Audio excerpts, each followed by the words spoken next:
Sacred Symbols is sponsored by Fume, an awesome enhancement to going cold turkey. Friends, stopping is something we all put off because it's hard, but switching to Fume is easy, enjoyable, and even fun. Fume has served more than 150,000 customers and has thousands of success stories, and there's no reason that can't be you. Join Fume in accelerating humanity's breakup from destructive habits by picking up the Journey Pack today. Head to tryfume.com, that's TRYFUM.com, and use the code SACRED at checkout, that's SACRED, to save 10% off when you get the Journey Pack today. That's tryfume.com with the checkout code SACRED to save an additional 10% off your order today. Sacred Symbols is sponsored by the comfort experts at MeUndies and their amazing line of underwear, sweatshirts, activewear, socks, and more. Indeed, I'm currently wearing a pair of extra comfy boxer briefs in the so-called ball caddy line. I appreciate the humor, but also, seriously, these things are awesome. It's time for you to discover the comfort, the quality, and the affordability of MeUndies. To get 25% off your first order plus free shipping, go to MeUndies.com/sacred. That's MEUNDIES.com/SACRED. Again, that's MeUndies.com/sacred for 25% off plus free shipping. MeUndies, comfort from the outside in. Sacred Symbols, a PlayStation podcast, is brought to you by, well, you. If you want to learn how to support our show, go to patreon.com/laststandmedia.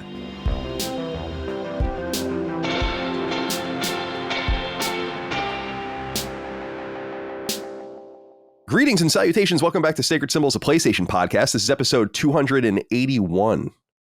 That doesn't sound right, but it is right, apparently. I don't know why. Sometimes my number... Yeah, no, I believe you. It's just like sometimes it doesn't strike me as right and sometimes it does. We could have skipped a bunch of episodes. We could have had multiples of other episodes. I don't know. It is correct. It is 280. 281. Last week was 280. Sorry, I was just looking at it. I was looking at it. It was in my mind's eye. Sorry. Yeah, fair enough. My name is Colin Moriarty. It's good to be here. Thank you guys for being here. Welcome. I'm joined as always by my son, Chris Raygun. Chris, welcome to the show. You're wearing your SEGA hat. We're going to have a little SEGA news later, so I know. Be appropriate for that. How's life? It's good. I'm happy to be here on the 350th episode of Sacred Symbols. Yeah, it's crazy. It's wild. It's crazy that we've made it this far. This is probably closer to the 500th and 20th or 30th episode of Sacred Symbols, really, when you consider Plus, which is kind of... Oh, that's true. Kind of crazy. I've been on almost all of them, which is... There's probably only... How many episodes, Dustin Furman, executive producer, how many episodes do you think I haven't been on Sacred Symbols Plus? Fewer than 20? That sounds about right. Notice I said fewer than because you can count the individual episodes. Oh, man. This... Oh, God. I don't want to... I don't have the strength to open that... to open that Pandora's box. Chris is lacking the Constitution right now. I understand. Yeah, no constitutions to be seen. Now, Dustin, I want you to know that Sacred Symbols, if it's known for one thing, it's known for being the show is on top of its game. Oh, yeah. In every way, shape, or form. We all know that. Here we go. So I was watching... This doesn't only go to show our work and your work, Dustin, but also the audience, who is just totally tuned out in every way, shape, or form to whatever's going on. We've had... I was looking at the episode last week, and it still says no taxation for my Twitter account. That's weird, because I've changed that. And I maybe didn't use the right... And it's... I don't know what's worse, that we've let that you did that I haven't noticed, or that the audience hasn't noticed. See, these are three entirely different things that we could talk about. Yeah. Okay, I'm checking the Spider-Man Miles Morales spoiler cast that is now... I wrote this down on Friday last week when the show went up. Just live for everybody. I have all these goddamn Post-it notes. Okay, so the Miles Morales spoiler cast says Long Island Viper. Oh. So maybe I had... Like you copied the wrong template. That's possible. Yeah. But it is wrong. I'm not going to deny that. Just saying it's not always been wrong. Okay, well, that's fair enough, because I don't really watch the shows, to be honest. So I just tuned in last week to see it. I think because I flubbed the intro and I wanted to look at it. I think that's what happened. And then I noticed that it said no taxation. So I just wanted to bust your balls. I literally wrote it on a Post-it note right after I watched the episode. It's been sitting here since Friday last week. It just says at no taxation. How many Post-it notes do you have strewn about your domicile there? I have this Post-it note, which is a bunch of band shirts I want to get made. I have this Post-it note, which is more bands and also some shirt stuff that I want to do for games. Oh, God. It never ends, huh? This notebook going and this one. Oh my I god. have this piece of paper going, It's too much. and now That's I have so- this notebook going as That's well. so many notes at once. Yeah. That's crazy. None of it makes any sense either. That's what I keep saying, and none of it makes any sense. It's nonsense. It's all just nonsense because it's not like I'm writing a story or something. It's just literal one things. So I remember. I don't know if people know this about me. I don't remember things very well anymore. You know, I have a deep encyclopedic knowledge of certain things, but when a conversation's going for 4 hours, if I'm going to remember to get to certain things or that someone said something, I got to write it down. Oh yeah. No, that makes sense. By the end of a podcast like this, I usually forget how it started. Right. Yeah. That's exactly right. AI could get so sophisticated, and it will, that it will be able to do an episode of Sacred Symbols. So let's say ChatGPT, make an episode of Sacred Symbols as if it's the week of March 10th, 2019. And then it makes that episode. And then you show me that episode or the real thing. We will not know the difference between them. And I will not be able to tell you which one I made and which one the AI made. And this is where the trouble begins for all of us. Scary. We always worried about Cylons and Terminators and all these other things, but it really was the artists going out of business that really concerned me the most. So, Dustin, you look handsome today. Thank you. I'm fresh out of the shower. You know, my hair's getting a little long again. Not like long like before. Do you feel safe growing in here? Because you're not. You could be honest now. You cut it because you didn't want to look like a weeb in Japan, right? No. Well, I mean, I'm sure it was a good byproduct of cutting it. This is a safe place. It was so hot in Japan, dude. It was so incredible. You wouldn't survive, Colin. I mean, no, I'd be fucked. When did you go? In October or September? September. That's when I've been there too, and it has been relatively comfortable. But that was pre-medicated, Colin. You know, now I got to take that whole thing into account. I'd be dying. Right. How hot was it? Like, what was it? Like, how hot did it get? Like Fahrenheit wise, 90 and extremely high humidity. Oh yeah, I'd be dead. That's the kicker. You know, they're like, oh, the humidity, it gets you, and then it really did though. Yeah, humidity is the worst. That's what got me in Texas. When we were down there, I was dying down there, and it was February. Yeah, I was mowing the lawn just 2 days ago. It was 50 degrees out, and I had to take my sweatshirt off. It's like, what is going on? Yeah, I don't know, man. There's something about that humidity, especially in Florida. Like when I went, it was just like, oh my god. It's like I feel like I'm in the air. It's like I'm swimming through liquid insecurity. It's crazy. Oh boy. You know, I've never been to Florida. I'd like to though. Oh, it sounds like a wild place, fun place. A lot of old people. Mm-hmm. You know, maybe Miami, a little craziness. GTA, Vice City vibes. that get your goat, a wild place full of old people. He would love that. Yeah, go to the Keys. You'll hang out with all the boomers. It's the mix of all these things together. Alligators, old people, Disney, and then, you know, the Florida man or men. Right. I guess. It is very weird. The Disney thing is the outlier because they were obviously attracted there 60 or 70 years ago because of tax reasons and space reasons and all those kinds of things. But it doesn't really make any sense in Florida. But there are other things like it there. I've been to Florida probably 10 times in my life, maybe. Oh. And I've been to Disney World 5 times. Okay. Well, I used to go when I was a kid. Like we used to go on a fairly regular basis, and I've told the story about how my best friend Bryce, his dad was very, very wealthy on Long Island, as some people are. We weren't, and he used to just bring us on annual vacations to random places. That's when we went to Cedar Point. Like he would just be like, "Oh, we're going to Cedar Point," and we would just go to Ohio and go to Cedar Point. So, crazy. Yeah, it was awesome. He was an antiquer. Like it wasn't like he was like old money or whatever. He made a ton of money being like an antiquarian, basically, you know. Is that how you say it, or antiquarian? I think it was antiquarian. Antiquarians were like people that were into old things and history, right? Earlier in like people like you can't really be one today, but in 1700 that was like everyone. That were the people like digging up the bones, the people going on archaeological digs, the people just studying old manuscripts and all that. So he always struck me as that kind of guy, and that's how he made his money. In fact, I think Dagan has one in the background of his shot. The World of Nintendo sign that Dagan has, I have one too. That came from my friend Bryce's dad's shop because he got a bunch of 80s Nintendo NES like display cases. And he was like, I don't give a shit about any of this. I want the cases, you know? Right. So they were emblazoned. I don't know if I have any of them laying around. Dude, they were emblazoned with the coolest. Oh, it's a bummer. They were emblazoned with these dope Nintendo like logo. I don't know. They were like bricks. We have all this random shit. And anyway, that's where it comes from. So shout out to Bryce. I haven't talked to him in many years. I don't even know what he's doing, in fact. Yeah. Dude, man, I went to Disney World once when I was like 6, and then every other vacation after that was like, let's go to Playland. Oh yeah, in Rye or whatever the fuck. Oh yeah, exactly. It's or like Sesame. What is the Sesame? There's a Sesame one. Yeah, right? I know what you mean. Yeah. I don't know what the hell it's called. Place? Sesame Place. Sesame Place. Yeah, and that was one. And then the big one, and I'm sure you must have gone, is Six Flags Great Adventure. Right. I've never been to Six Flags. I want to go there. Really, dude. Great Adventure was like never been to Six Flags. I could get never the little afford Coke cans. I could never I never had the money to go. Like, well, that's what I was saying. Like we would remember, like they would have the annual. Maybe they didn't do this when you guys were young, like getting older, but they did when I was a kid. They'd have like the Coke cans, and it would be like you would get a can, and it would, if you brought the can or something, you would get like a huge discount on a ticket. And so like we would do it at that time, which was probably when they needed people. It was probably like the fall or something. Right. And so that's when I was able, because it's also a 3-hour drive from where I lived. So that's the other part of it. Yeah. Chris, what's the Six Flags near you right now? Is that Great Adventure? No, Great Adventure is New Jersey.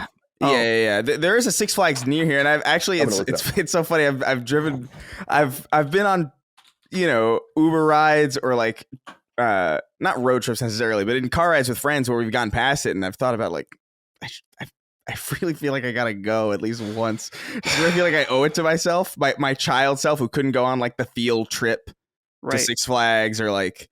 I'm looking it up now. I have it here. It's Magic Mountain. Magic Mountain. Right. They got X2 is a very unique roller coaster they have there that like the seats turn so you face downward when you descend. That's horrifying. Horrifying. The first one ever is Six Flags over Texas, 1961. Six Flags over Georgia, 1967. I love roller coasters. Me too. Like honestly, like really, especially if I get like a really good one, like a really good roller coaster. Like that's some good shit. You got to go to Cedar Point, dude. If you've never been to Cedar Point, you have got to go to Cedar Point. It's in Ohio. It's like it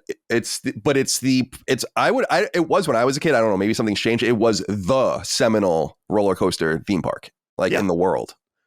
It has something like 14 or 16 world record roller coasters, or when they were built anyway, they were record roller coasters, and they have stand-up coasters and strap-in coasters and wooden coasters and metal coasters, and it's cool. I got really into it because my friend Bryce was a really big roller coaster nerd, and he had this book, and we would check them off as we went on all these. Cool. Getting your credits. Yeah, I remember. Yeah, exactly. Yeah. All I remember, the only one I can really remember was the one at Playland that was made out of completely wood, and it felt like it was gonna crumble at any minute. And wooden coasters.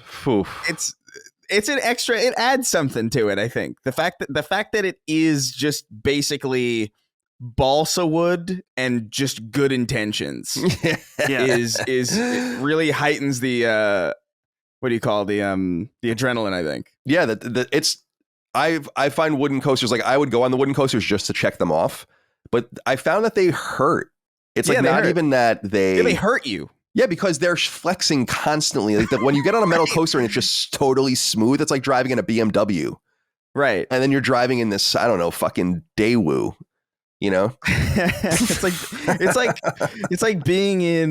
like paying money, like waiting in line, paying money to be in a 2-minute car crash on purpose. Yeah, the wooden coaster that you're not positive you're going to survive either. Like I've definitely been on wooden coasters, like going at Coney Island or whatever, where I'm like, I'm not entirely sure I'm going to live through this. Yeah, it's not a big chance, but it's not zero. Like when I get on a metal coaster like Superman or something, I'm like, I'm going to live. This is going to be fine. When I get on, what's the big one? Not the Comet. Why can't I think of the name of it? The one on Coney Island. Cyclone, right? I don't know why I couldn't think of that. When I get on the Cyclone, I'm like, or have in the past, I haven't been on it in many years. I'm like, I'm not entirely sure. It is definitely greater than 0.1% chance that I'm going to die on this thing. Yeah. And that's kind of what I think makes it a little bit exciting. A lady at Cedar Point was waiting in line for the dragster. A piece of it flew off, struck her in the head. So you don't even need to be on the ride necessarily. Oh, she was done. She was done after that. She survived. Oh, okay, good. She got a nice little payout. Dude, I would imagine, dude. You have to. I would hope so. But If that happens to you and you're kind of not worse off for wear, really, like you survive at something heinous, you have to probably understand intrinsically, it's like that was maybe the greatest thing that could have ever happened to me at the same time. You know what I mean? where it's like, I'm going to get $10-15 million for this. Yeah. I lost 20 IQ points. Which means you'll probably lose all that money. Right. That's such a like, what is it, like a Sisyphean tale or whatever the hell you call it. Oh yeah Sisyphean, right? Sisyphean, yeah. I think rolling the ball up the hill. It's like, oh yeah, I have $50 million, but I'm too stupid to save it. Isn't that sad, that whole Sisyphus thing? Like, he pushes it up the hill because he always thinks it's right around the corner, right? Which is kind of, what was up with the Greeks and the Romans and all these people with this shit? Why did they have thinking about the Roman Empire, Colin? As the thing is that I know that meme, and the thing is I almost never think about the Roman Empire. How do you never think about the Roman Empire ever at all? It's on everything. It's on your money. You know what I mean? Like, it's like the second you see like the what is it, the Lincoln Memorial on the dollar, it's like, oh, that's fucking Parthenon. You know what I mean? Like, it's so endemic to the way that we've built everything here. It's kind of ironic. Yeah, it is kind of. It's really just saying, hey, it's not built to last. It's going down at some point. Well, it definitely is. I mean, it was intentional. They were the founders are obsessed with those people, and the idea of reviving old, Greek especially style. They were nostalgic. Yeah, nostalgios, I think is the Latin word. I don't know, man. Welcome to Sacred Symbols. How long can we get away with doing this? I assure you, we could do this exact thing for the entire 4 hours, and it would still be a pretty good show, I think. Yeah, I think so too. Well, I appreciate you guys being here. It's good to see you guys, your glowing and bright faces today, and good to be here with all of you out there listening to Sacred Symbols. We appreciate you. Remember, you can get us on Patreon, patreon.com/laststandmedia for early ad-free access to our show, the ability to submit your questions, comments, concerns, thoughts, and ideas to our shows and other shows in our network, access to Sacred Symbols Plus twice a week, our supplement to Sacred Symbols, where we get deep into various things. Now, a lot of people wrote in about the Game Awards. I didn't think so many people were going to be interested in talking about it, to be honest with you, because I have so little interest in it. But nonetheless, we did a 2-hour episode all about the Game Award nominees and kind of the drama around some of the nominees and the questions being asked. That's going to go live on Sacred Symbols Plus. That will be live the day after this goes live on Patreon, this episode, or if you're listening to this on free feeds, it's already available for you to listen to. So we ignore all the Game Awards stuff for this episode because it really all lives in its own 2-hour conversation. But we have other good conversations too. Nick Calandra from Second Wind joined me. Second Wind, of course, is basically the renewed Escapist. There was drama with Nick getting fired from the Escapist as editor-in-chief and managing director, I think, of the brand. And so when he was fired, a few other people were fired, and then a bunch of other people just left. They went and spun off very quickly on Second Wind. They're doing great on Patreon. I'm really proud of them and happy for their success. So we sat down for a while with Gene Park as well to get his journalistic point of view to see what they're doing. So if you want to check that out, please do. What else? Alan Wake 2 will come out. I think we'll do that next week. I was saying, and I'll wait for it when I get to what we're playing. But the thing with Alan Wake 2 to me is I think it's awesome, but it changes so much that I can't get into a rhythm with it. Like, I just play little bursts at a time, and I feel I'm quite satisfied with doing that, but it's not one of those games where I'm playing it for 7 hours at a time. I just don't do it. So we'll get to that. Spider-Man 2 is live as well. And Dustin, you just did an episode, which is very interesting for Sacred Symbols Plus. That will go live next week. So yeah, so I think either before or after Thanksgiving, depending on how the Alan Wake 2 conversation goes live. So this will go live next week at some point. So talk about it a little bit. This is very, very unusual. We talk about random people who listen to the show, right? Right. And this is one of those people. So go ahead. This is one of those people. I'm not going to say who it is. I want to leave the really? mystery. Yeah, I don't want to say. I want to leave it a surprise, kind of. Not that I'm trying to like hype it up like this is going to be Ken Levine level insane Sacred Symbols Plus interview, but the thing that I said to people in the Discord after it was done and in the can, I'm like, I just interviewed someone that you will never expect to be on Sacred Symbols. It's someone that's very on brand, if you know me and my tastes of things in life. And I hope you guys love it. It's very exciting. It was like I said, a wild interview. Yeah, was it surreal? I know, like, I was a fan of. You just spoiled it. Oh, cut that. Damn it, cut it out. We'll just cut. We'll cut it. Well, actually, wait. Let's figure out a funny way. Let's figure out a funny way to do it. Let's figure out a funny way to do it. Just can you beep it without people knowing what I said, will my mouth be blocked maybe by the microphone? Because that will make it much funnier. I wrote beep in the footnotes. That's so funny. I just immediately spoiled it. That rules. I'm so excited to talk about it because I really wanted to be on it, but we had to go from when you were scheduling. We had to go to get our rings resized. I'm not wearing my ring today. I'm single today. Oh, because it's a little. It was just a little big. Like I felt like it was coming on and off. It wasn't just gonna fly off my hand, but it was just too easily coming on and off. That means you got to get fat. You got to get fat. Oh, I will. I'm getting fat. But like severely. Yeah. So that it's in place. The woman, she's really a wonderful jeweler that we use here, and she was saying, like, your fingers are gonna get thicker in the summer down here or whatever. Down here. And I was like, we got to just roll with it because I feel like this thing's just gonna fly off my hand at some point. My little bony fingers. Dude, I love what just happened. After let's make sure we get that into a clip at some point. After the podcast goes off. I usually don't like pimping out things that I was on that I think was funny, but that was undeniably hysterical. So, all right. So I'm excited for you. Congratulations on pulling that awesome interview. And we'll look forward to it as well. He wants to do it again. So maybe next time you could be there. Yeah, I would love to talk about other it's hard for me to say what I wanted to say before because he is connected in some way to me as well when I was younger to his world. I'll say that. Is that vague enough? Or you can beep that out. No, that's good. That's good. I want to, tease and titulate just enough. Yeah. I think we've done that. Let's edge the audience. Oh, love to edge the audience. With this interview. All right. Let's see here. What is this? Nicholas Brillhart wrote in and said, "Greetings, filthy yoo-hoo drinkers." What does that mean? Is that? Oh man, dude, yoo-hoo. So we had a whole episode of the Snark Tank, and the entire episode was just shitting all over people who drink yoo-hoo because it's just I don't appreciate the fact that yoo-hoo gets to remain in glass, right? They get the premier, like the pristine, the premium glass bottles that preserve the authentic taste of what it is. They get it. Yoo-hoo gets it. But Snapple gets plastic. So Snapple's like, oh, fuck you. So go into the plastic bottle now. That makes no fucking sense to me. I've not seen anybody drink Yoo-hoo in the last 10 years. They've been on a steep decline since like 2011. I looked all this up. So I don't know I gotta look that up. I don't know where the Yoo-hoo drinkers are. We were looking at possibly buying stock in Yoo-hoo on the That's episode. Hysterical. But I just So it's funny to see that. Yeah. So okay. So they are. I was going to look. So they are in the Snapple. Oh wait, legal suit was brought against the Dr. Pepper Snapple Group in New York by So they're owned by the same company that owns Snapple. So that's why you're specifically upset. Okay. Right. That's what I'm saying. It's like, okay, you're willing to expend glass preserves taste, and you're using it for fucking Yoo-hoo. What are you preserving? It's like it's chocolate water. Yeah, it's pretty gross. I remember.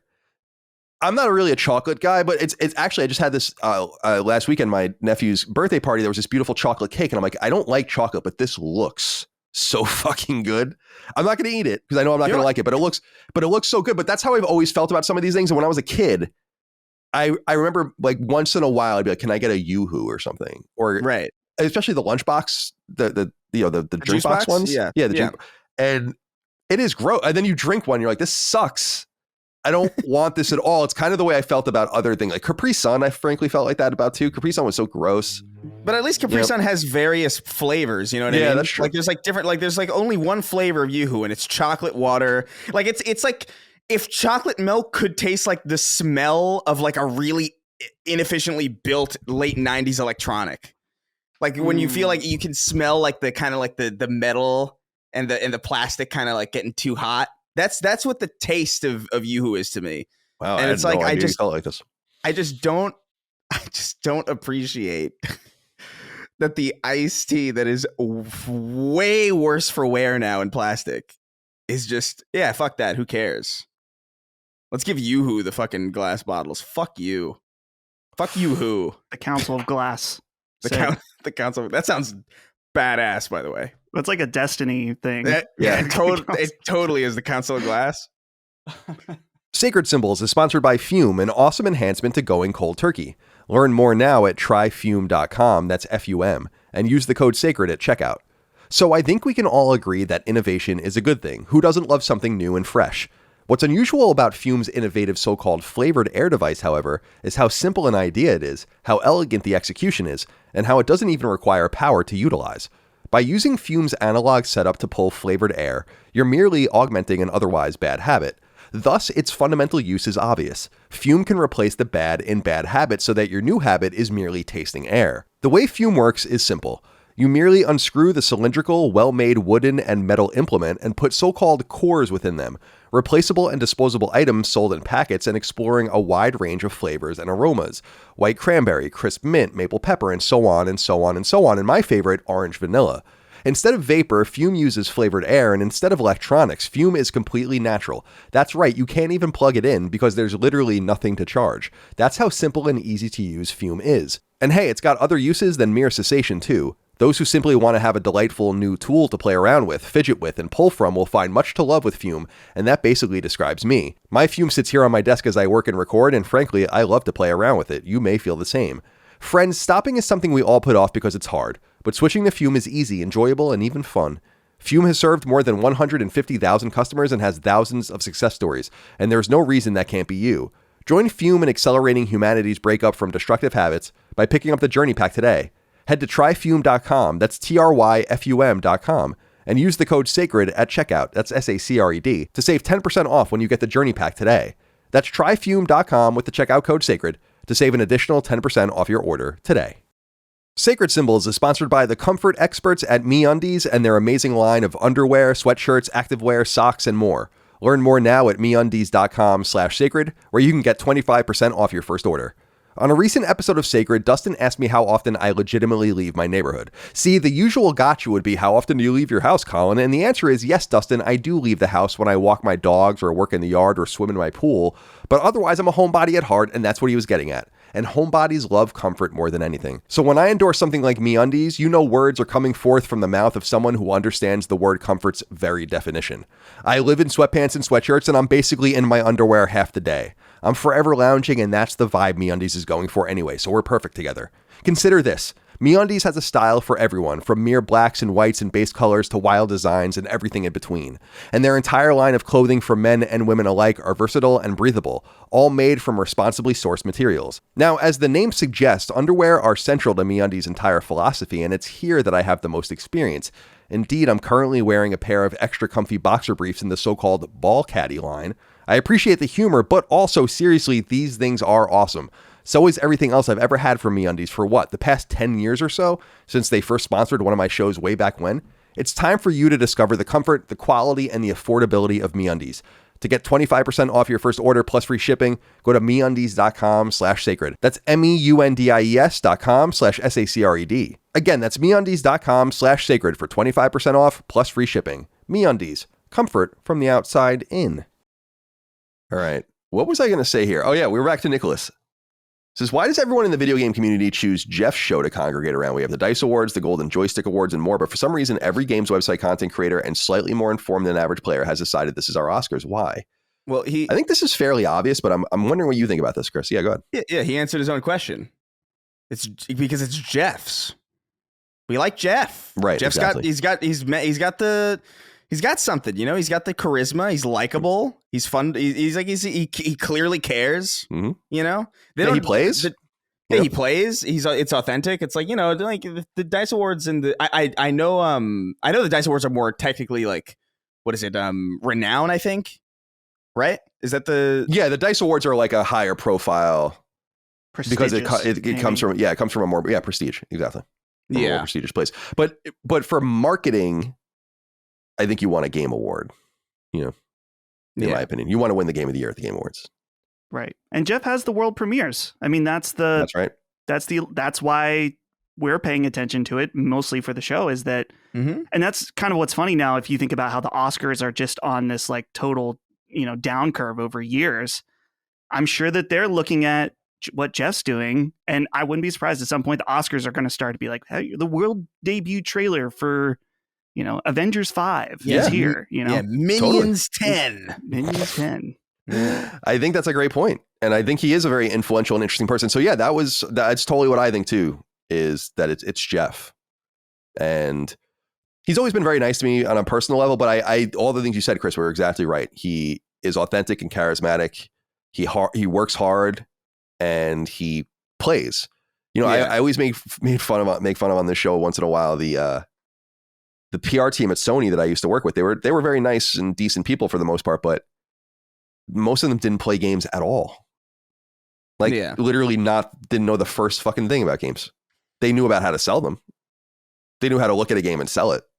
You know, but it's just cool to know he's truly one of us. It's like Scorsese or something where you're like, oh, this is not some like fucking schlub. You know, this dude loves it. He loves the craft. Yeah, there's something about him that feels like he's like if we had that, you know what I mean? Like even just him on stage aggressively simping for Kojima, you know, like it's very clearly like just he's excited, which is nice. You know, I actually remember feeling kind of bad for him when like that whole like Dorito Pope thing happened. Oh right, I was just like, oh, that was at the old NeoGAF. Yeah, the old NeoGAF, and I remember just being like, oh man, that I get it, I get why it's a joke, but like I don't know, man, that kind of sucks because I like him, you know. Yeah, I like him too.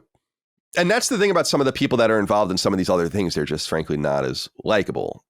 And I'm not saying the golden joysticks or dice specifically, but just I don't know, the smarmy kind of like fucking industry people that kind of populate a lot of these spaces. Like, why would you like them? Jeff is like the antithesis of that.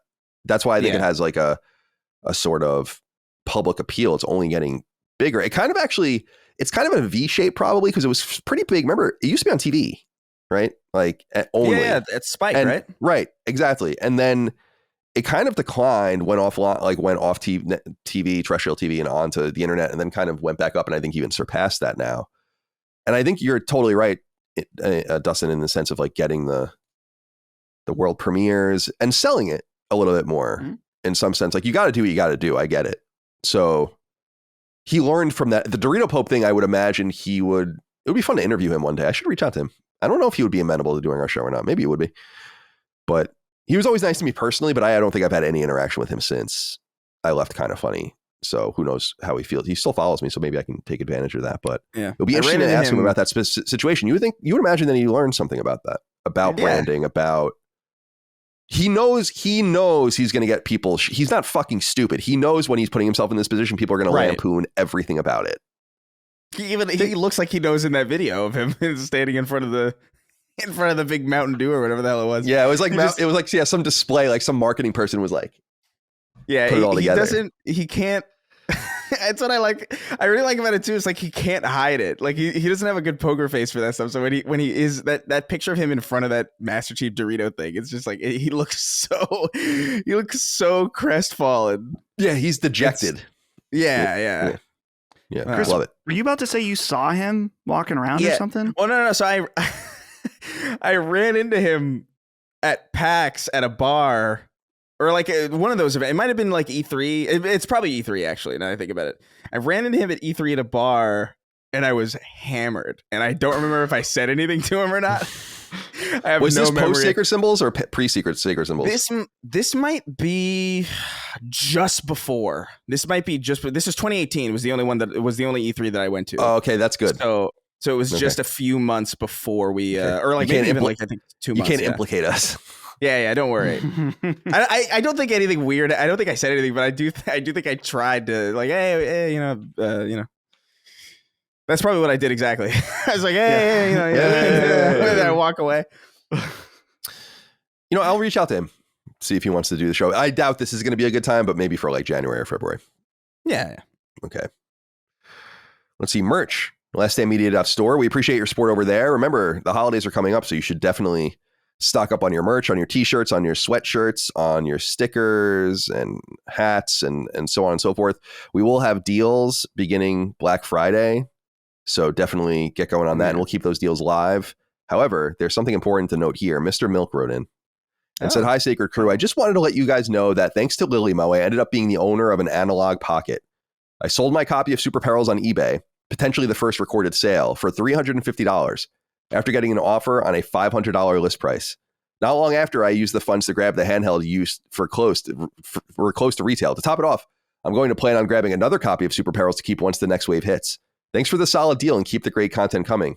Can't hate on the grind. I just can't believe with how vocal I've been that there are more copies coming that someone would pay you that much for that. Hey, man. And hey, yeah, go ahead, Chris. You got to do what you got to do, man. Yeah. You see an opportunity, you got to seize it. Mm-hmm. And that's what this guy did. He saw I don't mind barrels for $350, and he was like, "Yep."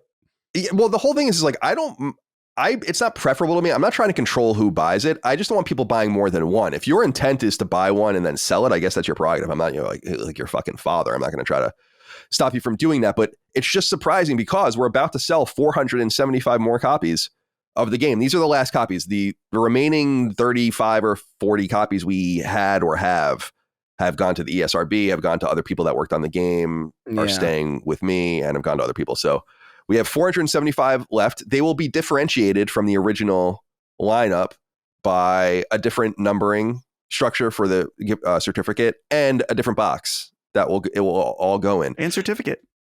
It's what I just said, isn't it? You said box. Oh, a different numbering. I thought you meant like 1 through 500. Oh yeah, well that's what I meant too. But you're saying, and the certificate will be different as well. So it's a different image. Perhaps we're both right. Yeah. Yes. So this is fun. Micah's getting it all together now, and these will be on PS4, obviously, and they will be made available at noon Eastern time on Black Friday, and they will not be discounted. They will be $34.99 because that is already so cheap. If someone else messages me and says I can charge more money for this, I know that now. It's okay. I don't want to take advantage of people. This will not be the last physical game we do. And the next one will be probably a little more expensive because it'll probably be a little different too, because I want to do a little bit, something extra for this next one. But in the meantime, Super Perils of Baking, 475 copies, Black Friday, lastdaymedia.store. That's Eastern time in the United States. The last copies will go live. This is your warning, your one warning that this is going to happen. And then that's it. They're literally gone forever. So thank you for your support over there. All right. Let's get into some topics of the discussion from the audience. Some good ones this week. I think you guys were on your game this week. I think sometimes I read the comments and I'm like, everyone's had a bad week or something because I'm not feeling the energy, right? And this time around, I'm feeling like everyone had a good week. People got raises or something, or promotions, got a new girlfriend. I don't know what happened out there, but we had I would say an order of magnitude higher quality level this week. So let's keep it up. Yeah. Teeth Mommy wrote in. Said, hey, Sacred Bros, why is buying or leasing a car so much more complicated than buying literally anything else? How archaic is the format of the dealer to sell and maintain your car? It's ridiculous. They micromanage their employees, recording every phone call to the point where I've had my rep ask me to hang up, call me back from his cell phone, and advise me on a body shop for repairs instead of bringing it to the dealer. In a time where most businesses are going cashless, my dealer charges a 3% upcharge to use credit instead of cash. My car needed a replacement display, and it took 10 days for them to order and receive the part. 10 days in a world where you can get almost anything shipped to your house overnight.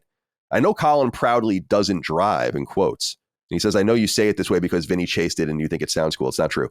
But I trust the others can speak to how insane this process, negotiations, etc. are. I'm currently in the process of getting a second car for my family and having maintenance done on the car I own, and it's driving me insane. I'll hang up and listen.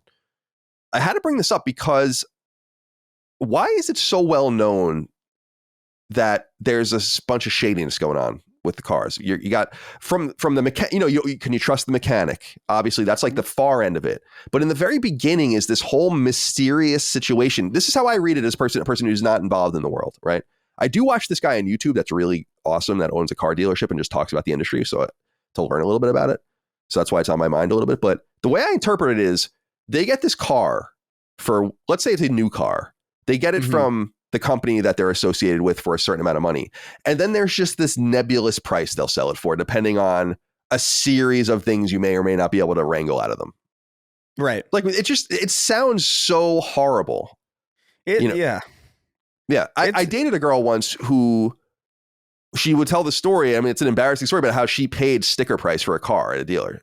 Like she didn't even haggle with them at all. And I'm like, isn't that like what you're supposed to do? Like I went to a mattress store once and didn't know you could haggle at a mattress store. and was taught that, but I always assumed the car. So have you guys experienced anything like this? Because I would love to know if you've had any car situations that are worth noting, because it does sound very stressful and very expensive. How much money have I saved over all of these years by not participating in the system at all? It's crazy. Dustin, talk to me about it. You seem like you're giving me a knowing nod. Well, yeah. So I absolutely hate owning a car. It is a necessity.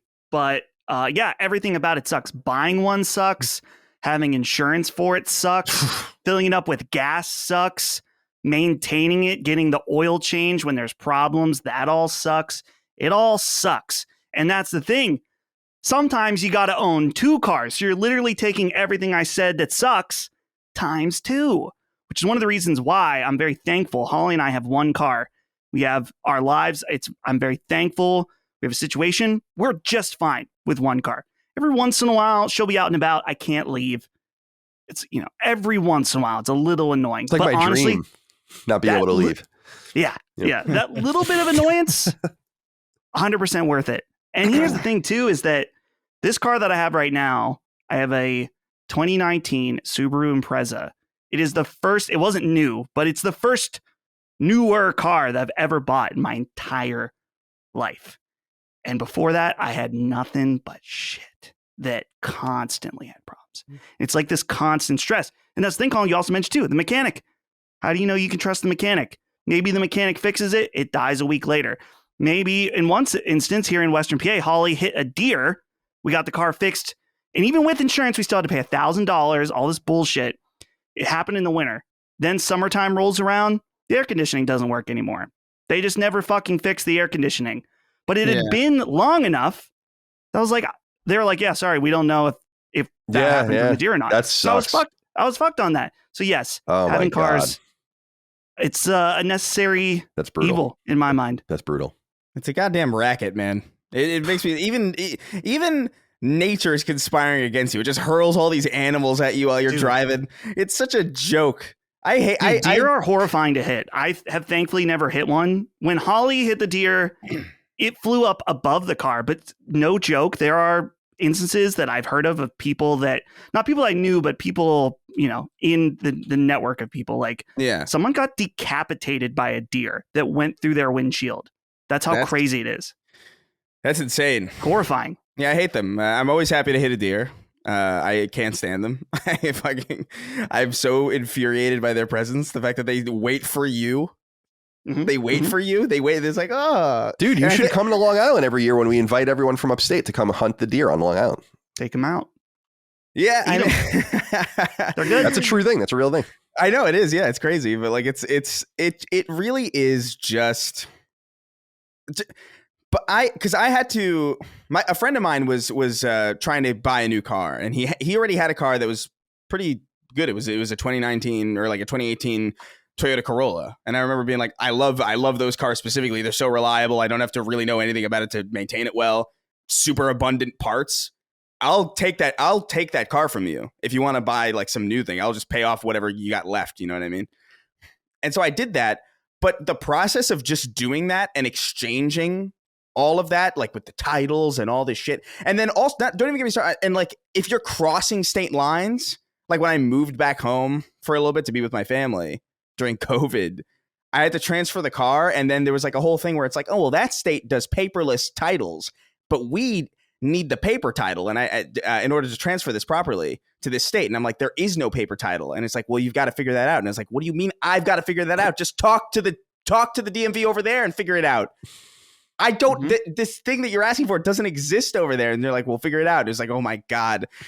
But just the process of transferring, like being in person at the dealership, transferring these cars, we were there for, I think like 6 hours, just talking to this guy and like doing paperwork and like ironing things out. And just, it was so irritating because I knew that it's what I had to do in order to get the best possible, because you don't want to go in there and be like, yeah, I'll just take it, whatever, get me out of here as quick as possible, because they're looking to do that too.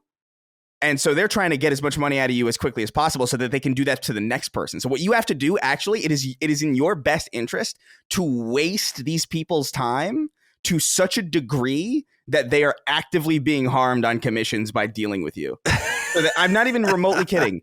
So that way, when you go in, you waste their entire day talking about this car, and then you're like, I'm not going to make a decision today. I'm going to come back next week or tomorrow.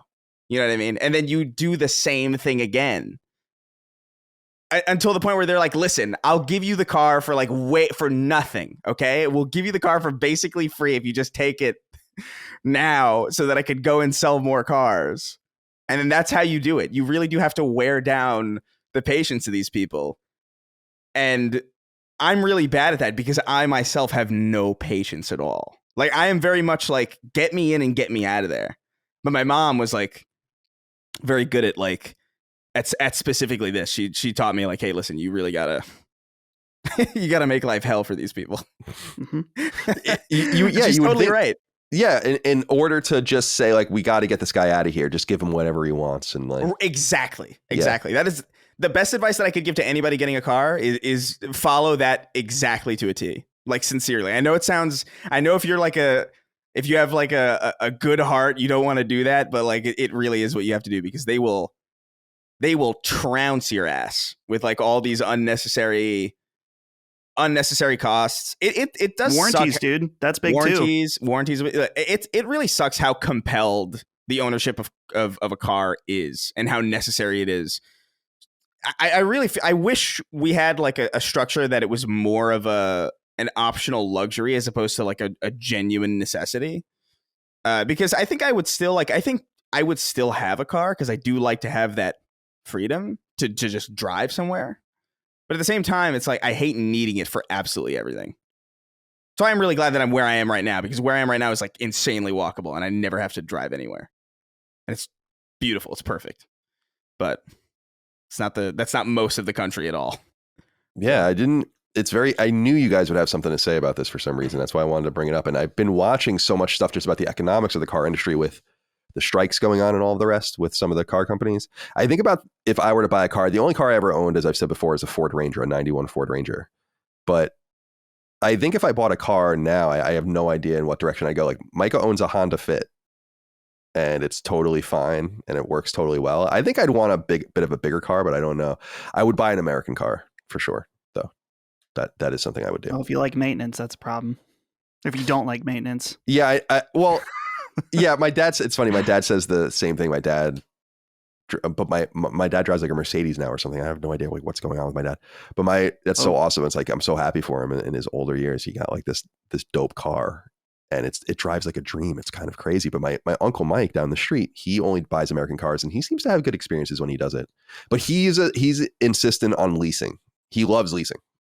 He lives and dies by it. Lives and dies by it. Yeah. I can see both ways because he's like, dude, they just take it back. Like you don't even have to worry about it, and you don't own anything, and you're not getting any equity. But I think the argument is like, is there really any equity in this anyway?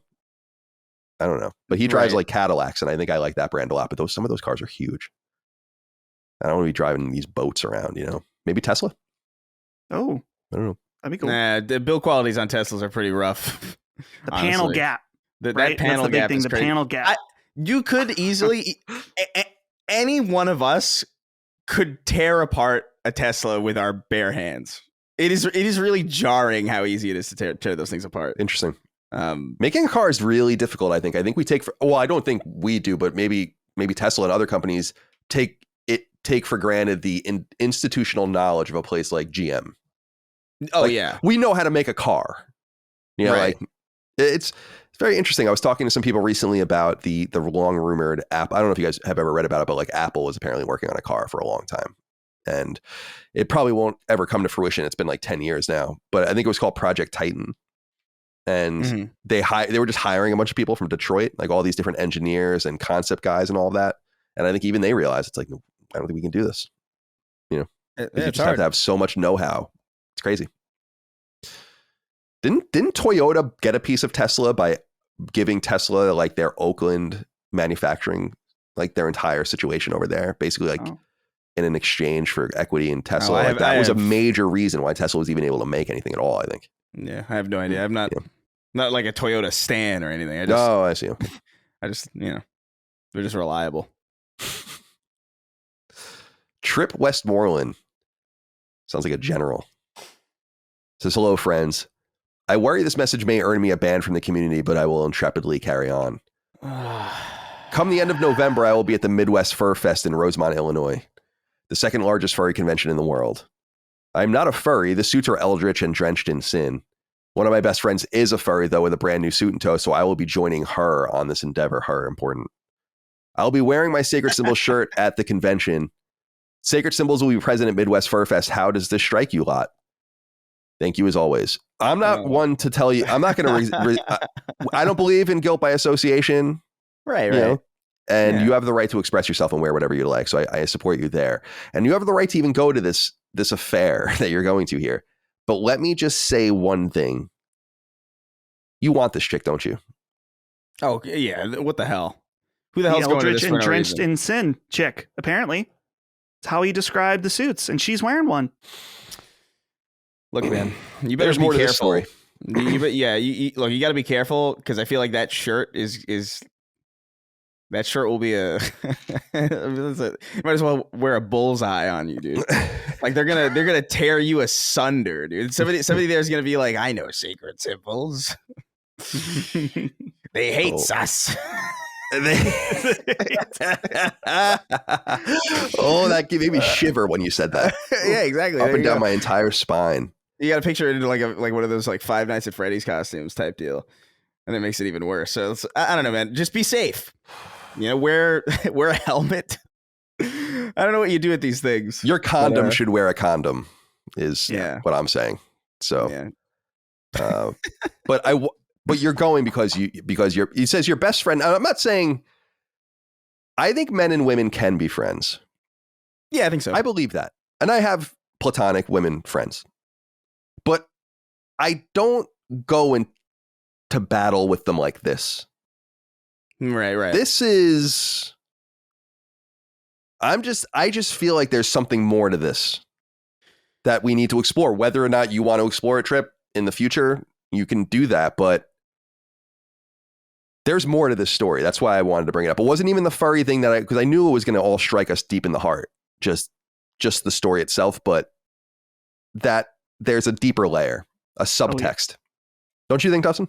Absolutely. Yeah. This is not, I understand what you're saying, calling platonic female friends, but he himself admitted about this being drenched in sin in his eyes, you know, his words, not mine, but yet he is still, like you said, going to bat. And so they're drenched in something. By the end of the convention. Absolutely. Yeah. They're drenched in something. Wonderful. You know, have fun. I just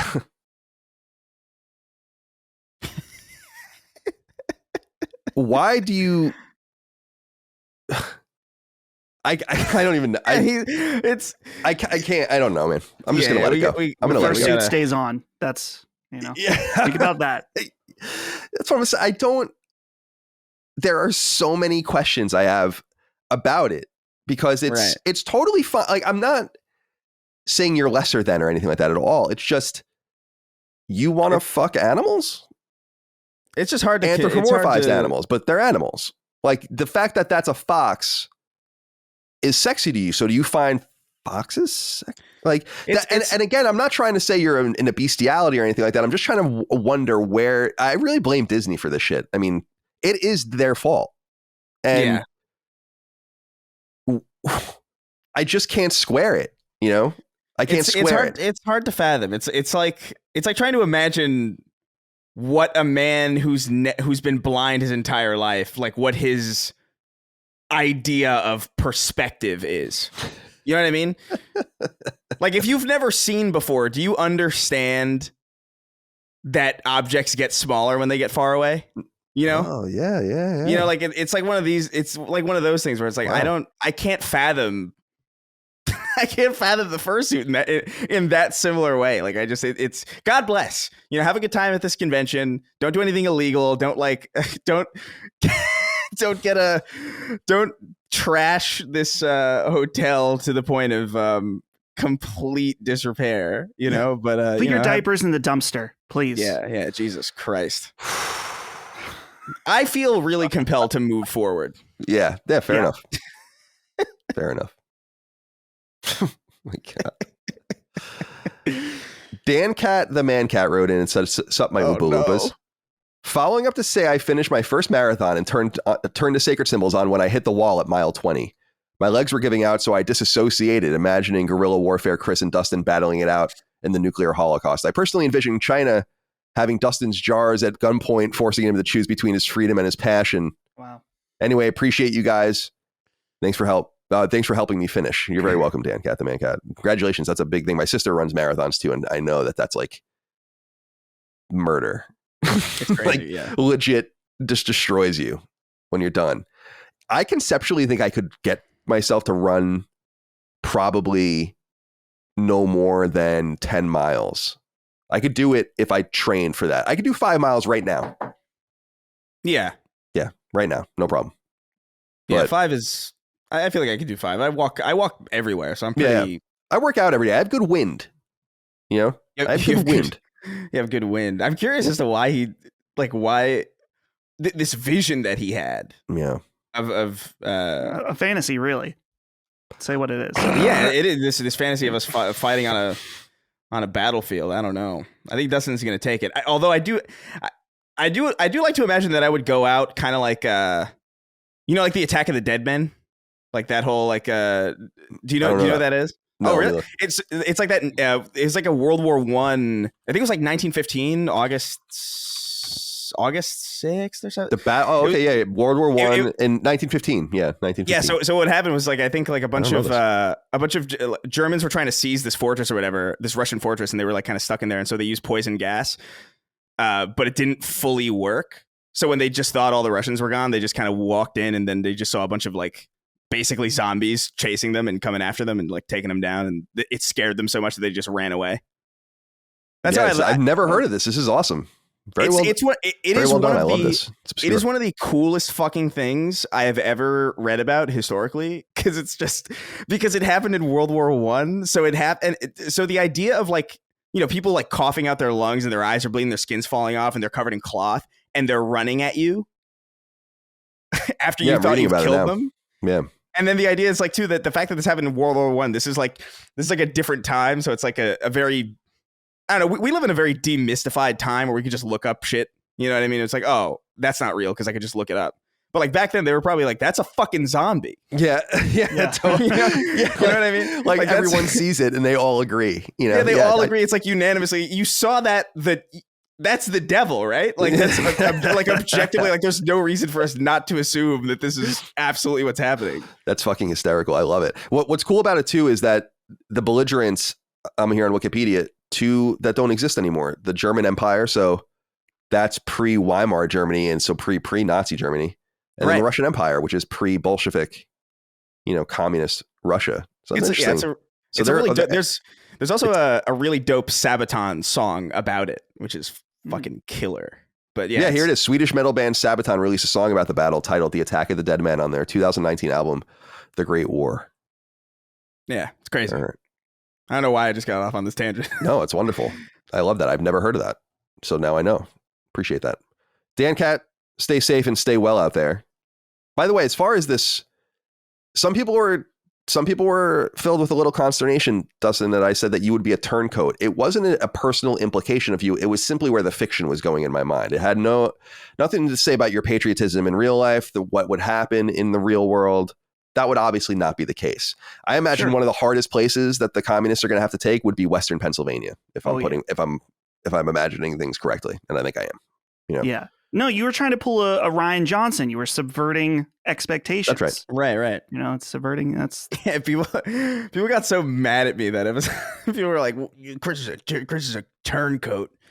He's no patriot. And I was like, listen, man. Here's the thing though. And I say this, I don't know for sure, but I really think that everything's a meme to us. We make fun of everything on the show and in real life and all of that.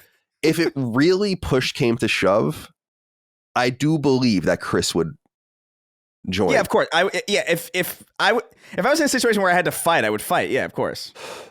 I'm also look, man,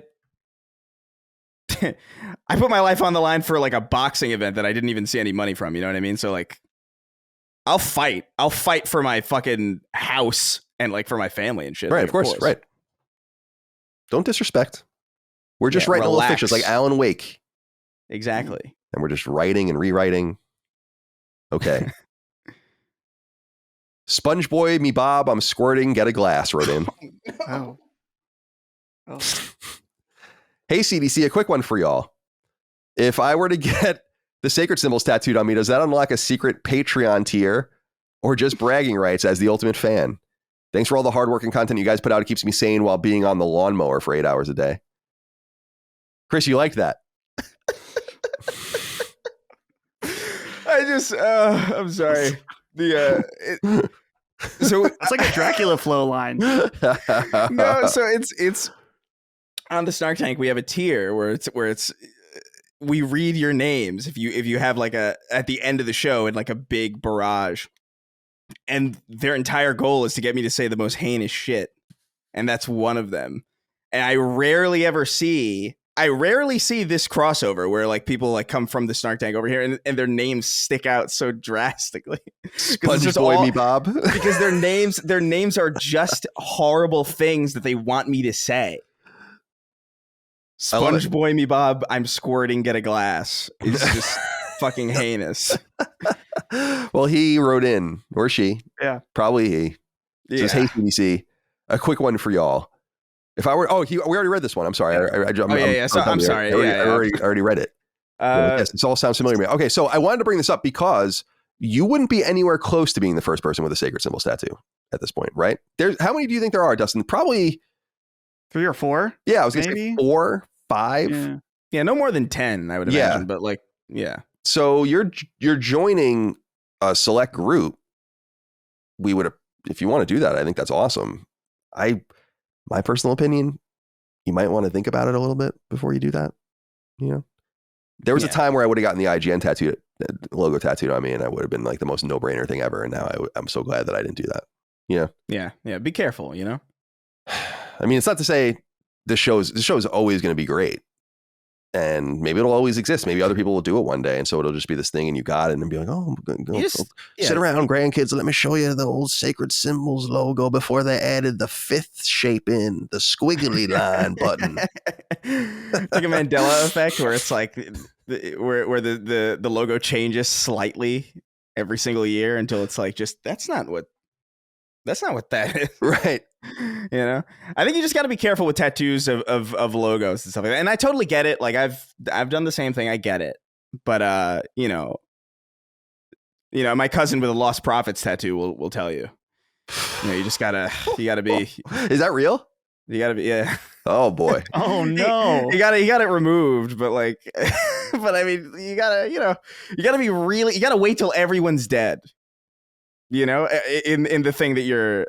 Wait till we're all dead, and the show has been good for the longest time, and then get your sacred symbols tattoo. You know, although at that point you'd be probably a psycho in the first place. So and at that point I won't care anymore. The story will have been long out of my mind. Like if you want to do it, you got to do it soon. No, I'm only kidding. Think about it, Sponge Boy. Be safe out there on the lawnmower. Sleepyhead wrote in and said, "Hey guys. What's the best way to ask a girl to hang out platonically? There's someone I work with who I think is really cool and could fit in as one of the boys, so to speak. But I don't want to give her the wrong idea. Is asking her to hang out with my friends enough, or should I awkwardly mention that I'm not interested in anything romantic up front? Thanks to keep it sacred." This is an interesting question. Yeah. You're overthinking it, I think. Yeah. If it's just platonic, there's probably no reason to even be overthinking this in the first place. Just if you're having a hangout with friends, just be like, hey, if she's interested in the shit that you're interested in, your friends are interested in, you're going to do something like, I don't know, even if it's something simple like, hey, we're doing like Smash Brothers and stuff or something like that, you know? Just say like, hey, hey, me and my friends are doing Smash Brothers tonight, or do you want to come? It's fine. That is entirely reasonable, and there's no reason to assume anything from that. Right. I would agree.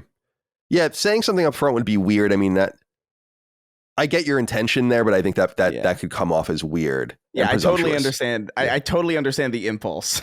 Yeah, exactly. Especially in this era of, although it seems to be abating a little bit, but of hypersensitivity between the sexes about how we're supposed to interact. Like young men just don't even talk to women anymore because they're afraid to, because they don't want to be misinterpreted or whatever. And it's like, well, can't really blame you, I guess. I mean, who the hell knows what might happen today? But at the same time, you have to be sensitive to the fact that women deal with complete insanity out there on the quote unquote scene. And so act accordingly. I think simply by ingratiating her with your group, it's kind of implied that there's nothing romantic here. The thing I would be interested in, though, is if she's single, and if any of those people in that circle are single and they're attracted to each other, that could become a problem. Oh, right. You know? Yeah. There are these, like, again, I have women friends. I think that these cross-gender friendships are important to have and totally viable friendships to have, but you do have to take into account the extra dynamic, for sure. Yeah. There's no doubt about that. All right. I think that's it. We made it through in about an hour. That's not so bad. Yeah, speed run. Let's talk about some video games now. It's time. Paul S. wrote in and said, "Hey, CDC. As this thread goes live, the PlayStation Portal should be arriving at some of our homes. I've had mine for about an hour and am wildly impressed. I tried Lies of P and managed to beat a boss while still parrying attacks in an 8-frame window. The lack of lag is a real pleasant surprise. I had intended this to be a turn-based machine, but it seems like it can handle much more than that. As of recording, have any of you had time with this device yet? And if so, what are your initial thoughts?" Micah, are you there? Can you do me a favor? Can you get the portal downstairs? Okay. Thanks. And the new controller? Get the portal. Thank you. Get the portal. Sorry, I forgot to bring it up. So I got mine, but I haven't messed around with it yet, but I thought I'd show it so people can at least see what it looks like in case you can see it. I'm sure a bunch of you've had the opportunity to watch unboxings and stuff at this point. Yeah, just put in a column, put in a column next to the PlayStation Portal for scale. Yeah, exactly. That's exactly right. And so I got it. I unboxed it. I thought the boxing was I was actually thinking about it. It must be so fun. My sister Allie actually went to FIT for this, which is package design. Thanks. Thank you.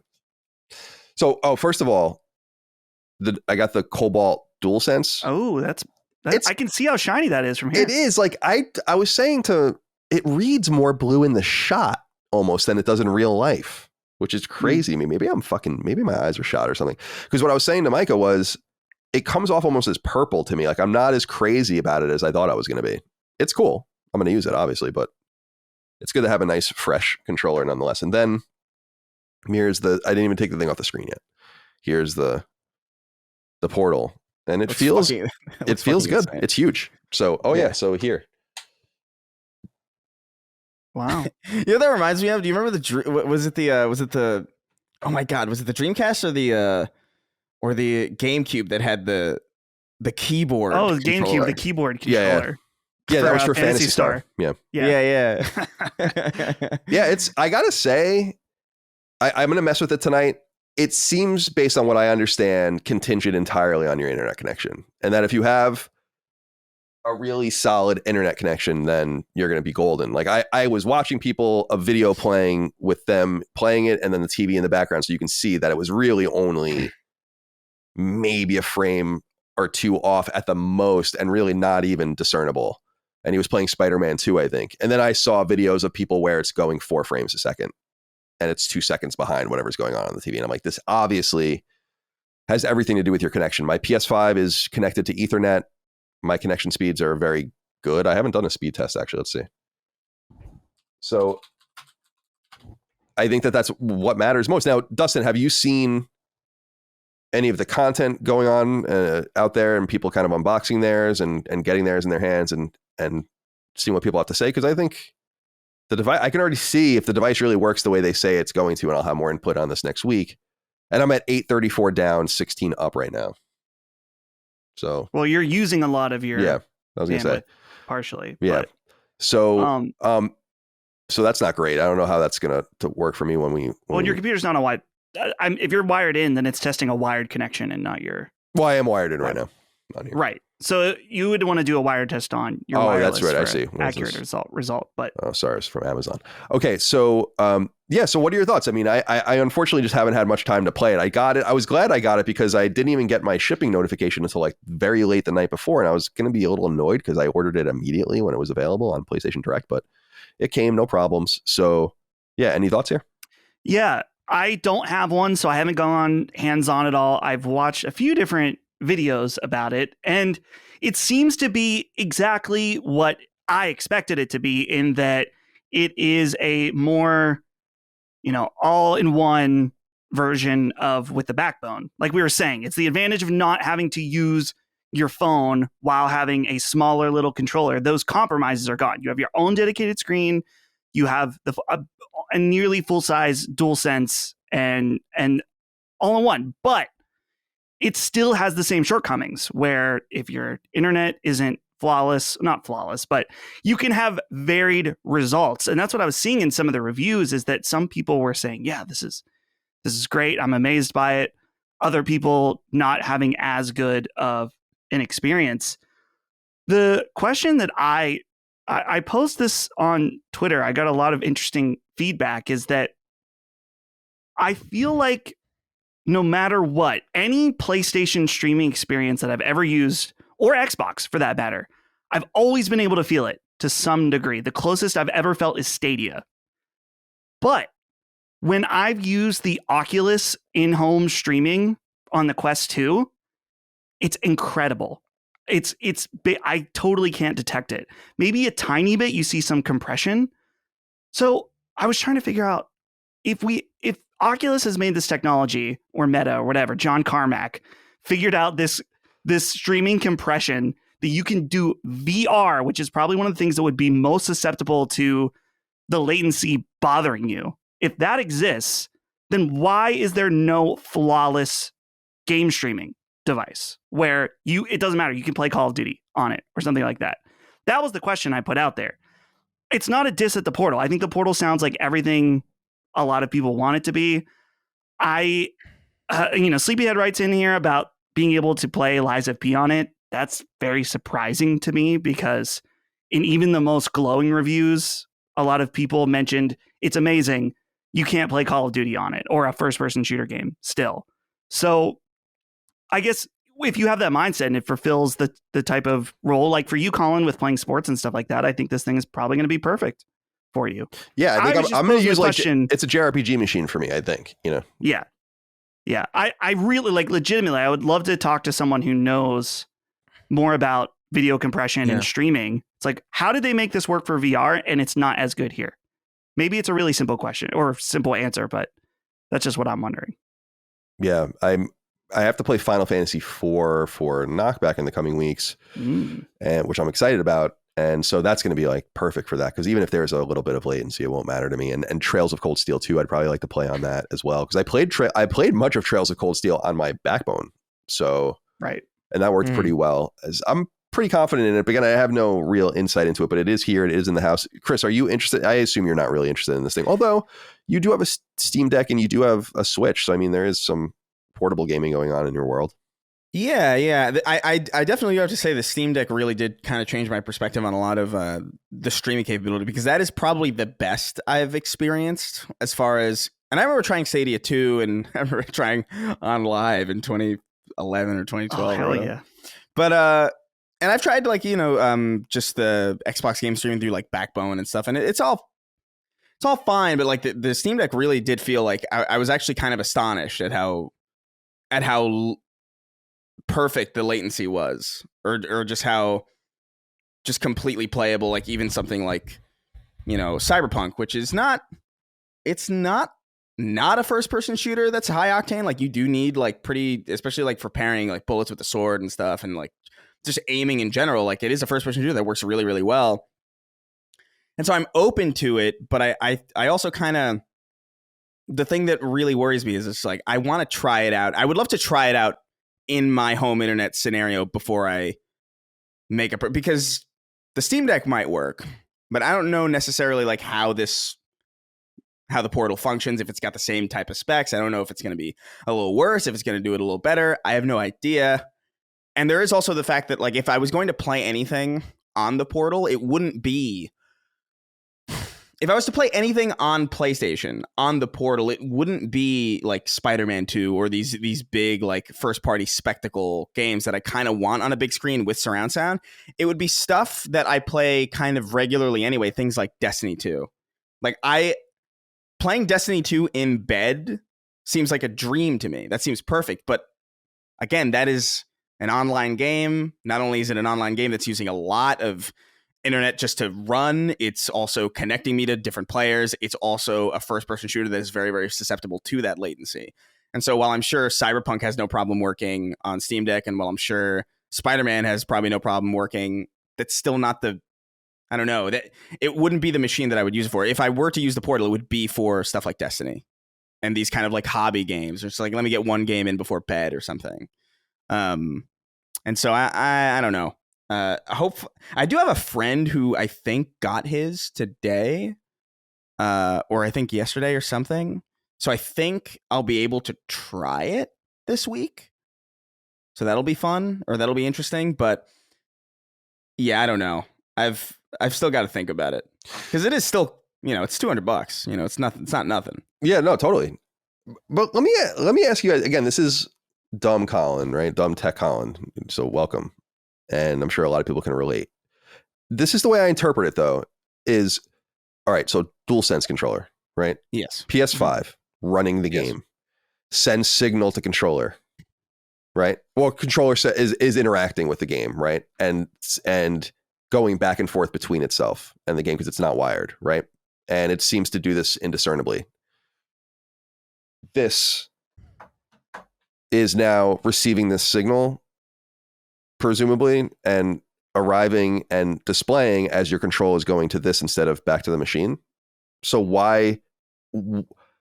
I guess what I'm saying is that is conceivably almost the same thing, right? So wouldn't that suggest that you could get almost no latency conceivably, because both of these things are not wired. They're both talking to the PS5.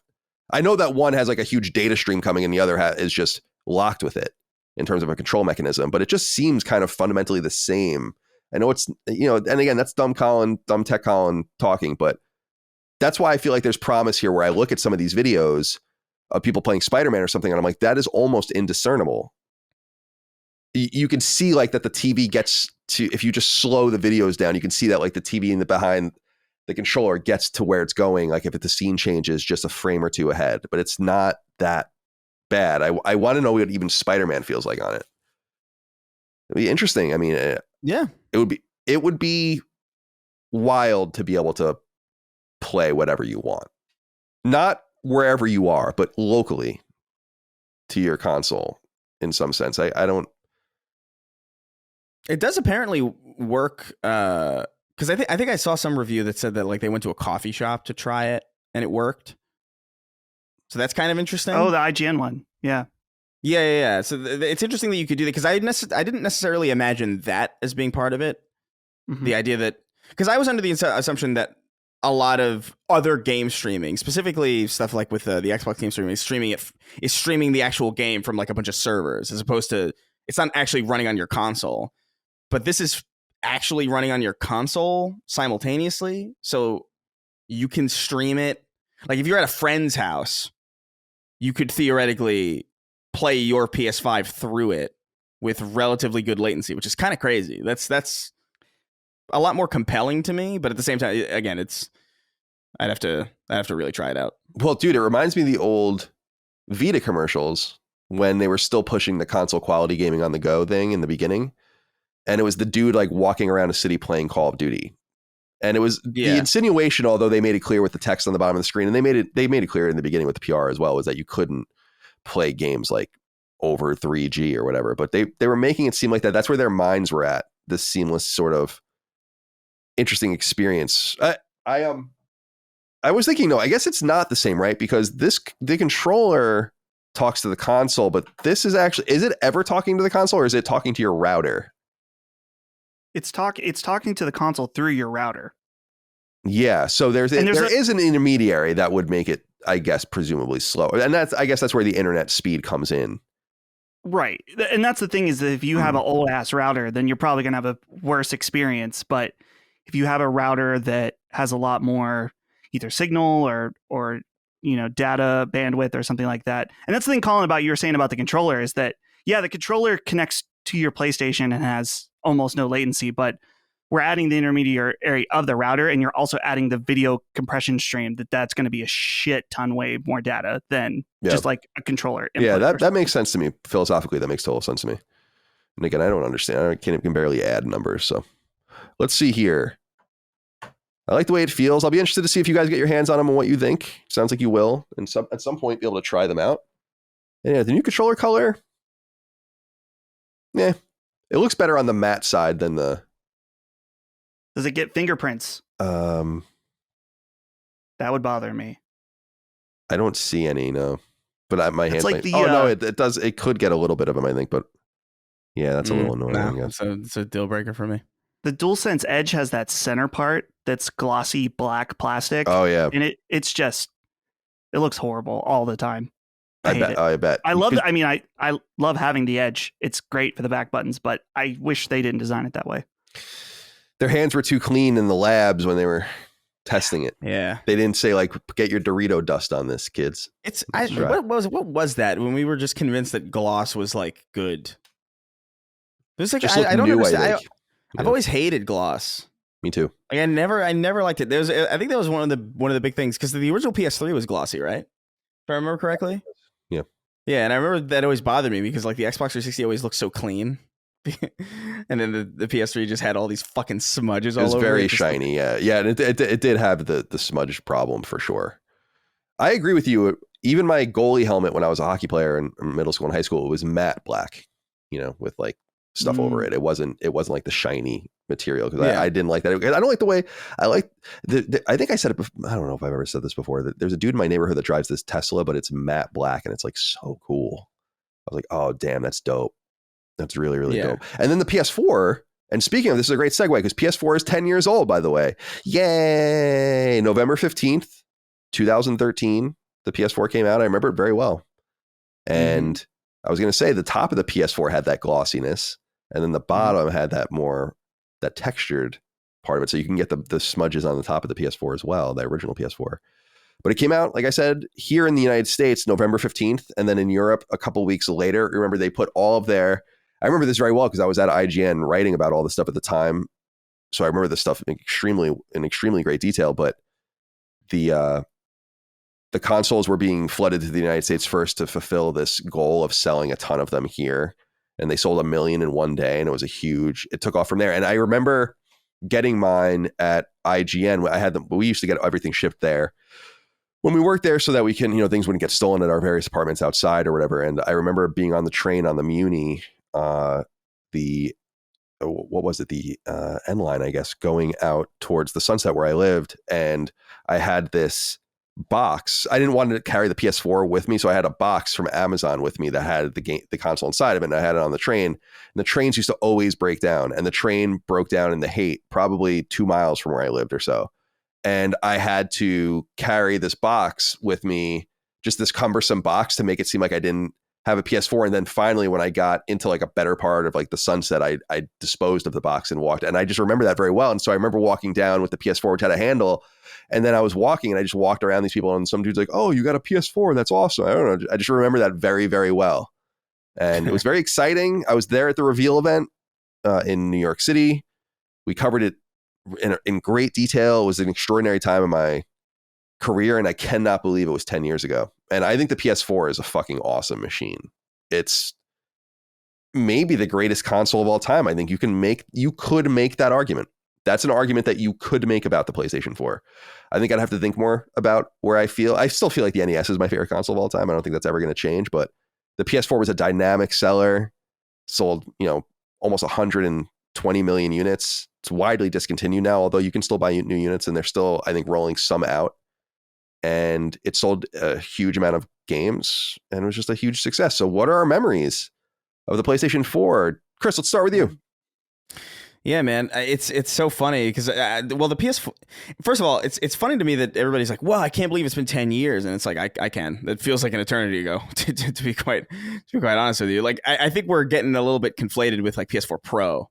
You know what I mean? Where PS4 Pro felt like, it clearly wasn't that long ago in comparison. But that's kind of like, oh, that's when the PS4 came out. It's like, no, it was out a while before that. But I just remember I remember being excited for that generation in general, and then kind of just not really jumping on for a while because the money wasn't there. And I remember I went with initially, I didn't get a PlayStation 4 until the Pro. I had access to it, but I didn't get my own until the Pro. And so like the original ones, I didn't have much experience with outside of friends' houses because I got an Xbox because I wanted Halo, and that didn't work. So that didn't work out so well. But that fucking Kinect.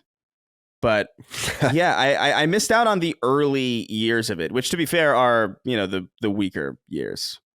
The PS4 definitely like really exploded later, I would say.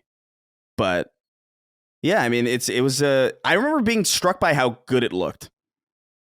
Especially like in comparison to the Xbox One, which looked like just like this really sad VCR that was like so big, and then it had this like really inelegant camera attached to it, and the PS4 had that.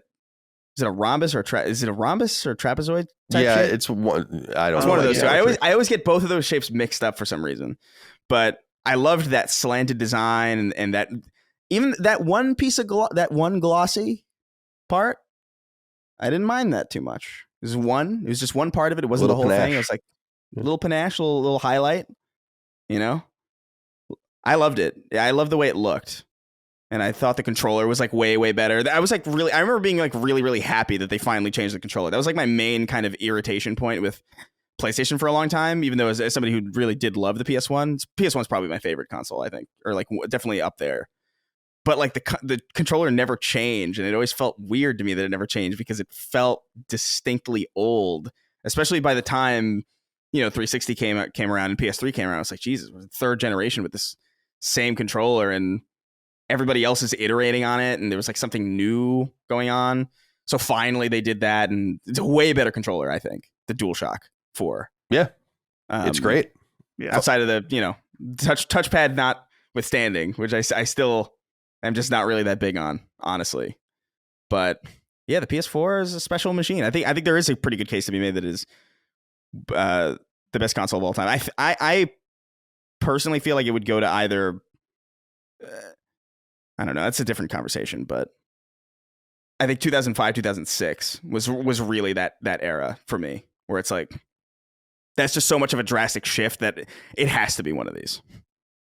Yeah, but, it's going into like the PlayStation 4's place in history would be interesting on an episode of Sacred Symbols Plus, because I don't know exactly where it would stand with a lot of people, but I think it was so dominant. It's so different than the other PlayStation consoles in so many different ways. Mostly what I remember about it is how usable it is. You really have to go back and use the PlayStation 3 again to appreciate what we were dealing with in that era. And it's rough. It's really rough. It's worse. It's worse than you can even imagine at this point, as we've talked about in the past. When you go back every once in a while and play it and try to update it and go on PlayStation Store, it's a fucking disaster. It's just so weighted down. It can barely run. And that was the case for a long period of time. I remember, it's not a big thing for you guys, but syncing trophies on PS3, it would take forever to sync your trophies. And the more you got, the worse it got. And so on and so forth. It just had this weird interface, and cross media bar was fine. They tried to universalize the cross media bar across Bravia and other things, PSP, but it didn't really take hold. But so PlayStation 4 was a huge step in the right direction. PSN finally functioned and worked and was worth paying for, I think, for a lot of people. And it was the first time you had to pay for it anyway. And the games were premiere. And some of the best games of all time are on PlayStation 4. So, Dustin, where are you on this? What do you remember about PS4 as it turns 10? I was so excited because it was a homecoming for me with PlayStation. I had a PlayStation 3, but it was not my primary console during that time. Mainly because when 360 and PS3 came out, I was big on Halo. I had a 360, but when PS3 came out, I wanted to get one, but it was just totally unaffordable for someone who, I guess that would have been 2007, right? Yeah. For PS3? Well, PS3 is 2006. 2006? Yeah, 2006. 2005 was 360. Okay, yeah. So PS3 was totally out of the question for me for a long time, until I think around when Uncharted 2 came out. 2009. I finally got a PlayStation 3. Yeah. So I was able to play a lot of great PlayStation 3 games, but my home was on Xbox. My friends were on Xbox. So that entire generation was there. But there was always part of me that my heart wanted to go back to PlayStation after having the PS1 and PS2 be my home consoles growing up. So I was so excited when I remember those reveals for the Xbox One and just all of the excitement just draining. Like, man, okay, Xbox One is not it. I'm trying to remember what the order was because I think PS4 had been soft revealed. And I was like, well, let's see what happens with the PS4. And then it was super exciting, coming in $100 cheaper. I was living in this house, but my parents had moved to Virginia. So I was living in this house and they were holding on to it, but I had roommates. So I was living on my own and money wasn't super tight, but $400 was a lot of money plus games. And I figured out at Walmart, I found that they had discounted on clearance all the Vita memory cards for only $8 a piece. And there was maybe, I don't know, 15 of them. And I bought all of them and sold them all on eBay for $30 or $40 a pop and practically paid for my PS4 that way. Nice. So PlayStation helped me pay for the PS4 through their, the failing Vita at the time. But the other big memory from that launch was just that it was a launch that was in person at a GameStop midnight release. And man, that era, I mean, it's definitely totally gone now, but it was so exciting just because especially in a smaller town like mine, there's lots of other people playing games, but you don't necessarily know who they are. And so you're kind of forced to be in this line together and hang out. And it was just a very nice communal experience. I remember getting home and hooking it up, and my roommates were checking out Killzone with me and stuff like that. And you guys brought up the controller, dude. The one thing immediately that about the DualShock 4 was the triggers, the way they kind of have that like light lip at the end instead of whatever trash was on the PlayStation 3 was just worlds better immediately. The DualShock 4 is probably my favorite controller of all time. Still, I like it the way it feels way more than the DualSense. So yeah, PS4 was special. It was the first console that really came out right at the beginning of my adulthood. And now that it's, 10 years ago is like crazy. So that has a special place in my heart. And then PS5 is like my first console in my professional gaming life. That came out right when I was starting to be on Sacred Symbols. So they both hold very special places in my heart. And I'm not like you, Chris, where the fact that was 10 years ago is crazy to me. But I'm guessing that's only going to get worse every year that I get older now. So just buckle up. 2013 was just such a vastly different time to me that like it makes it it totally makes sense. Because like 2013, I was still in college. I was working at Sears. I didn't really have a YouTube presence at all. I didn't know a lot of the people that I know now. So like it being 10 years ago is like, that completely tracks. If you told me the PS4 Pro was 10 years ago, I'd be like, what the fuck are you talking about? That would be really jarring because very little in my life has changed outside of that. But yeah, it is something that will like it really. I still think 20 years ago was like the 80s. You know what I mean? Yeah. You know what? So I totally relate. It's just what happens. I can completely relate to that. Yeah. I think back at stories early in college where I'm like, that was literally 20 years ago. Yeah. Oh, you remember when Ramon, you went to this show? I'm like, yeah, that was in 2003. It gets distressing when you can vividly remember 20 years ago because I don't have a lot of experience with that. You know what I mean? Like I don't really have a lot of experience with remembering vivid memories from 20 years ago because you can't. You'll get there. You can't until you're like well over 20. And so it's like now that I'm really it's like, oh, I remember 2003 very vividly. Oh yeah. Ew. Oh yeah. What the hell? It's gross. Yeah, it's terrifying. So I don't know that I have much more to. It would be fun to do a PlayStation 4 kind of remembrance episode at some point, maybe when it's truly discontinued, because I think they're still even making them, but I could be wrong on that. And really get into the nitty gritty of it. But I have a lot of memories of covering it in the sense people might be interested, nerds of the industry might be interested. I remember going to Sony to pick up IGN's. Vince and I drove to Sony's offices in San Mateo to pick up IGN's debug units, probably, test units, probably three weeks before or something like that. And they gave them to us in these, they were already open. They were not boxed or anything like that. And they just gave them to us. And I remember driving back up towards San Francisco and stopping somewhere to get something to eat and kind of being like, oh my God, what if these things get stolen out of the car? That was funny. I remember sending an email around at IGN telling people might remember this, although we used to unplug and plug in our consoles constantly. And this is a part of working at IGN. You had your own consoles on your desk that were yours. And if you covered these different things, like, so the Xbox guys had their Xboxes and the Nintendo guys had their Nintendo stuff and all the rest. And when you'd go to capture footage or do things, you'd unplug them and bring them into the capture bays and then bring them back. And it was just this way of life. And PS3 had a very easy way to shut it on and off. People might remember the fat ones where there was a literal switch on the back. Once you shut it down, then you switched it off. And PS4, you'd think it shut off the original PS4, but it would be on for several minutes sometimes after the light went out, like the light on the side of it. And I remember sending an email out to people because everyone was unplugging them and fucking them up, like where they were getting these like, you didn't shut it down properly messages and all that. So I remember that really well. And I remember playing Killzone Shadowfall at Sony in one of their conference rooms. They had it set up on a bunch of TVs to play the multiplayer. There's a lot. I was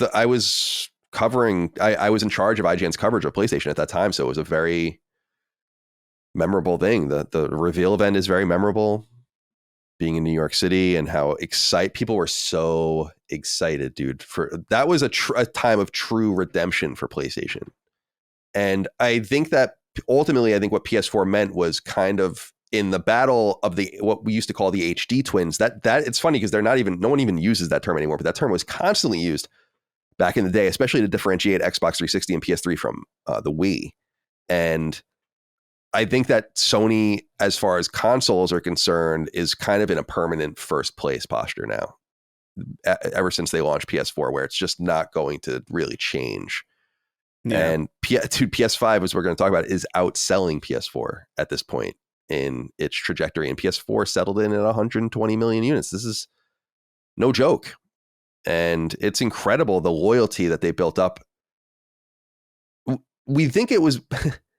It would be so interesting to anthropologically look at it almost and figure out, like, where does it come from? And the reality is it comes from all sorts of different places, depending on who you are and where you're from and what your experience is. A lot of people built their PlayStation loyalty during the PS1 era. Certainly the PS2 era was wide and caught a lot of people. I think things like Grand Theft Auto revolutionized the way people interact with PlayStation in a major way. I think games like Gran Turismo did the same thing.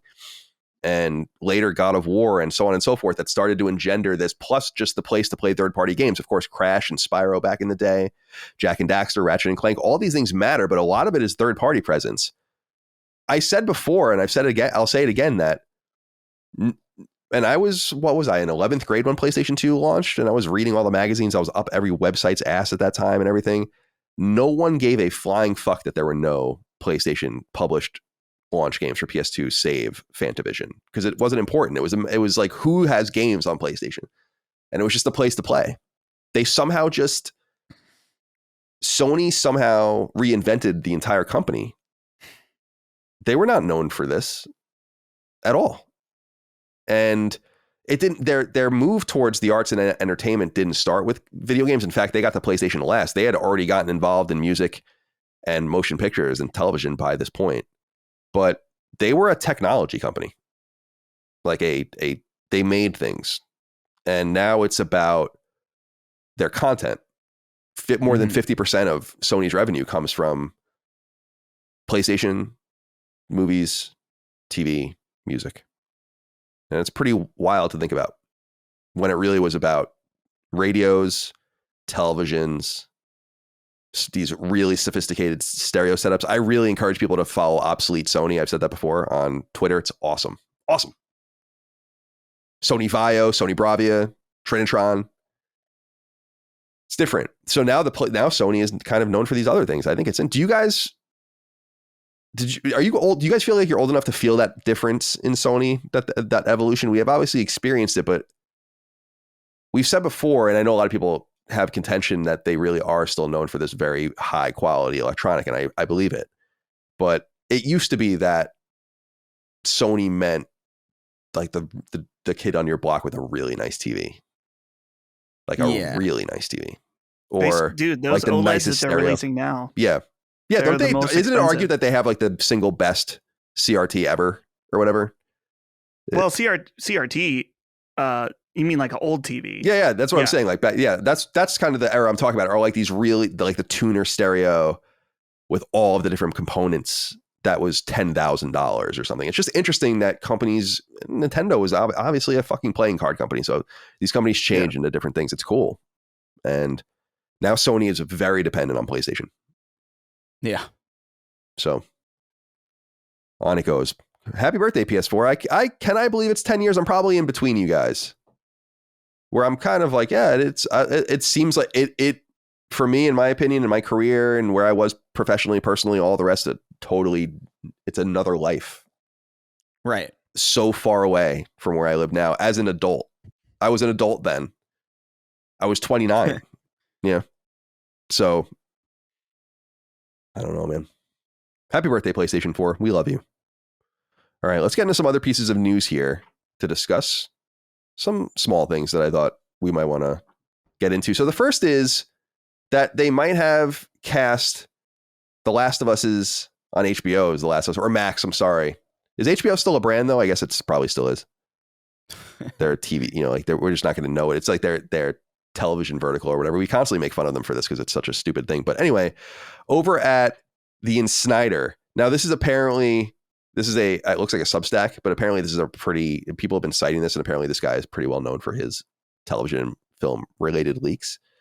He says here, quote, back in August, The Last of Us showrunner Craig Mazin told the LA Times that he had found an actress to play Abby Anderson in season 2 of The Last of Us Part 2. To that end, I hear that Kaitlyn Dever is in talks to tackle the role. So this is interesting. Kaitlyn Dever, I was like, I know her. And so I went and looked it up. I know her from Last Man Standing, that unusually funny Tim Allen sitcom that I think a lot of people probably wouldn't like, but I used to think Home Improvement was so funny. I think Tim Allen is just a really funny guy. So I liked that show quite a bit. And so she played his youngest daughter on that. And I'm like, I knew her from that. But then I went and looked on her Wikipedia page and I was like, this is strange. She plays Cassie Drake in Uncharted 4, motion capture and voice. And I was like, that's also interesting for obvious reasons, I think. So what do we think of this? Do we like her as this role? Do we know her from other things? Do we have any thoughts on it whatsoever? The role of Abby is going to be a tough one. Like, I wonder in casting and with Neil and others when they sit with her and they're like, you're going to get a lot of shit from just random audiences. It's going to happen, total, but it's got like that. I wonder if you have to have someone that's steeled for that.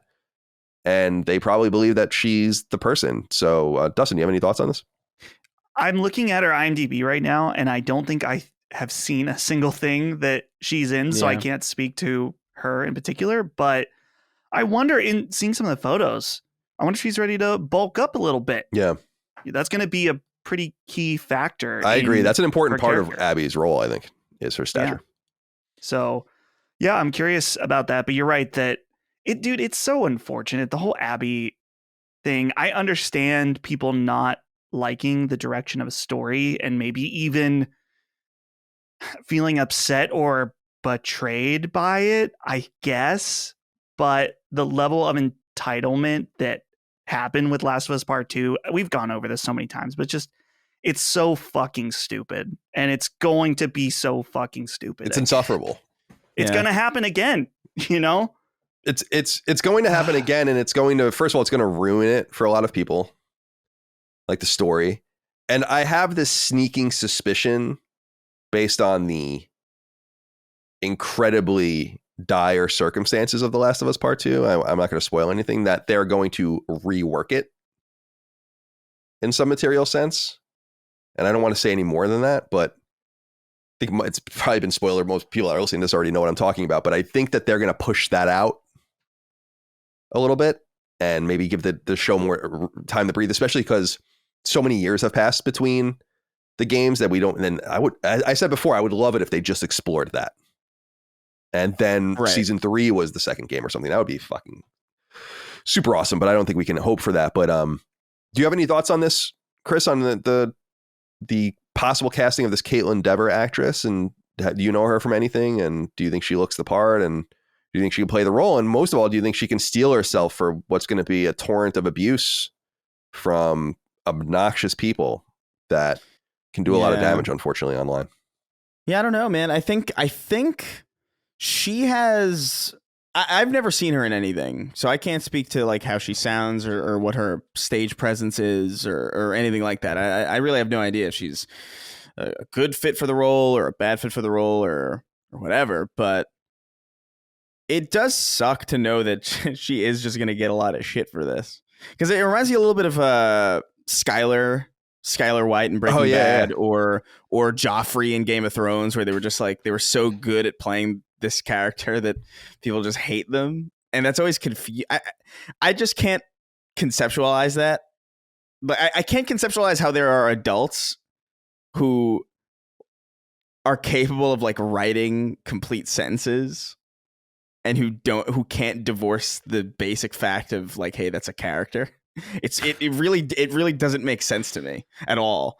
But I will say, looking at the article about this from the Snyder, the header image of this actress looking kind of on the other side of a wall, kind of like sneaking, looks a lot like how I would have imagined Ellie to look, outside from the the down, outside from the the hair being down. That looks way more like Ellie than Abby. So like interesting. I don't know, but that could be like a very old picture too. Like she might look way different now. Like I have no clue.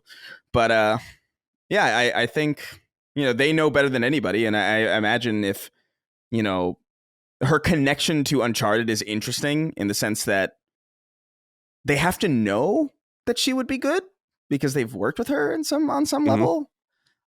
Especially in that environment, in the game's environment. So it's like, okay, well, yeah, maybe I'm open to it. I do have a sneaking suspicion, like you though, that they're probably going to tweak a lot of this. Yeah, I think the result is the same. I just think you have to give it, unless you really want to shock the shit out of an audience, which that's cool. I think things like Game of Thrones did that constantly, so I think you can get away with it, but I don't know. Sure, make the show a lot cheaper to do. Anyway, I am interested though. Do you guys see where my conspiratorial brain goes? Well, wouldn't Kaitlyn Dever play Cassie in the new Uncharted? And maybe not, because she's older now. Maybe she hasn't aged the way that they envisioned that character, and she's not the fit. But Abby is really physical, so you would assume that maybe they think this or know this of her. I think she was an ice skater, so she's obviously an athlete in some sense. She just might be more demure in some way. But I'm wondering if, I personally think it's obvious that there's an Uncharted game in development with Cassie Drake as the main character, specifically because of that live action thing, because otherwise I do not understand why you would put that in there. What is the point of doing that? Why would you do that? What is that even teasing then? You're just, it is weird, yeah. Making something up. So if that's the case and you believe that game's coming, then someone has to be playing her, and you would assume it would be her. Now, if that's the case, and this game might not be, and probably isn't in development at Naughty Dog, but something like Visual Arts or some external studio with Naughty Dog kind of working on maybe the writing and co-producing of the game, you would assume that they're very familiar with her. They might be, in other words, very familiar with her. Right. And I wonder if that will bear out to be some sort of conflict too. And I think probably not. I don't think it will matter at all, as long as those things stay apart. I think that's cool though. So VGA's Uncharted. It could be. Naughty Dog's that would be announced quite a few things, done quite a few things there and drops at the Game Awards over the years. So we'll see. We'll talk about that actually more later. I'm sorry. That'd be a hell of a show when you consider all the stuff that's rumored to be there. Let's save it because we're going to talk about it later. I want to talk about those rumors. No, of course. Yeah. Of course. All right. So someone actually wrote in about something that I thought was interesting. Daniel J wrote in and said, "Hey, CDC, not much of an inquiry, however, a funny or depressing Sony moment that just occurred today. The Madam Web trailer dropped today." Oh, quite a few people wrote in and asked what you thought of this, Chris. And while the movie looks absolutely terrible, I noticed another atrocity in the trailer. A guy in the subway is shown playing on a handheld that turns out to be a PSP and not a Vita. From the few that remember the PS Vita, may it rest in peace. In all seriousness, I would never expect Sony to put a Vita in a movie, but seeing someone like Naughty Dog put it in The Last of Us Part 2 was a very welcome surprise, and I hope it would catch on smaller levels. Hope you guys have a great rest of your day and keep up the great work. Did you guys see this or see this make the rounds? That first of all, I know you guys probably saw the trailer for the movie. I didn't even watch the trailer, and I am interested in what you think of it, Chris. But yeah, there's a dude on a train in a Mets hat playing what looks like a PSP. I can't tell if it's a PSP Go or the PSP is just aging smaller than I remember it. It could be the PSP, what was it, the 2000 or whatever. But anyway, he's playing it. Now, some people are noting that the game actually the movie takes place in the early to mid aughts.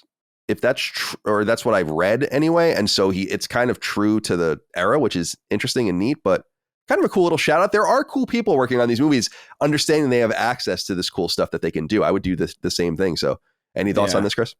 I think it's confusing that it's a PSP without the branding on it. Yeah. It's a Sony Pictures game. Like I just don't. Or that's true. Yeah. I'm looking at there's a close up of it and it looks like it's of it and the silver ring isn't there. Right. And that's mega distracting to me. I don't know why, but I think it's cool. Dude, man, I love the PSP. I really, really, really fucking loved that machine. And I still do. Like, I wish I had it. I let my cousin take it because I was like, I'm probably not going to play this anymore. I've got so much other stuff going on. Here, take it. There's some good games on it. Enjoy it. And then I have no idea what she did with it, which makes me really sad.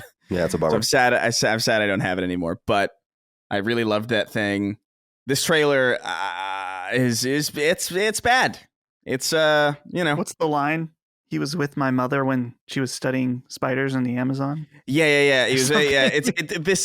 This insistence on making Spider-Man movies without Spider-Man is so weird. Sony wants that money. It feels like something out of like a joke reality. Like it feels like this movie, Kraven the Hunter, the two Venom movies. They all feel like movies that characters in other movies would go see.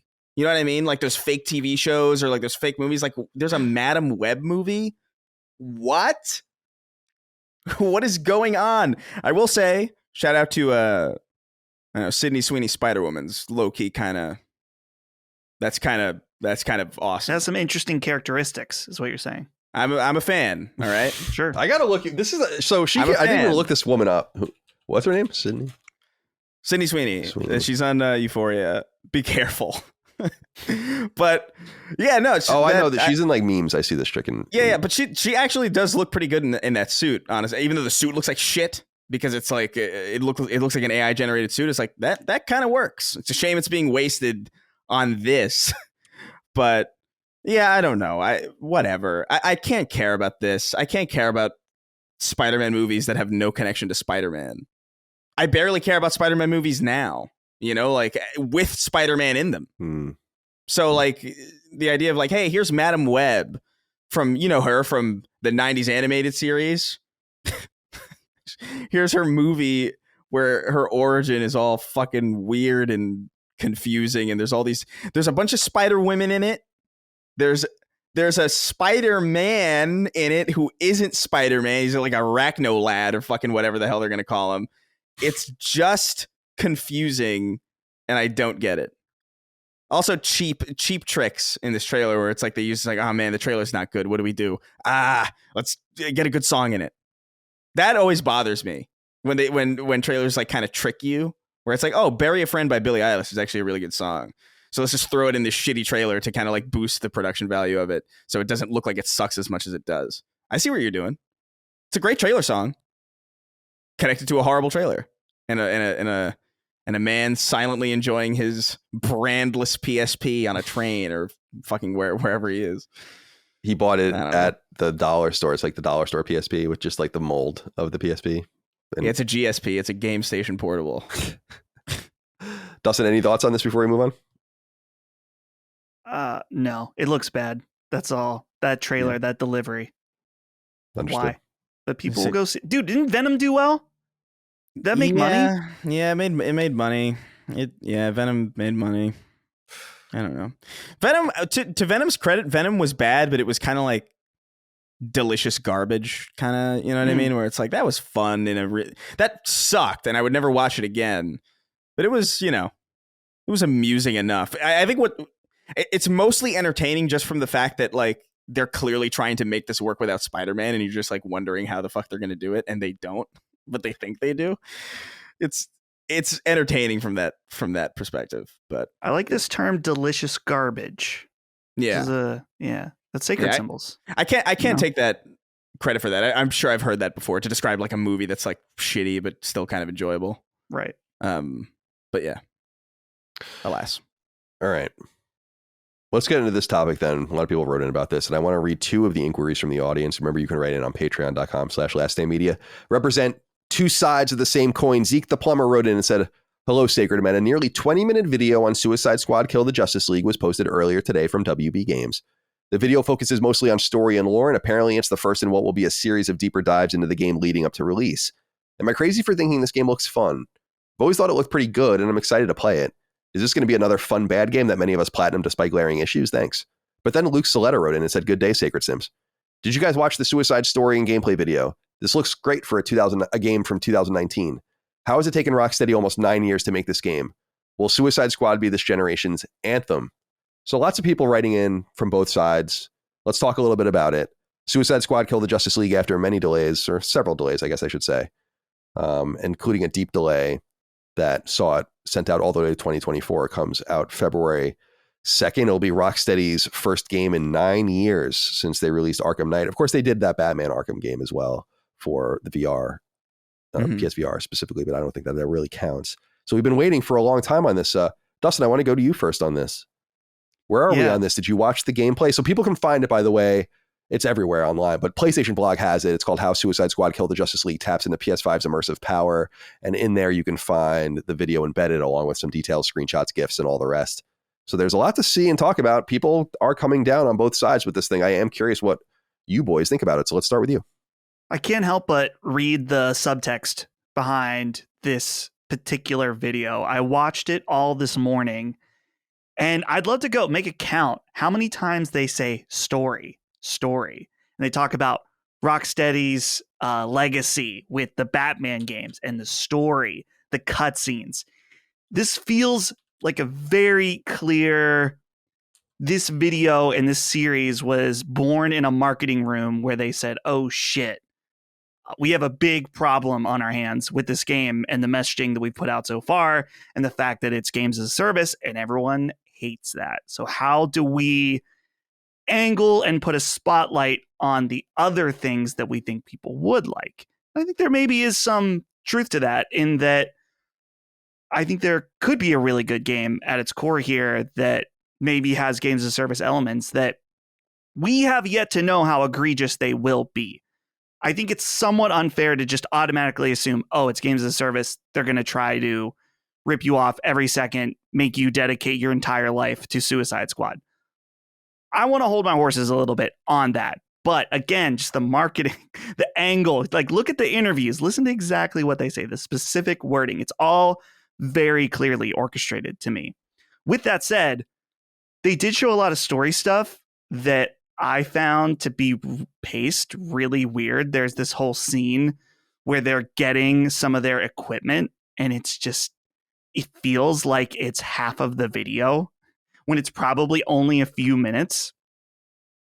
As far as the gameplay looked fine. I think they're going to be up against the fact that they made a big emphasis about traversal in this game.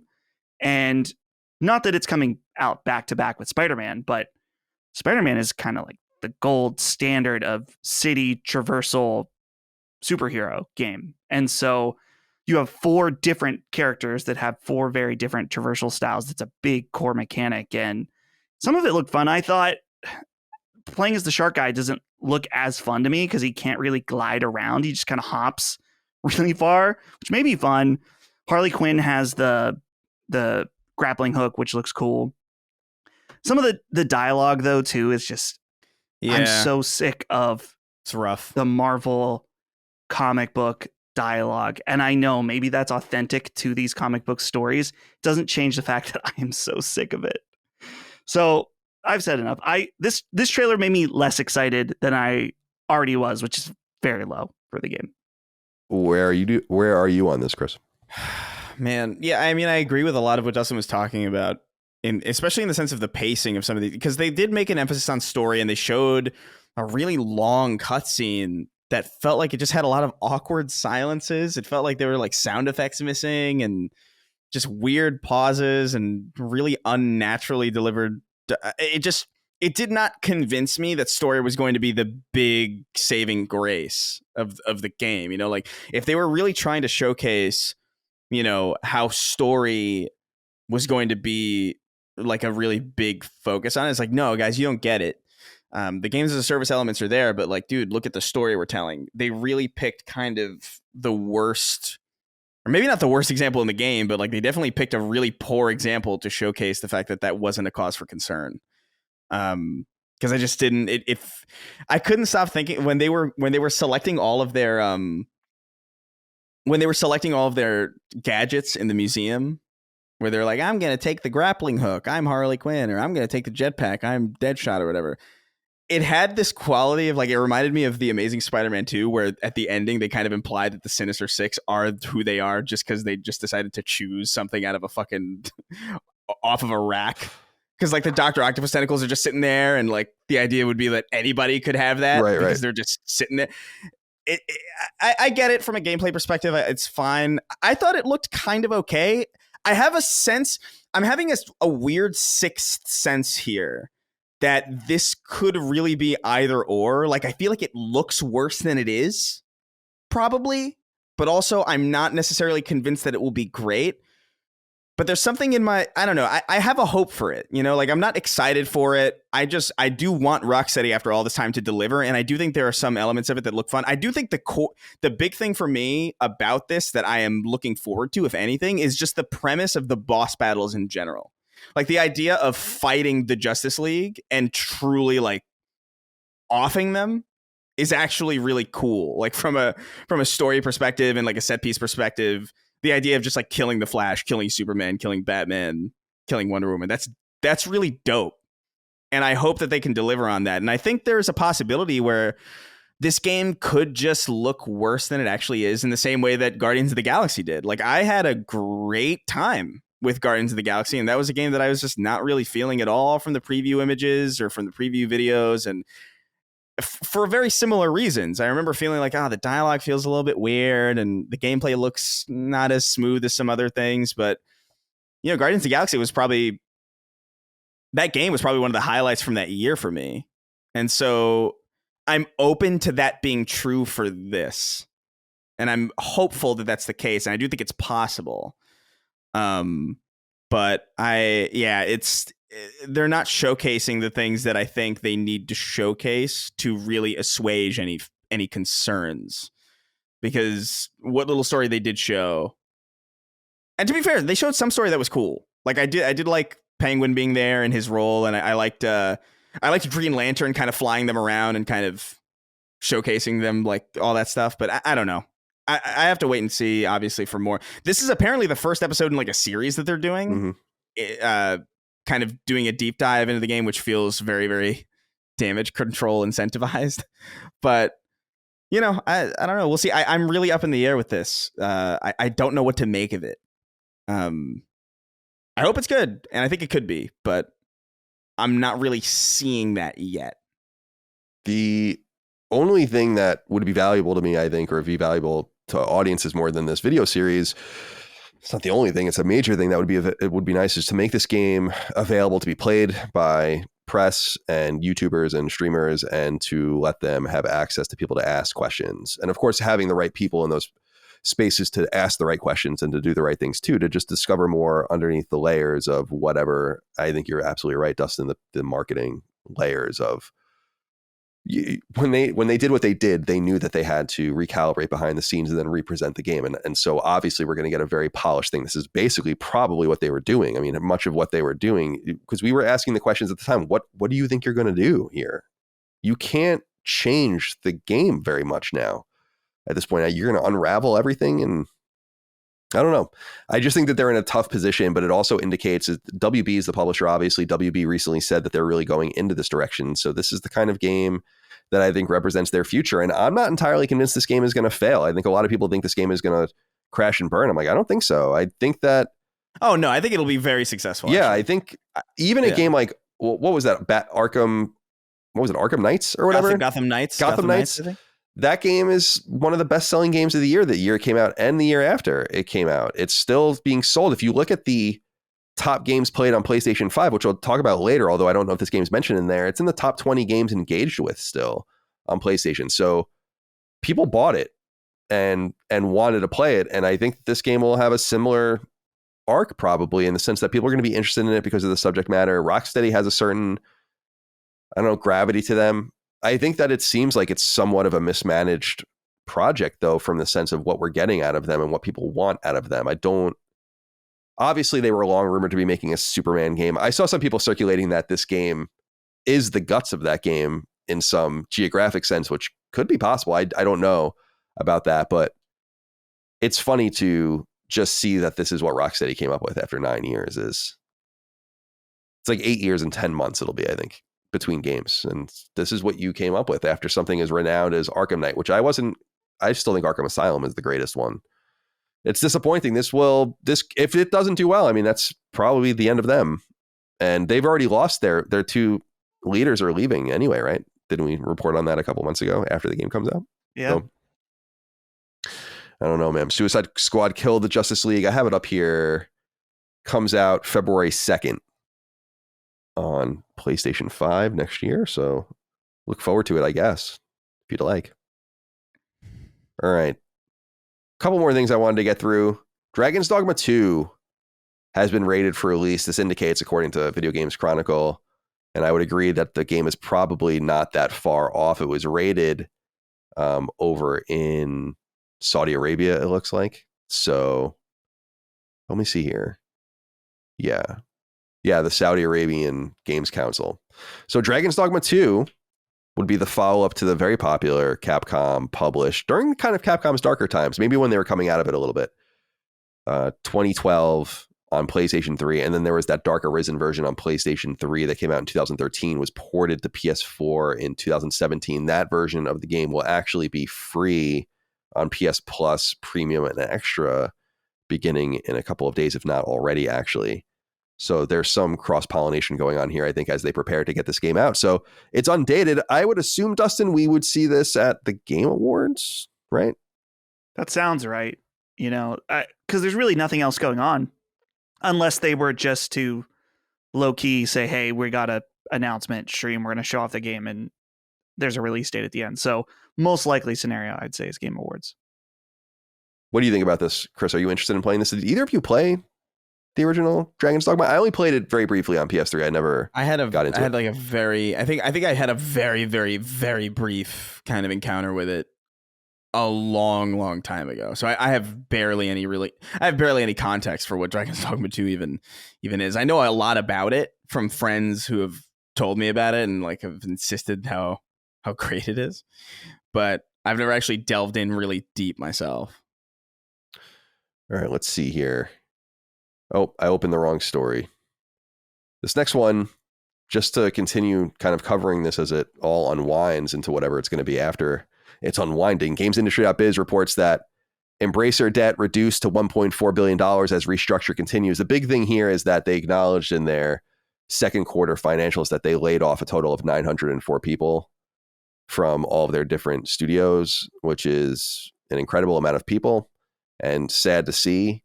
But as noted, the layoffs come from Crystal Dynamics, Gearbox, Beamdog, the closure of Campfire Cabal, Volition Games, further layoffs at Cryptic, Zen Studios, Digic, and so on and so forth. And they're going to probably continue to do this. They also apparently canceled 15 or so unannounced games at different studios as well, which probably come from these various studios. Campfire Cabal, for instance, never even got their game out or even announced. So that was probably one of the cancellations. So just wanted to acknowledge this. One thing I did want to say, though, I don't know if this is actually brought up later in the show.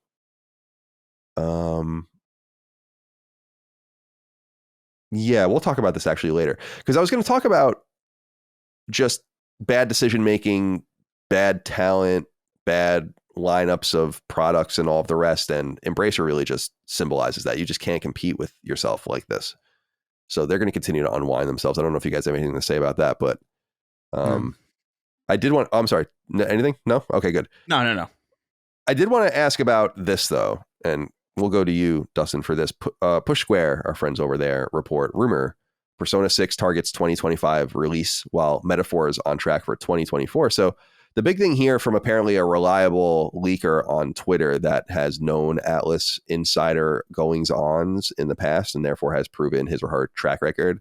So the first thing is that long in development fantasy RPG that we talked about probably a few months ago that was announced a long time ago, Metaphor ReFantazio, that game apparently will be coming to PlayStation in 2024. However, it says later on that Persona 6 will be penciling in a 2025 release date. So that would indicate that the game would be announced pretty soon, I would assume. Persona, and I think it might be noted in this story or another story I read, where Persona 5 was actually, and it reminded me, Persona 5 was announced really early.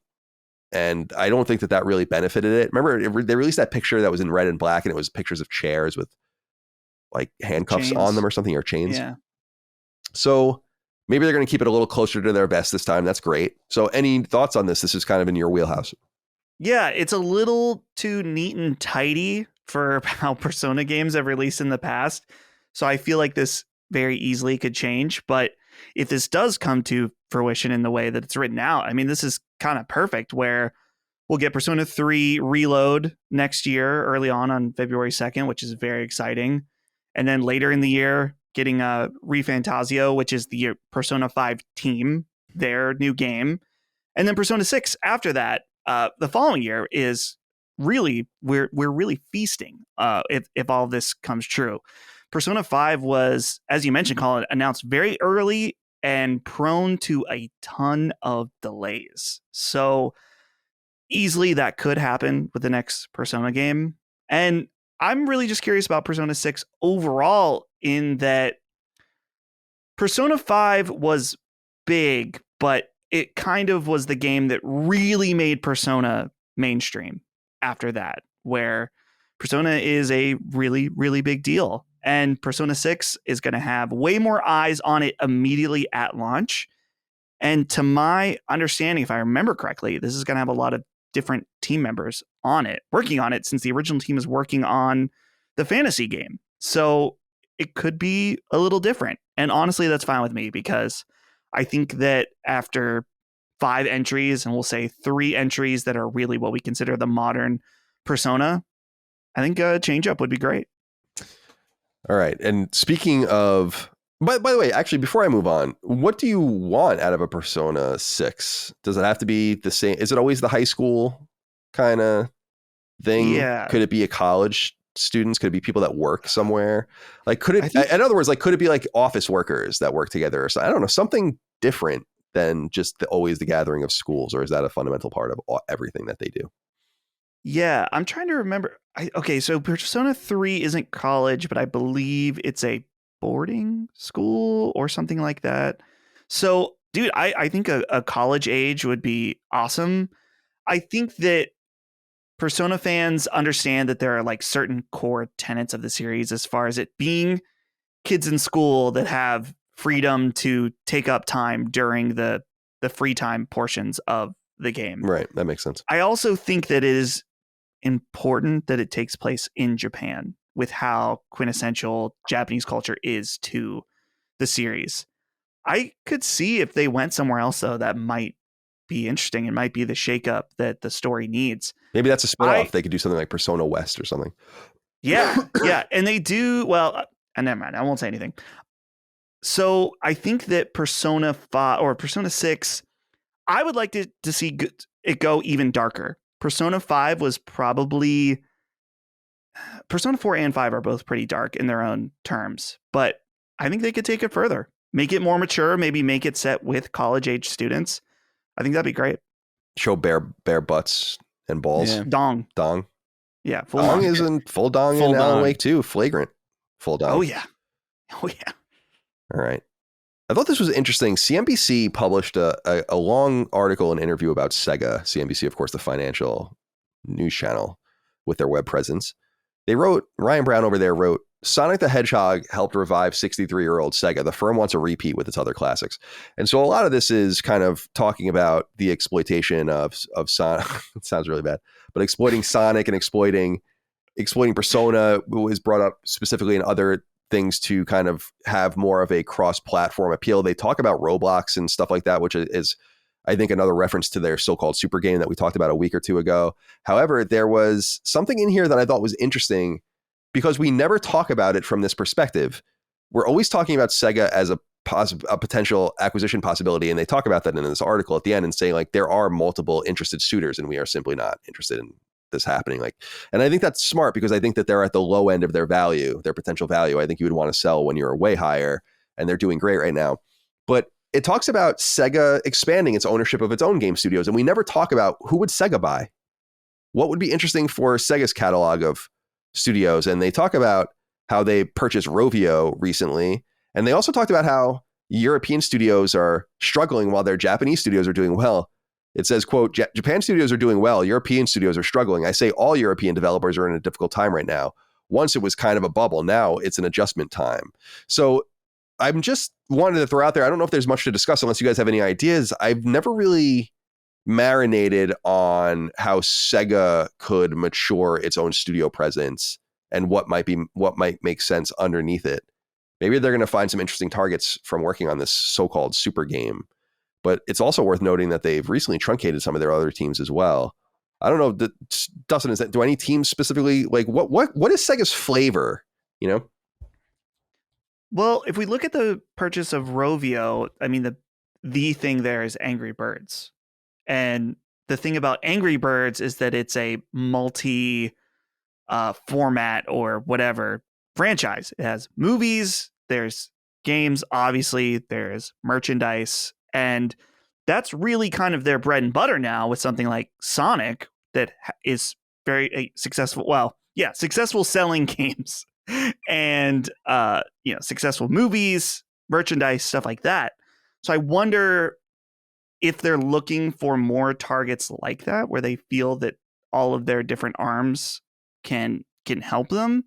But I don't know what that would be. Like Five Nights at Freddy's is a video game and movie and merchandise IP, but I don't know if anyone owns that. But I'm really not sure. Yeah, like I'm looking at, they obviously have internal teams already. Creative Assembly is the one we were talking about where they had layoffs recently. Relic is still banging around, I guess. Atlus is doing its thing, and that was a really great purchase on their part, by the way. That was an early acquisition that was just kind of totally random, and no one really thought twice about it, to be honest. No one cared at all when that happened. And then I think in addition to Rovio, like you said, owning 2 Point is an interesting studio to own. So I don't know what their flavor is going for. That's kind of the point, Chris, I guess I was making, is it would be very interesting to see what they think they need. Because I guess I never really considered them as a buyer. But why wouldn't they be? Yeah. And again, I know they bought Rovio, like Dustin just said. I understand that, but that's not the kind of studio I'm talking about, I guess. Yeah, it's man. Yeah, I don't know. I know people who work at Sega, and it's surprising to me to see them being like, hey, what do we buy next? Because I feel like they've got a lot of cleaning up to do as far as how well they're managed. I'm not going to go super into it, but I don't know. The idea of, I don't know what else. Five Nights at Freddy's is actually a great pick. I think as far as what Dustin mentioned, the idea of this multifaceted kind of brand that exists in multiple spaces at once. There's really not many examples of that aren't already, owned by major publishing arms or major studios. I think, that's really the only one that comes to mind. I can't even imagine what would be on the table for them, because I think of like what's available already as far as like independent studios or IP, and just none of them really fit with Sega, or at least the ones that I'm thinking about, like IO doesn't really fit Sega at all. Remedy certainly doesn't fit Sega even slightly. You know, like I just don't know I don't know where they could possibly be looking. I'm sure they would love to have Visual Concepts back. Visual Concepts was a Sega studio. And they were making all their sports games. And then when Sega kind of started to really buckle, they sold them and to Take-Two. And I have an idea. Yeah. Vanillaware. Oh, yeah. Atlus has published their last 3 games. Oh, yeah. They have a new one coming out 2024. I watched the trailer. It's called Unicorn Overlord. I can't remember if we talked about this on the show, but have you seen this game, Colin? Unicorn Overlord? I don't think so. I'm looking it up now. It's coming to PlayStation 5. This looks 100% like your shit through and through. Let me see here. It's a tactical RPG game. Oh, yeah. Looks great. March 8th. It has a date. I don't know why I haven't ever seen this. Unicorn. Me neither. I think it was revealed. There's so many fucking... At a Nintendo Direct. Oh, yeah. That's probably why I didn't see it. Maybe. Development. The concept, blah, blah, blah, blah. Was first teased with a short movie, commercial disc, 13 Sentinels, Aegis Rim prologue. The game was officially announced together with the Japanese and Western special editions in September. I got no idea. Yeah, I don't know. I'm just reading it. It's in a Komatsu article. But yeah, this does look great. I mean, Vanillaware is a studio that I really did. Well, I mean, I guess I would say do love. I just haven't played their last 2 or 1 game. But Dragon's Crown's a favorite of mine. Games like Odin Sphere are totally classic. And Muramasa is a total masterpiece too. And that was originally on the Wii. And then there's actually a seminal version of that game on Vita, which people can go play if they want. But Dragon's Crown is probably my favorite of the games I've played of theirs. And obviously it's what is that guy's name? Kamatani, the artist. Let me see if I can find it here. Yeah, George Kamatani. He's the guy that I think is the lead artist of that Vanillaware style art that is in all of their games, that beautiful art. And he's the president too. Yeah, he's like their dude. Yeah, he's like the director. Yeah. I think it all circulates around his art. I could be totally wrong about that, but yeah, anyway, Unicorn. There is a website, unicornoverlord.atlus.com, if people want to go check it out for themselves. It looks great. March 8th, 2024. Totally looks fucking awesome. Why I've not heard about this is anyone's same guess. There's so many games though. It's hard to keep up with. There's like a million games coming out every goddamn day at this point. It's a lot. Okay. And finally, since Remedy came up, let's talk about them briefly. I thought this was interesting from their financials. This has been circulating. So they released a statement noting that one of the games that they have in development, their project codenamed Vanguard, which was a kind of going to be a free-to-play multiplayer game, is being totally rebooted. Will be known now as Project Kestrel instead, and will be a premium game instead of a free-to-play game with a quote-unquote strong cooperative multiplayer component. And this is apparently the game that is being published by Remedy and funded by Tencent, I believe. So it'll be interesting to see how this comes out. But I think they're reading the market pretty well and saying we got to get out of this space and make the game paid for and not free to play. Wise indeed. So just wanted to make note of that as we see Project Kestrel kind of emerge from its cocoon in the coming years. All right. That's all we have for the news this week. All right. Let's get into the games we're playing. I'll start this week. We're all playing Alan Wake 2, so we'll talk about that last. But I wanted to note that Habroxia is coming to PlayStation 5 on November 21st. And it will cost $7.99. So for people that are unaware, Habroxia, the indie studio that I co-own, Lilymo, created 2 games before I joined. One was Perils of Baking in 2018, and that was re-released. We remade it in 2022 and re-released it as Super Perils of Baking. And I wrote that and helped produce that or whatever. And then they made a game, and it's mostly Barry Johnson and some collaborators, a game called Habroxia, which is an old school arcade style shooter. And this was kind of the game that really attracted me to Barry. And we started working together after that on Twin Breaker, which was the first game that we collaborated on, which was the Sacred Symbols based game that you can find now on PS4 and on Vita and Xbox, PC, etc. Anyway, Habroxia 2 came out and we really loved it. It came out in 2021, I want to say. It's our best-selling game. And so we started and we wanted to go back and kind of redo some parts of the original Habroxia and re-release it on PS5. And we released it actually earlier, kind of stealth released a little bit on Steam in this new format same game, but it has more story in it, more intricacies, more options, this hard mode, a new, much harder trophy list. And Jordan Dito actually wrote in about this and said, hey boys, this one is for Colin. With Habroxia releasing on PS5 very soon, can we expect it to have a hard trophy list like Habroxia 2? Thanks, I'm super excited. I personally think it's our hardest trophy list, maybe except for Super Perils of Baking on PS5, which is the hard version of that trophy list. It's going to require a lot of skill to get some of the trophies, but it's a very fun game. Again, $7.99, and here's the important part. If you already own Habroxia 1 on PlayStation 4 and Vita, you'll have both versions of it. You'll get it for free on PS5 on November 21st. It'll be available for you to just download. So check it out. And if you buy the PS5 version, of course, it'll be backwards compatible. You buy to get the PS4 and Vita version. So that's 3 trophy lists for you if you want to explore those as well. So please do support Habroxia at the very appropriate and reasonable price. One easy payment of $7.99 US dollars. And thank you for your support. I hope you love it. Again, our intention at Lilymo is to make games that are not old school style games, but that games that you would have expected to have found on old platforms. So hopefully indistinguishable and indiscernible, except for some modernity like online leaderboards and mappable controls and all the rest. So thank you for your support out there. November 21st, Habroxia 1. Check it out. All right. And let's talk about Alan Wake 2. Brent Lindquist wrote in and said, hey fellas, no question here. Just a big thank you for Remedy recommendations. I'm finally playing through Alan Wake Remastered, which I'll follow up with Control and Alan Wake 2. And I don't think I would have done it if not for Sacred Symbols. Keep up, or just keep doing what you do. Thank you, Brent, for writing in. Glad that we've been some sort of positive influence on you and checking out the Remedy connected universe between Alan Wake, Control, Alan Wake 2, and so on and so forth. So we're all playing Alan Wake 2. Let's get into it a little further if we feel like it. Again, we're going to have a full spoiler cast and review discussion up for this game in the next week or so on Sacred Plus in our normal tradition. So we'll really get into it and spoil it there. We'll be spoiler free and more brief here. Chris, where are you in Alan Wake 2? How are you feeling about it? And what do you want to say about it? Yeah, dude, I still really love it. I'm still deeply enamored with it. But I do have to say something, man. This is a weirdly anxiety-inducing game. Like, it actually really makes me deeply uncomfortable. And I like that.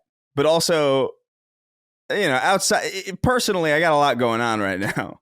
So, like, it's kind of been like a really uncomfortable thing to play. So I haven't played much. I played one more chapter. It's so weird because this game is short. Theoretically, like in comparison to like Baldur's Gate or Starfield or something really designed to really suck a lot of time out of you. You know, it's a relatively short experience, but it's taking me so long to get through it because I can only handle so much of it at a time. And it's weird. I love that about it. I think that's like a really kind of interesting and really cool, and I really admire it. But at the same time, I kind of was like, damn, I want to get this done. All right. Not necessarily that I want to have it off my plate already, because at the same time, I do kind of lament the idea of it being over. It is one of those experiences where, you know, it's always nice to have more of it waiting. But at the same time, it's like, man, this is an intense game, you know? And I don't know. I don't know if I have much else to say. We'll get into it obviously more in the spoiler cast once we've completed it. But yeah, I'm taking my time with it both because I want to and because I don't feel like I have any other choice because of how psychologically wild it is. It's funny because I'm having a hard time playing it quickly too, but it's more for just, as I noted earlier, the game kind of, in my experience, I'm maybe 8 or 9 hours in now. It just kind of refuses to let you get any sort of cadence, in my opinion. It's just it's all over the place. And I think that's fine. And that's actually part of what makes it interesting, but it's very, in that sense, episodic to me, where I have no interest in playing it quickly. It doesn't let me get into a rhythm with it at all, which I think is a major complaint I would have with it. But I think that's just based on the nature of this very specific game. Dustin, where are you on Alan Wake 2? Yeah, same thing as Chris, where it's just there's a lot of jump scares in this game. I don't really like jump scares, though I find myself enjoying them in this game. But yeah, it can be a pretty anxiety-inducing game to some degree. gotta say the things that have been in the forefront of my mind playing recently is I wish it looked a little better. In fact, I think that the performance mode and the overall, I guess, specifically performance and resolution on this game are, I wouldn't call them an issue, but they are distracting. We talked about this a little bit on Sacred Symbols Plus that's going to come out tomorrow for everybody, but there's a lot of shimmering. There's a lot of times where it's like, oh, this is specifically, you'll see like in-game videos and they'll have characters where there's like a trail, which I don't know if that's like the upscaler, the FSR having some kind of like motion trail beside it. But that always takes me out of it too. It's impressive that they got the game running at 60 FPS, and there are still many elements in terms of its art direction and its lighting that it is very beautiful. It just feels very compromised on PlayStation 5 in the performance mode. So that's been a little disappointing. The one other thing that I'm not enjoying as much is this game has two characters that you play as. That's obvious. That's not a spoiler. And this isn't a spoiler either. You can decide which character you play as at certain points. It lets you choose. I hate that. Just put the character that I should be playing at this point in the story. And I understand that maybe it's open-ended, but I'm just alternating between them with each mission. And I just wish that it just did that for me. I don't know. I would, is there someone that would like to do all the missions as Alan Wake and all of the missions as Saga like that?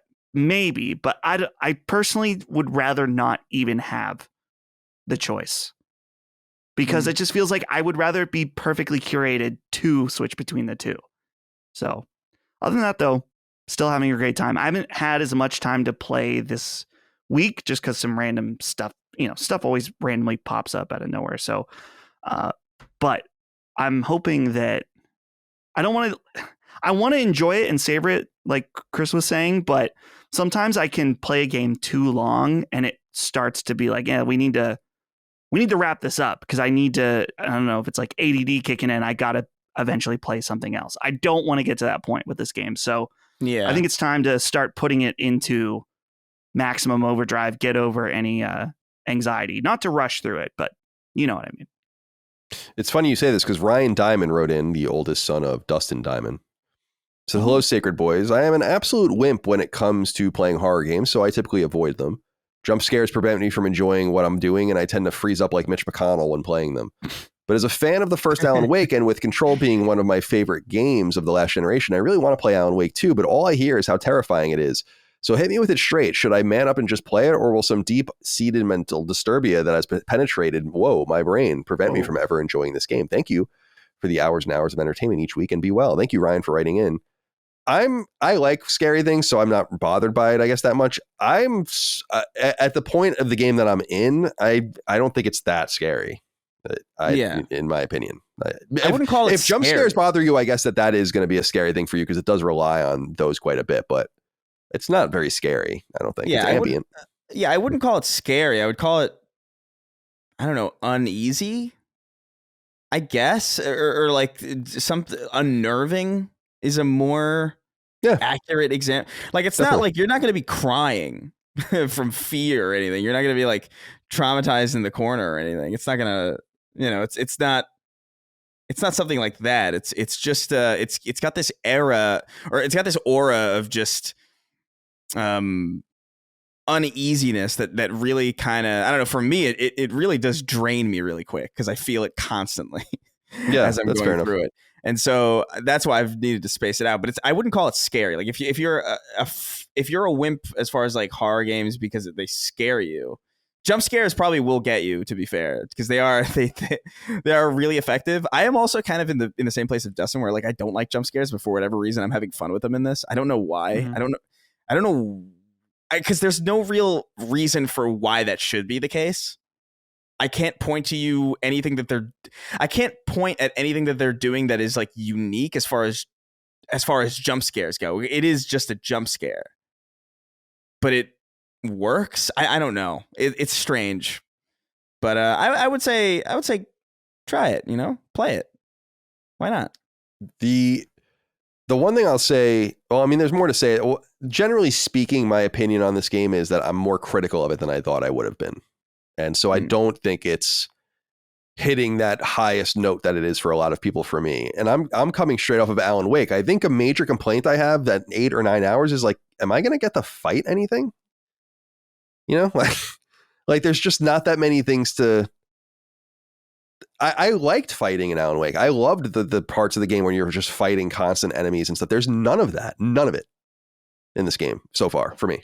Maybe for others, if they're taking it, I don't know if they're taking a different path or whatever, but that's been my experience. And it's kind of a bummer. I think also the mind place thing, and this was something you were talking about, Dustin, the other week that you thought I might like. I think conceptually it's really cool, but you really get stuck in that place for a while sometimes. It's like, what are we doing here, man? Like, yeah, this is the game. I think Alan Wake 2 feels, in my opinion, very fragmented and could have gathered a lot more force behind what it's trying to do by being even more linear and straightforward. I think it's being too cute by half in a lot of different ways, and I'm not sure why they felt like they needed to do that. I think it's totally great, but the story's compelling. It's strange. I think the characters are interesting, but I like the dreaminess and the etherealness of it. There's a lot that's really going on that's great about it, but I'm not crazy about the way it's structured at all. And I think this is something you were complaining about, Dustin. It's not even about the characters changing and all that necessarily. It's just, you don't need to go this hard in Alan Wake, in my opinion. Alan Wake was interesting because it was creepy and the story was fun and the characters were fun and it was weird. It wasn't about really, really specific gameplay quirks or solving very complicated puzzles and all sorts of things in my experience with Alan Wake, and I platinumed it. I beat it twice. So I don't know. I like it a lot, but I'm not going to say more than that right now. And that's high praise. There's games I don't like at all, obviously, but I expected to go into this more captivated, and I'm simply not. And it could be one of those things where I don't want to use Deathloop as an example, but I will. Where the first time I played Deathloop, I didn't really like it at all. I was like, I don't want to play this. And then I sat down like a year later or so, and I'm like, I don't know why I didn't resonate with this, but I like this a lot, actually. And I don't know if I'm just in a similar space with Alan Wake 2, although I'm playing it in the quiet and trying to focus on it. I'm taking notes. I'm taking copious notes. I have so many notes because the story is so dense. and it's so interesting in the way it interacts so intimately with Control. And I do want to reiterate, you really, really, really have to play Alan Wake 1. Please don't. Even if you're watching one of these videos, one of the cool things that I love most about the game is the sheer familiarity of it. I'm like, I know exactly where I am right now in this game. It's so interesting. There's this part where you go into the town and there's like a T intersection, like a perpendicular intersection. And I'm like, there's a huge fight in the original Alan Wake at this intersection with a bunch of the shadow creatures or whatever, shadow enemies or whatever. And it's cool. It's like, oh, I'm back here 13 years later as another character. And this is where it all went down. And it's cool. I like that level of familiarity. There's the factory. There's the dock. There's the diner there. And then you're in the police station, and the police station's laid out the exact same way. And there's the jail cell, and you're having a very similar conversation in the jail cell. And I dig that level of familiarity that it would seem like a cop out to some people. Well, if people that didn't play the original wouldn't know. And to people that are maybe not thinking about it enough, they would think about it as kind of a design cop out. But I think that level of familiarity is what ties it all together. It's dope. And I think that's where the game really shines, in my opinion. So I recommend, you got to play. If you don't like Alan Wake, I don't know why you would play Alan Wake 2, I guess is my whole thing. And if you do like Alan Wake, then you should probably play Alan Wake 2. It seems like most people are really resonating with it at a high level, which I'm just not there yet, but maybe I will be. And the game could turn on its head for all I know. I don't know exactly how far I am, and I would say maybe a third of the way. What's the number at the beginning of it? Because it usually says like, name of chapter or like name of story, and then it has like a 2 or like a 1 or like a 4, and that's kind of right. Let's see if I can get my trophies up. Yeah, I don't know. It's I have 34% of the trophies. Okay. Oh, that's one of the interesting things about this game that's worth noting is that this game has no gold trophy, which is interesting. It has 65 bronze trophies, 1 silver trophy, 0 gold trophies, 1 platinum trophy. Love that. Very unusual. So you're constantly getting them. It's very weird because I wonder if they look at it, they must look at it really different. This is like the anti-Quantic Dream. Like Quantic Dream was the studio that was like, we're hiding your trophies. I don't know if you guys remember when you play Heavy Rain or Detroit or something, your trophies wouldn't even pop until the loading screens because they were like, we fucking hate these things and they distract the shit out of you. And so you would do all this stuff and then you would get maybe like 3 trophies at the end of the chapter, depending on what you did. And so they're a similar sort of, heady game. And they're like, no, fuck it. We'll give you 65 of them. Some of them ding back to back too, which I think is a little strange. You'll get one for like beating a chapter and then you'll get one for like being in a place. It's like, okay, but I just got them back to back for some reason. A little weird. All right. Well, Alan Wake 2 will have a full review discussion and spoiler cast. I think that will be the 3 of us plus Hogue and maybe Dagan. And maybe Gene, if not Dagan, or Gene, if not Hogue. But I know Hogue wants to do it and we'll definitely have him in for that because I know he's a huge fan. So that's that. As we exit, Norman E wrote in and said, Sup CDC, having platinumed Alan Wake 2, I am simultaneously thrilled for Remedy and their future universe and games and absolutely terrified that they'll be targeted for acquisition and the disruption that would bring to their creative process. These guys have proven to ship successful AAA games on lean budgets and respectable sales, and if they haven't been approached already, I fear it is only a matter of time. Thoughts, are my fears misguided? I would imagine that they've already been courted by this point many times. You could go as far back as maybe even you imagine them getting courted by Rockstar.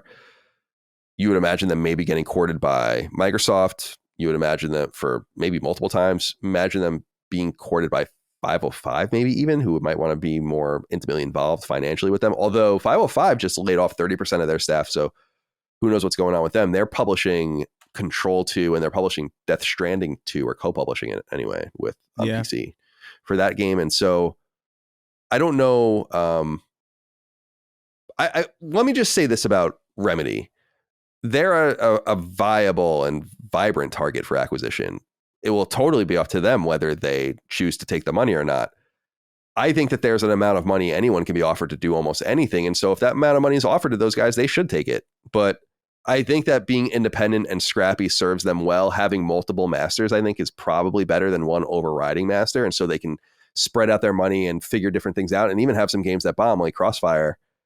But everyone has those games. Every studio has that random game that's just not very good or just was made for money to keep them alive. And you can imagine that a Remedy with a corporate backer would be unleashed. But I don't know that that's necessarily how it always works. The chemistry sometimes needs that level of little low-lying desperation. We can't afford to have a failure. We can't. It's like what we were saying about Bungie, where the rumor about Bungie is that they would have been maybe deeply fucked if not for Sony. That Sony actually ended up buying them and maybe even they're the reason that they might even survive with 90% of their headcount intact. So I don't know. I just wanted to say Remedy would be appealing to probably anyone. I don't know where they would fit most, and I hope that they stay independent. But I think you could dangle a few $100 million in front of them and get them for sure. It's a matter of whether you want them or not. They also come with proprietary technology, which might be interesting to you, or that might put you off because they might not want to make anything off of that. That's not on Northlight or whatever. I don't know. Okay. Let's get into the news, my friends. There's only a few items this week in the longer news items, and then we'll wrap things up with 6 questions, comments, concerns, thoughts, and ideas from the audience over on Patreon, as we always do. Number 1, cross-industry sales tracking group Circana has released figures for the month of October 2023 in the United States, the biggest core gaming market in the world. And the numbers are extremely promising for Sony's biggest game of the year and really their only major game of consequence, Spider-Man 2. To recap, Spider-Man 2 launched exclusively on PlayStation 5 on October 20th. By the next day, it had surpassed 2.5 million copies sold, and by the end of October, it pushed more than 5 million copies. In a vacuum, this is respectable, but now we have numbers to compare it to. Not surprisingly, Spider-Man 2 was October's best-selling game in the United States by dollar sales and units sold, though it's important to note that rival Super Mario Bros. Wonder, a Switch exclusive slotted second on the chart, doesn't have its digital numbers counted. That said, it's fair to say Spider-Man 2 is edging it out overall, as the games came out the same day, and Nintendo revealed Super Mario Wonder sold 4.3 million units by early November. Slotting in third is the old-school-inspired Assassin's Creed Mirage, with other new games including UFC 5 at 7 and NHL 24 at 8, both from EA, Sonic Superstars at 9 from SEGA, and Metal Gear Solid Master Collection Volume 1 from Konami at 12. Where things get truly interesting is on the year-to-date overall sales charts. Here, Spider-Man instantly slots in at 4th for the year, behind Hogwarts Legacy, The Legend of Zelda Tears of the Kingdom, and Madden NFL 24. Other notable games on the year-to-date list, all of which Spider-Man 2 outsold in just over a week, include Diablo 4 at 5, Star Wars Jedi Survivor at 7, Mortal Kombat 1 at 8, Resident Evil 4 Remake at 10, MLB The Show 23 at 11, Dead Island 2 at 13, Final Fantasy 16 at 14, Street Fighter 6 at 15, and Armored Core 6 at 18, Remnant 2 at 19, and Dead Space Remake at 20. Circana notes that Spider-Man 2's launch dollar sales are at least 10% higher than 2018 Spider-Man, indicating a higher sales arc, which is good news for Sony considering Insomniac's first Spider-Man game is the single best-selling Sony-published game in PlayStation history. Not surprisingly, PlayStation 5 slotted first in hardware sales for the month, and PS5 sales are now tracking 9% higher than PS4 adjusted for time. As for the most played overall games on PlayStation 5 for the month, well, that data is quite different. 2022's Call of Duty game Modern Warfare 2 remained the most engaged game on the platform, with Fortnite in second, Spider-Man 2 in third, Roblox in fourth, and GTA 5 in fifth. And hey, being on PlayStation Plus works. The Callisto Protocol was the 188th most played PS5 game in September and shot up to 9th in October. By the way, I was reading that the Call of Duty, for some inexplicable reason, probably having to do with what people are noting, which is this collapsing Call of Duty platform, that's going to be whatever, Call of Duty HQ, that Call of Duty Modern Warfare 2's player base on PS5 for monthly active users counts Warzone 2, which is interesting. So that's almost an unbeatable number for anyone to aspire to. Bessel, let's go to you first. Spider-Man 2, huge hit. Huge. 4th best-selling game in the United States after only 11 days on the market, and pretty respectable 5+ million, and a great trajectory considering the install base. So let's remember the original Spider-Man launched 5 years into the PlayStation 4's life cycle, not 3 years like the PS5. So it doesn't benefit from the same install base. So I think this game is going to burn for a long time. It has been very well received commercially and critically, as we know. I think the commercial success will continue. What do you have to say about any of these sales numbers? What strikes you? Yeah, well, Spider-Man being number one, this is huge. And you're right. It's a type of game that anytime someone gets a PlayStation 5, this is probably going to be one of the games that they're going to want to check out. And then, Mario Bros. Wonder beating that out too, most likely, is pretty crazy, right? Because you said it was Nintendo. It seems like Nintendo, by early November, Nintendo reported 4.3 million Mario Wonder sales. That would be cumulative. So knowing that Spider-Man did 5 million by that time indicates that even adjusted for, I guess those retail sales, that it would still not be more than 5 million. I think that's the way you would figure it. Because I don't know. I don't want to go. It doesn't seem like digital sales rather. I don't think that digital sales seem to be a major component of Nintendo's ecosystem still. It seems like people want, because of the limited space, that they want the games on card. So it does matter, Yeah, Assassin's Creed Mirage being at 3 also, that's it's not surprising. I mean, it's an Assassin's Creed game, so they always sell really well, but that game is one that I haven't felt like in my inner circle I've heard a lot of people playing or checking out, but obviously a huge hit. The only other thing I really want to comment on is that Metal Gear Solid Master Collection pulling in at number 12, pretty interesting. There still seems to be, I mean, it's Metal Gear Solid, so it's a legendary IP, but one that's been gone for a while. And it just goes to show that they really didn't probably need to do a lot of work on these because a lot of people bought it anyway. And I'm surprised too, Metal Gear Solid Master Collection is one that has a strong storefront presence as well. I saw physical copies at Target just the other day, which I didn't really expect for something like this, with Konami being kind of more on the sidelines in video game stuff. But this is one, I guess, obviously, maybe if somebody sees at the store and they're like, oh shit, Metal Gear, I remember playing that. I got a PS5 for Spider-Man, but I'm going to pick up Metal Gear too. So interesting to see on that. Hate to see a middling port rewarded, but that's the power of the IP, man. Yeah, where are you on this, Chris? Do you have anything that stands out to you, Spider-Man? We're all purchasers of Spider-Man 2. It seems very relevant in our friends' lives as well, so I can see how it sold so many copies, but very impressive. Yeah, no, 100%. I think I just, man, seeing Metal Gear and Mirage there so high, really, I mean, it really just reminded me of Gotham Knights, you know, where nobody was really high on that game and it just sold like hell. Like, it just sold so well throughout the entire fucking year. It's like, all right, cool. Saints Row was another one that was like wasn't that Saints Row on the charts for like a weird amount of time? Yeah, I think it got knocked off it would have been, I think it was it was on the charts and it was in the cumulative year to date charts, right, or whatever, right, one of the best selling games of that year, which I think would have been 2022, I guess. Yeah, I don't know. It's nice to see Spider-Man there, but it's also disheartening to see, again, like Dustin said, a mediocre port rewarded, and it really showcases how insular our groups are, if that makes sense. Because like this wouldn't have, I don't know if I would have necessarily expected that, because Metal Gear is like really popular, but at the same time, it's like, does Metal Gear as a name brand, having not really had an entry in a long time, like, you have to imagine that there's a lot of people who are playing games today who weren't even really cognizant around the time that Metal Gear was really relevant, who make up like a really vast, like a really huge percentage of the people playing games now. So it's just kind of interesting to see that name brand is so strong. Yeah. That even something, even just a port job like this, so long after the fact, sells really well. I think it's just fascinating. Trying to find, here it is. Metal Gear Survive? Was that 2017? 2018? Survive was was it fall 2017 or fall 2018? I don't know. You'd have to look it up. Yeah, I bought it, I think, when we were doing the show, but I think it was it might have been 2018 when that came out. You had that shrink wrapped copy on your desk forever.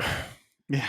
I just think I think it's pretty interesting. So what do you guys think about this? Spider-Man 2, fourth best selling game.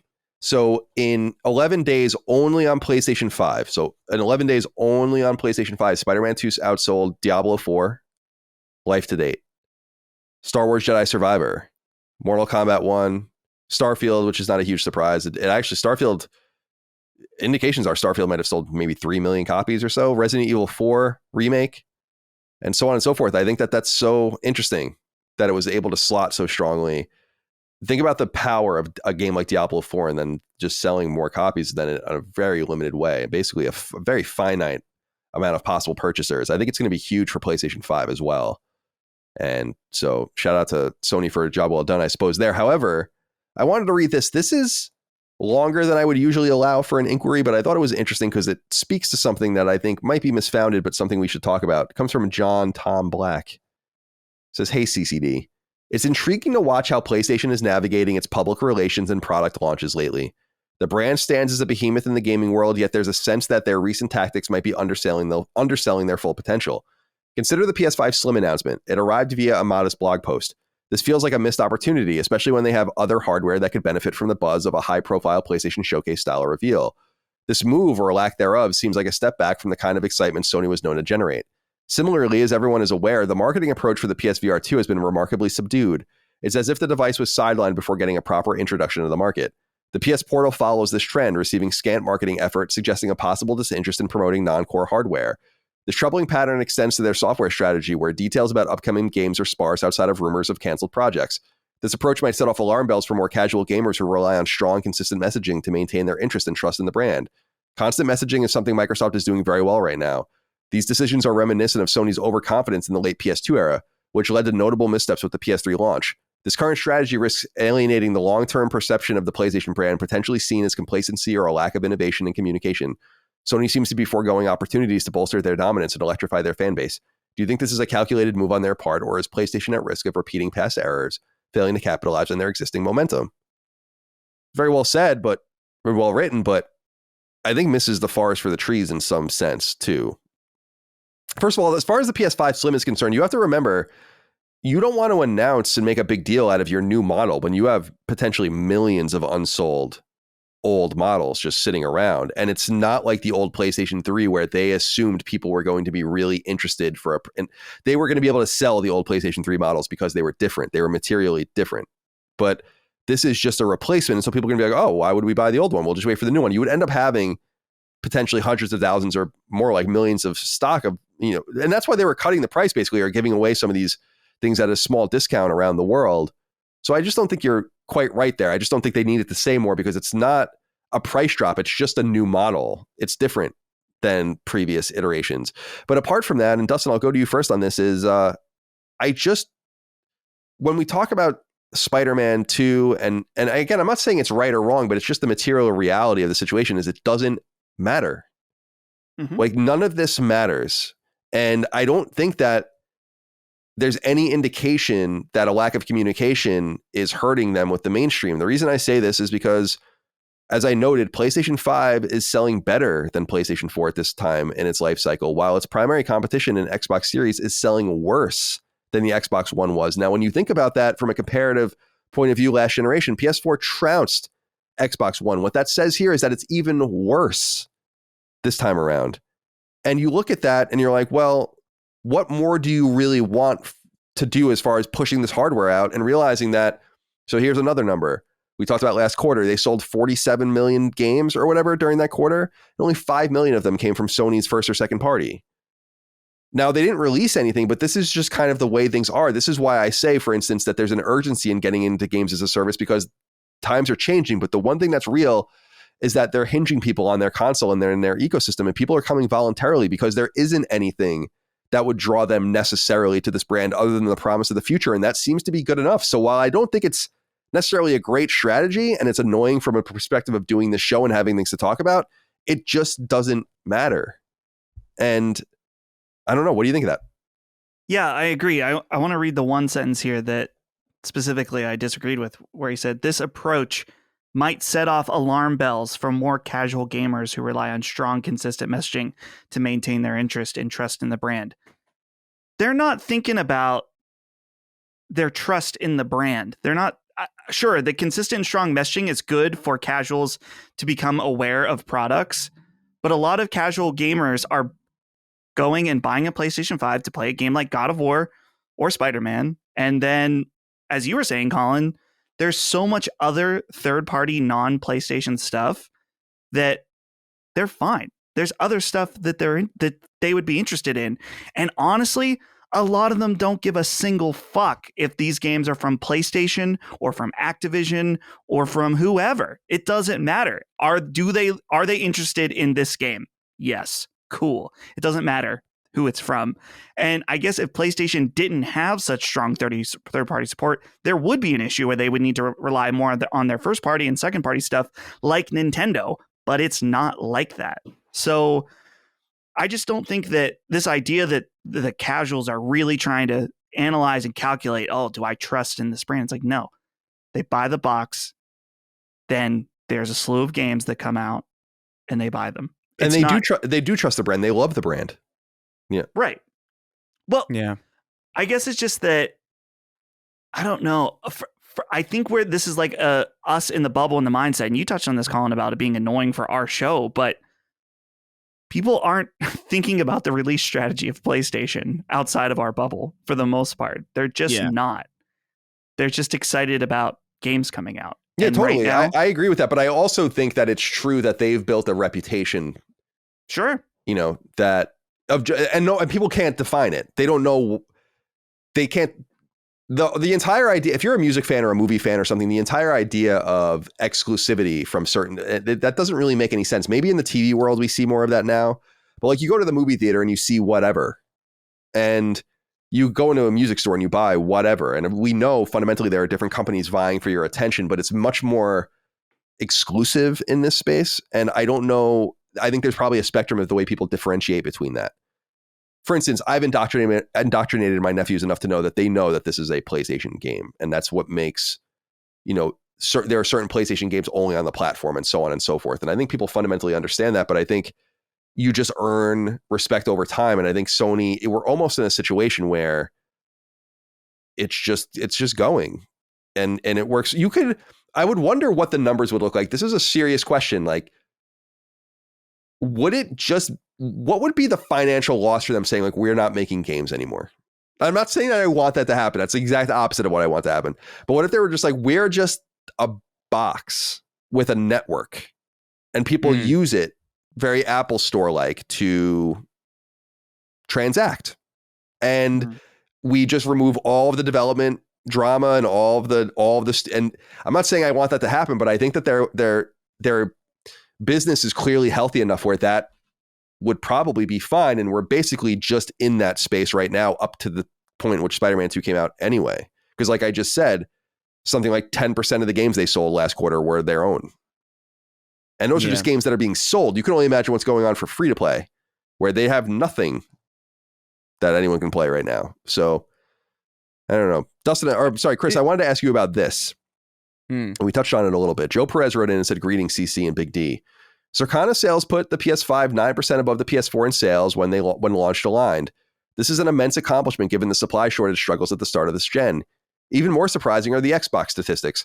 It turns out the Xbox Series consoles are actually 11% down on where the Xbox One consoles were. Boys, I must know, how is this possible? Microsoft has made several large-scale plays seemingly to no avail as of yet. Thanks for all you do. Take good care. I think we all understand, Chris, that they're measuring things now on a different basis than console sales. Yeah. And it's about Game Pass and it's about churning games on PC and all that. And we all understand that. But I cannot believe for 1 second that they look at this and they're like, oh, that's good. Oh, yeah. I think that every time they don't install themselves as a console in someone's living room is just this is why the Modern Warfare 3 bundle, even though Modern Warfare 3 is not well received, is so ingenious for PlayStation. It's just like, fine, we're just going to fucking suicide vest this entire thing to the point where you can't, like, there's no option for you. Why would you even get Game Pass? You just bought your PlayStation 5. And I look at the Xbox situation where rumors are most of the Xboxes sold are Xbox Series S.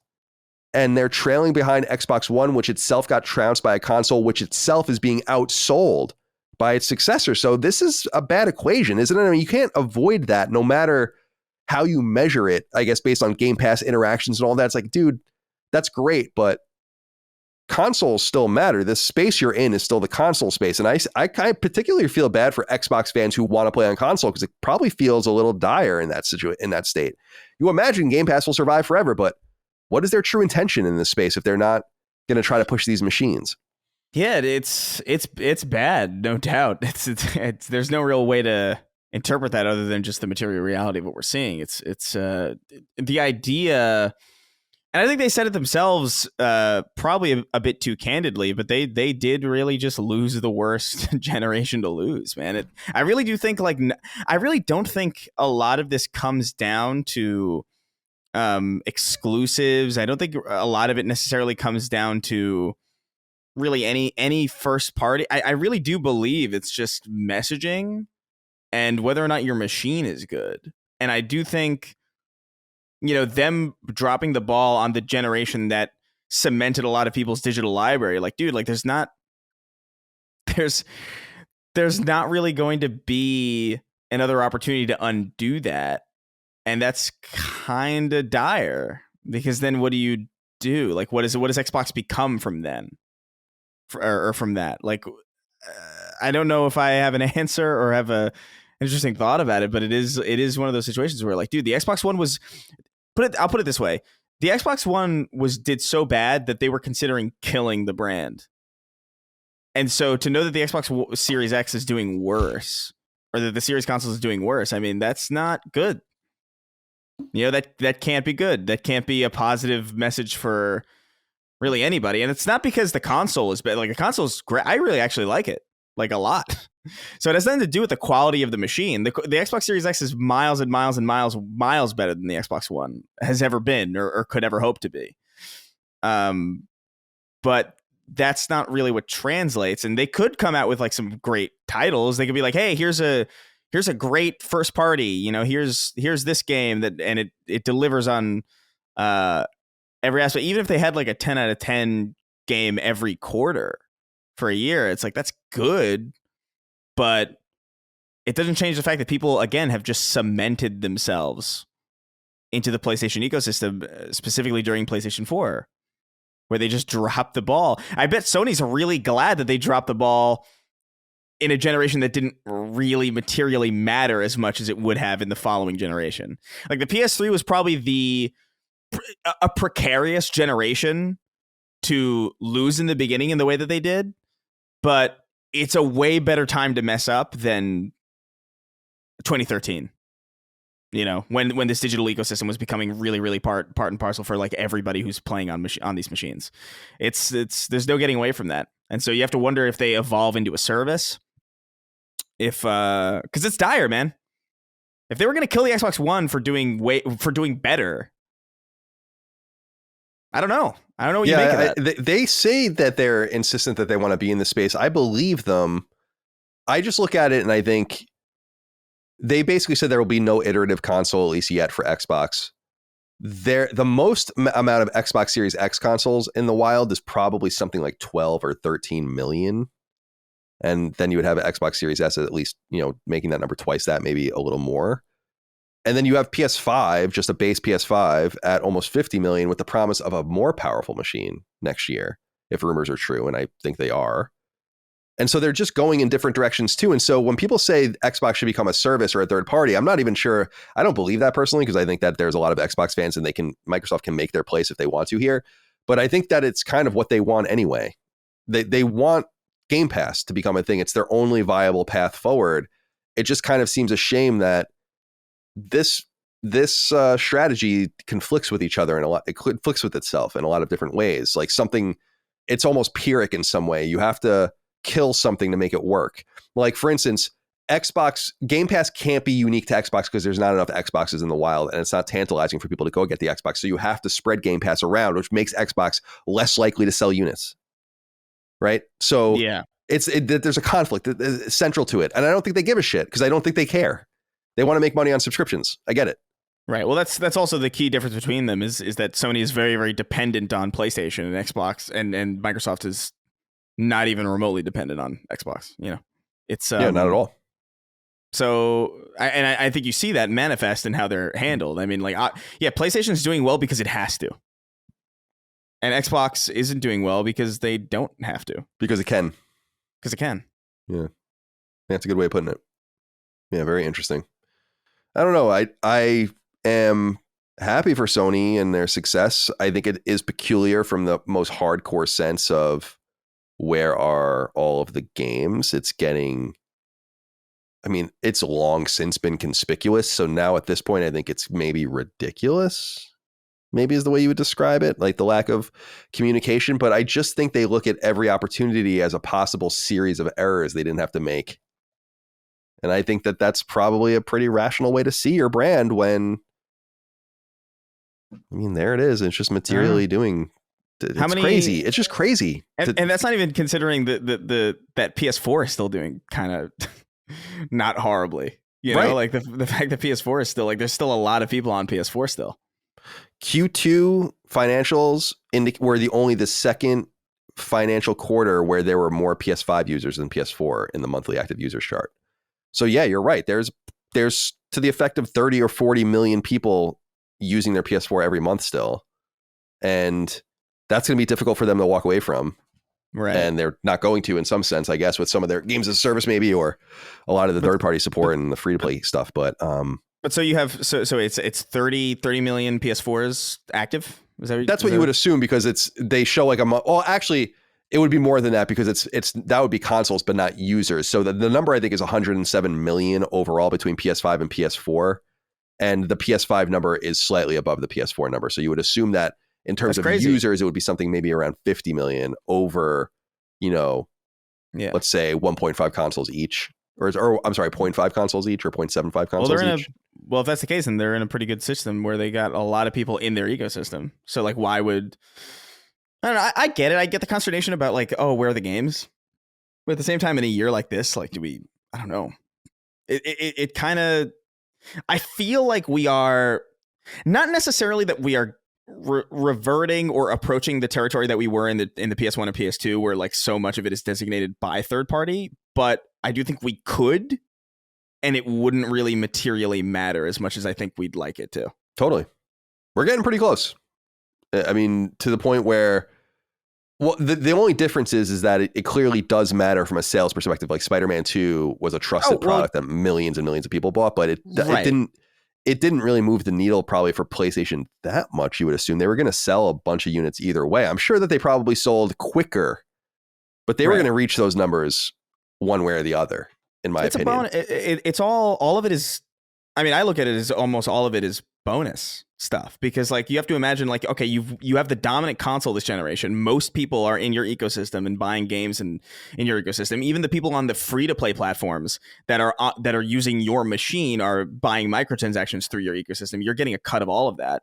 You know, Spider-Man's great to sell that much and make that much in a short amount of time, but I mean, you could see a situation where they don't make a game for 2 years and they still make a fuck ton of money and sell a shit ton of units because so many people are already on the platform.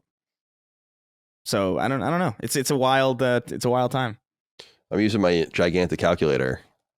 So you imagine, so the way I look at it is this, and this is crude math. In the words of Currency, I ain't no mathematician, but I can count. $600 million is what Sony would have made from selling the 10 million units of The Last of Us Part 2 that they reported. Now, obviously, the game has done better. They haven't really specified numbers in a while. But you take that $600 million number and you compare it to a $210 million budget plus its marketing. So you're probably talking about maybe 2 to 250 they made on it or whatever. It's awesome. Great profit. They spent a bunch of time on it. It was a great hit. And then they look at something like Fortnite making, $1 billion a year on its platform. And they get $300 million from that. And they're like, we didn't do anything for this. Right. And that's just clear that that's the direction it's going in, because it's not little chip damage anymore where we've talked about it before. Every game would have this limited, especially in the cartridge era, this finite publishing cycle where there would just be a certain amount of units and that would be gone forever and there would be no more units. And as we got away from that, it wasn't about this like peckish churn, but about the big behemoth games that sell lots of units, thinking about Grand Theft Auto or Halo, whatever. I mean, we talked about it on the Halo 2 podcast when Dagan and I did it on Knockback. Halo 2's attach rate to Xbox is ridiculous, like 1 in 2 or something. So it's like Nintendo-like, unheard of. And it's just not quite the same anymore, no matter how well a game does, because no matter how big a game PlayStation releases, and Spider-Man is amongst the biggest games they will ever release, Spider-Man 2, in at least up to this point, they're never, ever, ever going to have Grand Theft Auto 6 when that game comes out and have that level of bounce and burst. And they're like, well, that's fine because we just get 30% of it. Right. And that's a tantalizing thing. So I think it just keeps their messaging on point, and they're not going to change probably until they're forced to change. And we've said it before, and it was noted just earlier by you, Chris, is that this was a pretty good year it couldn't have been a better year for them not to deliver anything. No one cares. It's not 2014 where their silence is part of what made it so bad, where they had like infamous Second Son and everyone's like, where are the games? Like, where are the games ready to go? And they're like, oh, they're coming, Drive Club's coming and it's all coming. And it was different. And they still did even well in that generation too, because it was becoming more like it is now.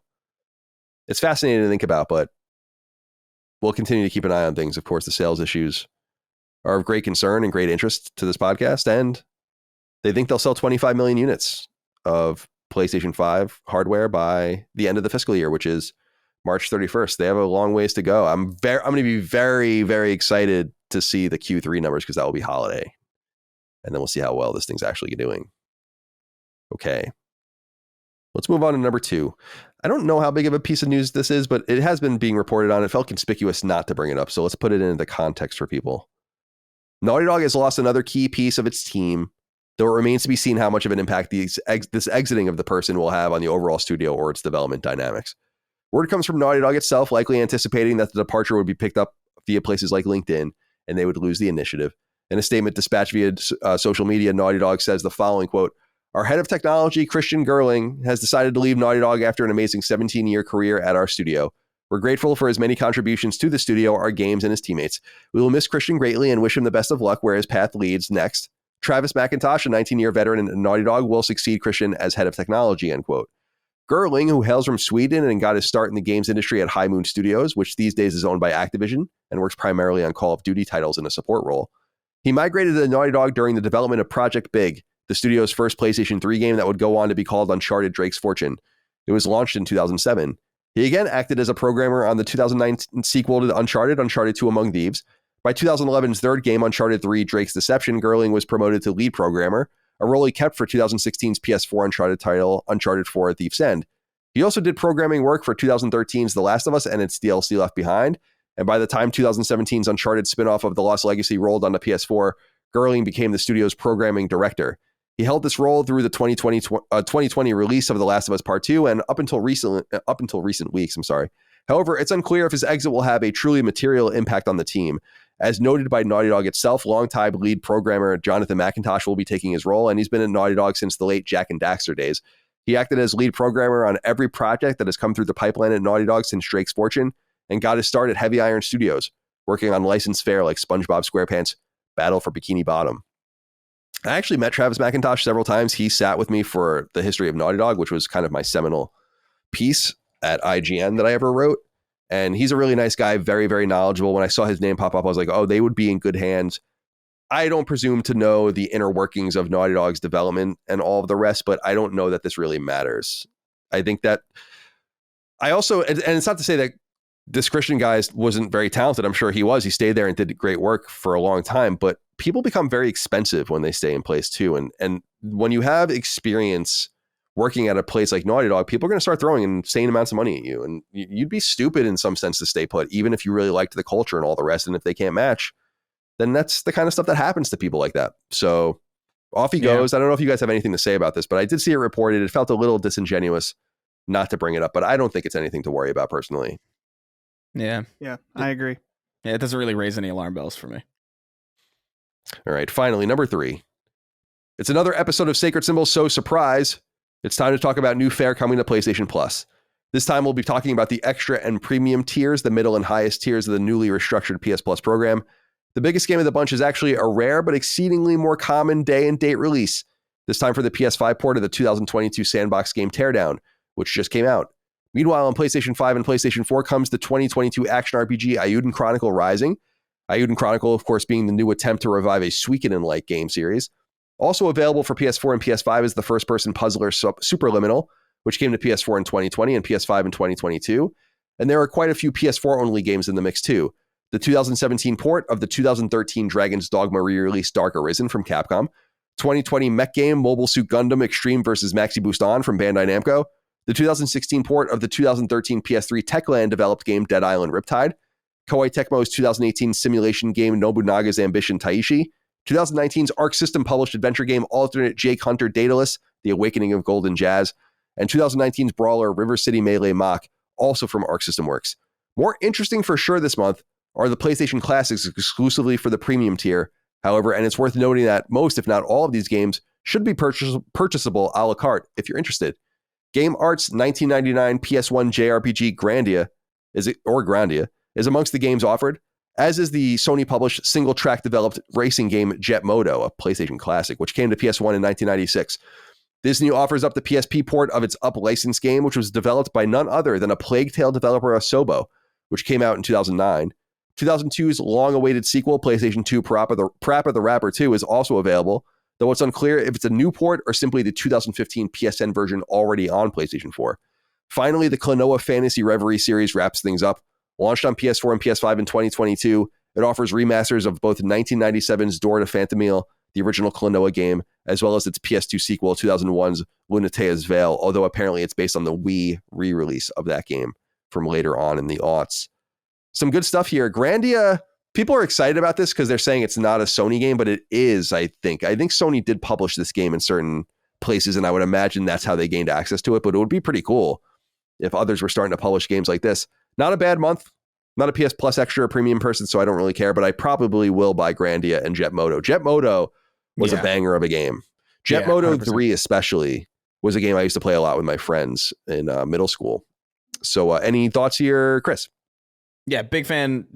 Finally, some PS1 classics that feel like PS1 classics at the very least. You know, Jet Moto, that's sick. That's one of the ones that I was waiting for. I was like, okay, good. Now we're getting a proper library that's beginning to feel emblematic of what this machine was, and not just questionable, redundant releases of subpar remasters of games that are already available on the platform. So that's good. Honestly, that's all I really needed. Like, that's all I'm really focused on with PS Plus really right now, is just seeing like what new PS1 games are coming out, like what classics are coming out, because everything else, it's, everything else I've played or I own. So that's really the primary curiosity. But I think, everything else here seems fun. Superliminal is really cool. I think Superliminal is one of those games that I didn't finish it because I kind of just lost steam on it. But I do think, like, conceptually and just from like a programming perspective, it's like one of the more interesting games I think I've ever seen. Like from a technical standpoint or just from like a conceptual standpoint, it's like you look at that game and you're like, wow, that's kind of amazing. That works, and that you can design levels around this and have it make sense, and it's so chaotic. So that's one that although I burned off of it, I would definitely recommend checking out, especially now since it's available for, no barrier of entry. But I can't say I'm too familiar with alternate Jake Hunter, or I looked up that game, and apparently it has horrible reviews on Steam. Oh, well, that's great. But I don't know anything about it either. Yeah. Any thoughts here, Dustin? Yeah, I'm curious about Teardown. I don't have premium, so I won't be able to check it out unless I buy it or get premium. But it has an overwhelmingly positive status on Steam. I've heard great things about it. But and Superliminal too. That game for me, man, I think I played it in 2 sittings. It's not too long, but I highly recommend it. That I wanted Viewfinder, that game I played a few months ago, to be as good as Superliminal, and it wasn't. It just simply was not as good, and I was thinking about that the whole time while I was playing it. So check out Superliminal. And then as far as these classics, Colin, one really interesting thing about Grandia, I saw this and I thought, wait, isn't there already an HD version of this on PlayStation? Looked it up. I was half right. There is a Grandia HD, but it's only available on PC and Switch. Oh, interesting. So yeah, there's different. I would actually be interested to know what the publishing rights are, because I looked it up. Sorry, I'm talking off the mic. I looked it up. Yeah, here it is. And it says, I guess, yeah, Sony Computer Entertainment was the North American publisher of the original Grandia from Game Arts. And Ubisoft was the European publisher, and Entertainment Software Publishing, which I don't think even exists anymore, hasn't existed for a long time, published it in Japan. So who the hell even knows? Yeah, and it's a Windows release from 2019 and Switch 2019. Yeah. Oh, Gung Ho Online is the publisher. And that's interesting, because Gung Ho, so this might actually be coming full circle, because Gung Ho was pretty great about bringing stuff to PS Vita and PSP, and they brought some PS classics back in the day. We wrote about them quite a bit. They also did a bunch of other stuff like that Ragnarok Odyssey series and some other things people will be familiar with, Ragnarok Online and all that nonsense. Oh, the other one too, Jet Moto. I gotta say, this is where I'm way ahead of the curve with everybody, in that Jet Moto was a game that I first played on PC back when PlayStation did a few PC related releases. Jet Moto was one of them. And I think I played the second one though on PlayStation. Here's the question though.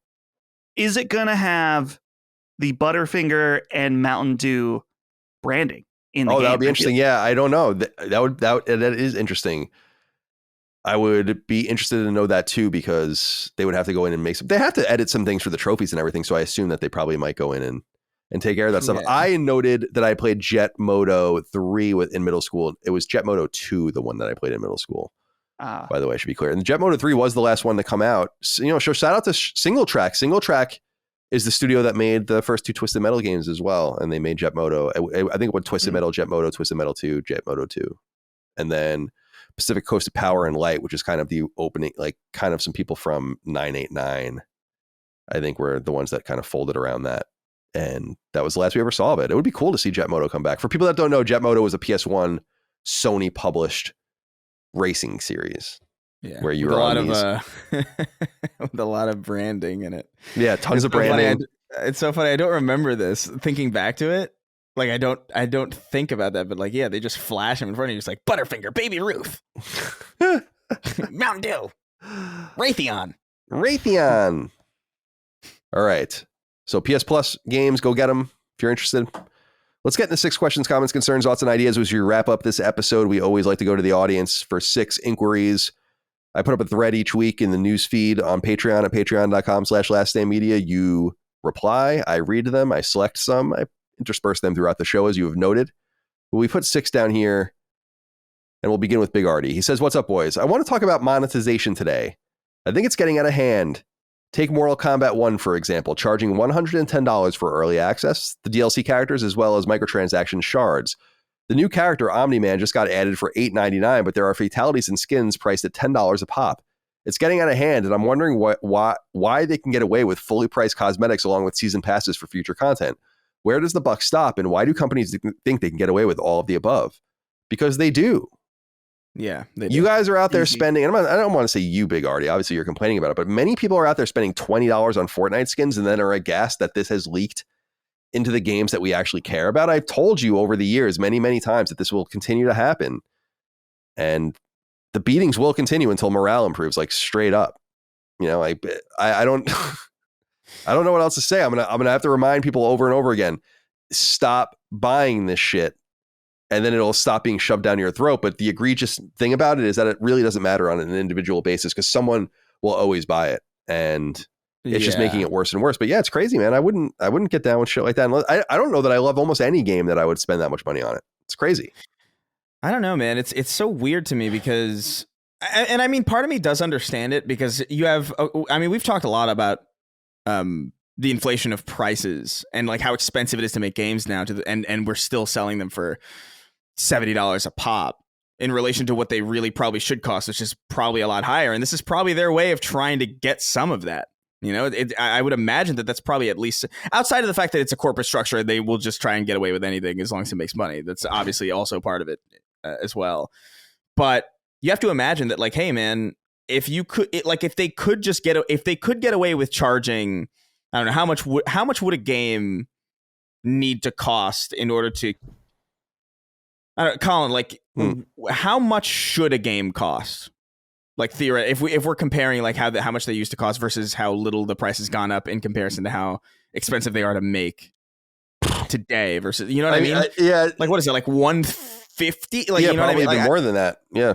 Yeah. So, I mean, they're giving you this thing that, you know, for $70 that they're spending infinitely more money on. And so, yeah, you're going to have people charging anything that they can for these additional things because it's just I think it's a consequence of it. Like, if every game costed $140, maybe you'd see this still. I do think like there's definitely certain predatory publishers and predatory developers that probably would do that.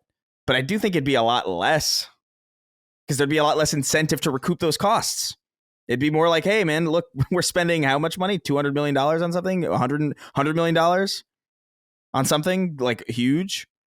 Yeah, we need money. So, yeah, sell that skin for the people who are going to buy it at $20. Because why wouldn't you?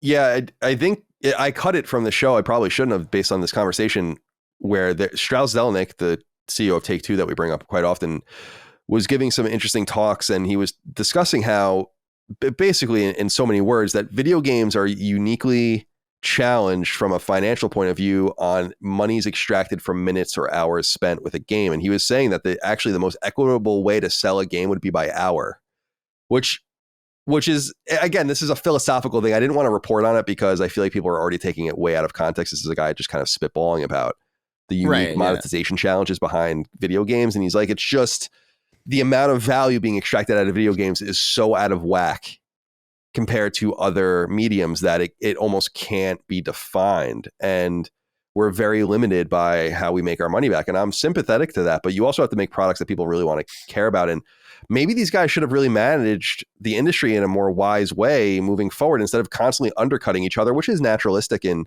in a capitalist economy, like they've all kind of bit the bullet only several times. And so they leave prices in this space because they don't want to be the first ones to have to make the move. And it's a disappointing situation in some sense, because then you do get nickel and dimed like this. And I don't begrudge people for being upset about that, I guess. Yeah.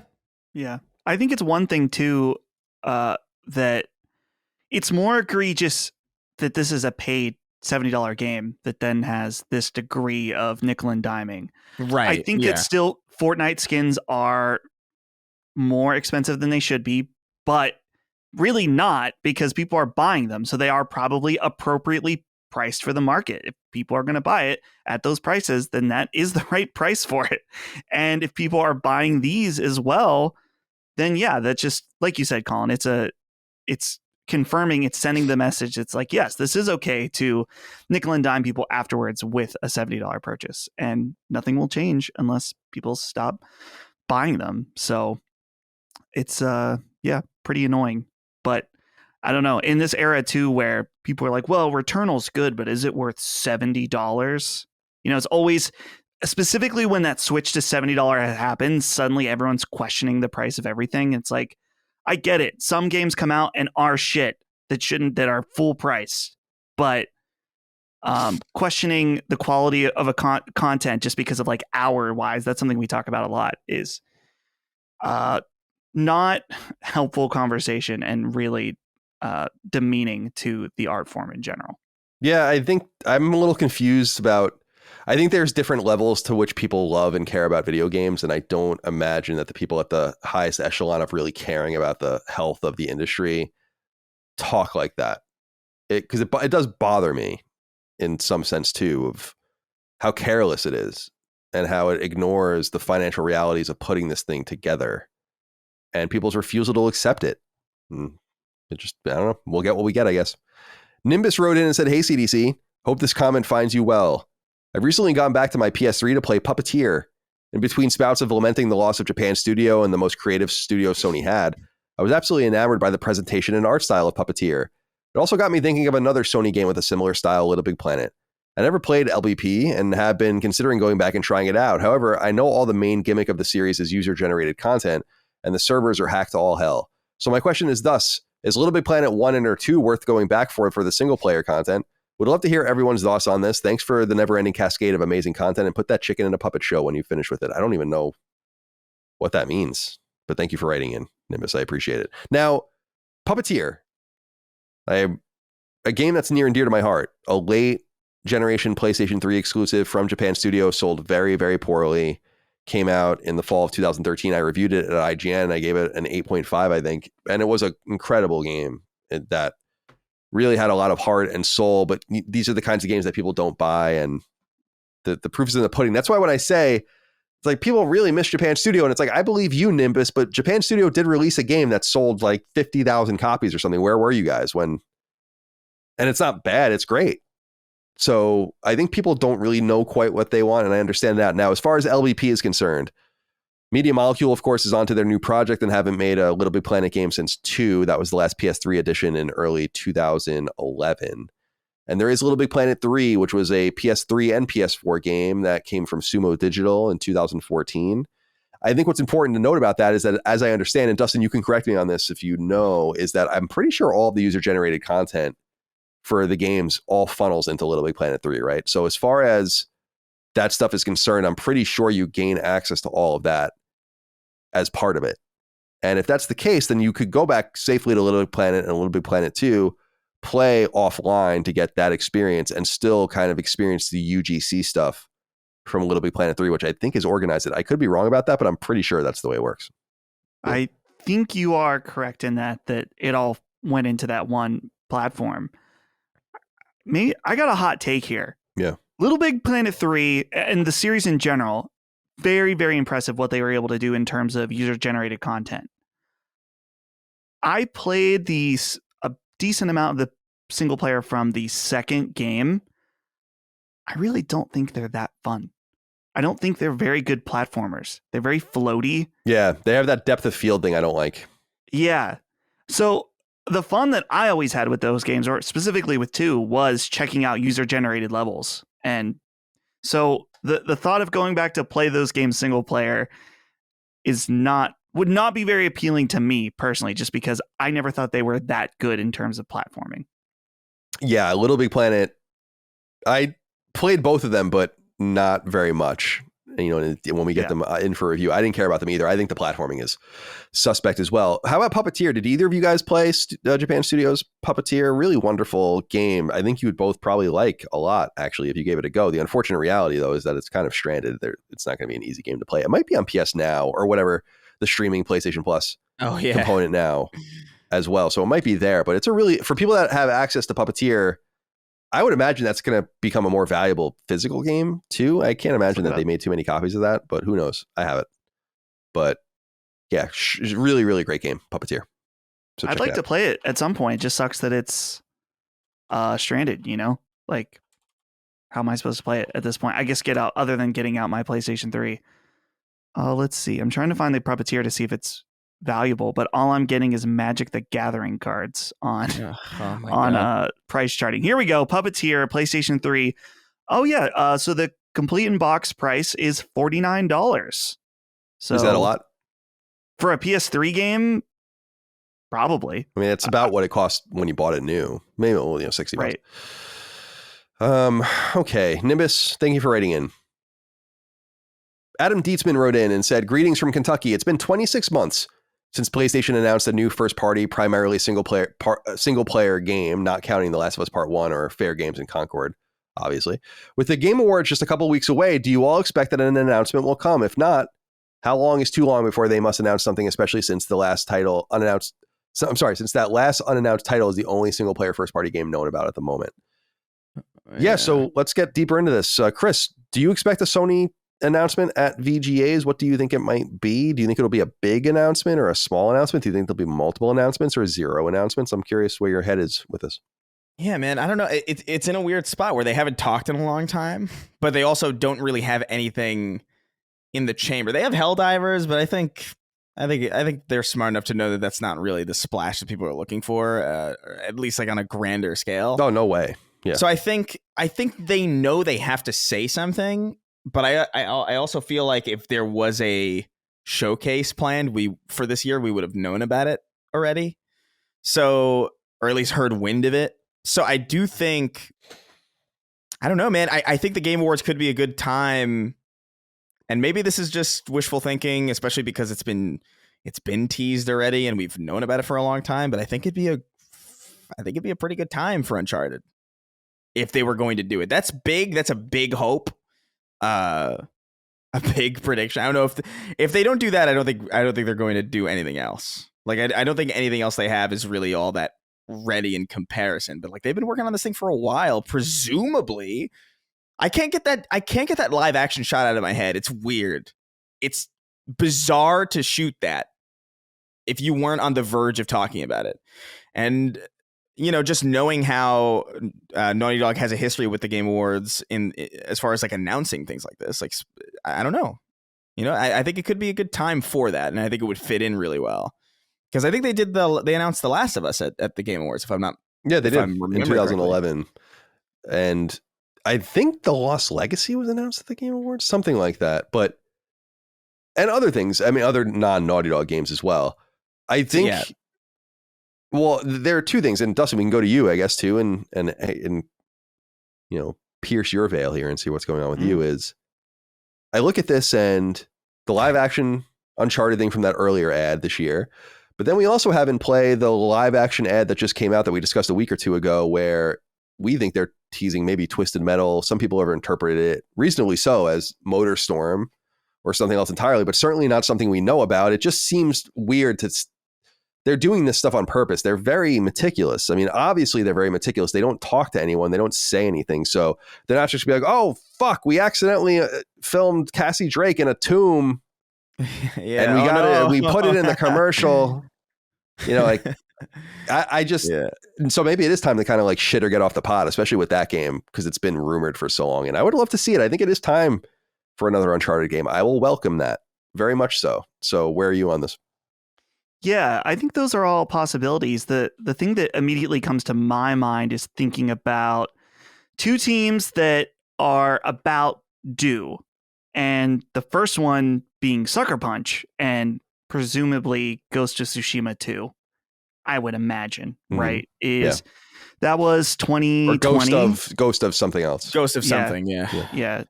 So that was 2020. It'll be, the very end of 2023. So that's 3 years later. I guess maybe it's too soon because they did Legends and Iki Island. So there's that, but those could be small teams, and those could have also been prepared before release as well. So, yeah, just to play devil's advocate. Yeah, so I think that's a potential possibility, and then Blue Point as well has been working. Right. They were up at launch, and they've been working on something new. And I'm trying to think, how many years was it between Shadow and Demon Souls? Not that many. Shadow of the Colossus is port. I'm not even sure. Shadow was 2018. 2018? 2018. Yeah, 20 was 18, or Shadow of the Colossus was 18. So maybe they're up. Yeah, maybe. One we're missing based on recent rumors would be God of War DLC or expansion. Oh, yeah. From Santa Monica, which would be interesting. Bend, I don't think is anywhere near ready to go. That would be interesting. I'm trying to think of what else. Guerrilla, I don't know, like a Horizon multiplayer, the Horizon MMO that apparently is being developed by NCSoft, Twisted Metal. How about Project Bates? That was the game that's apparently in development, like the horror game that's in development in Europe at second party via XDev. There's the London studio fantasy game. I don't know, man. I know we're all talking about like what could be shown, but how convinced are we going around the horn that there will be anything at all?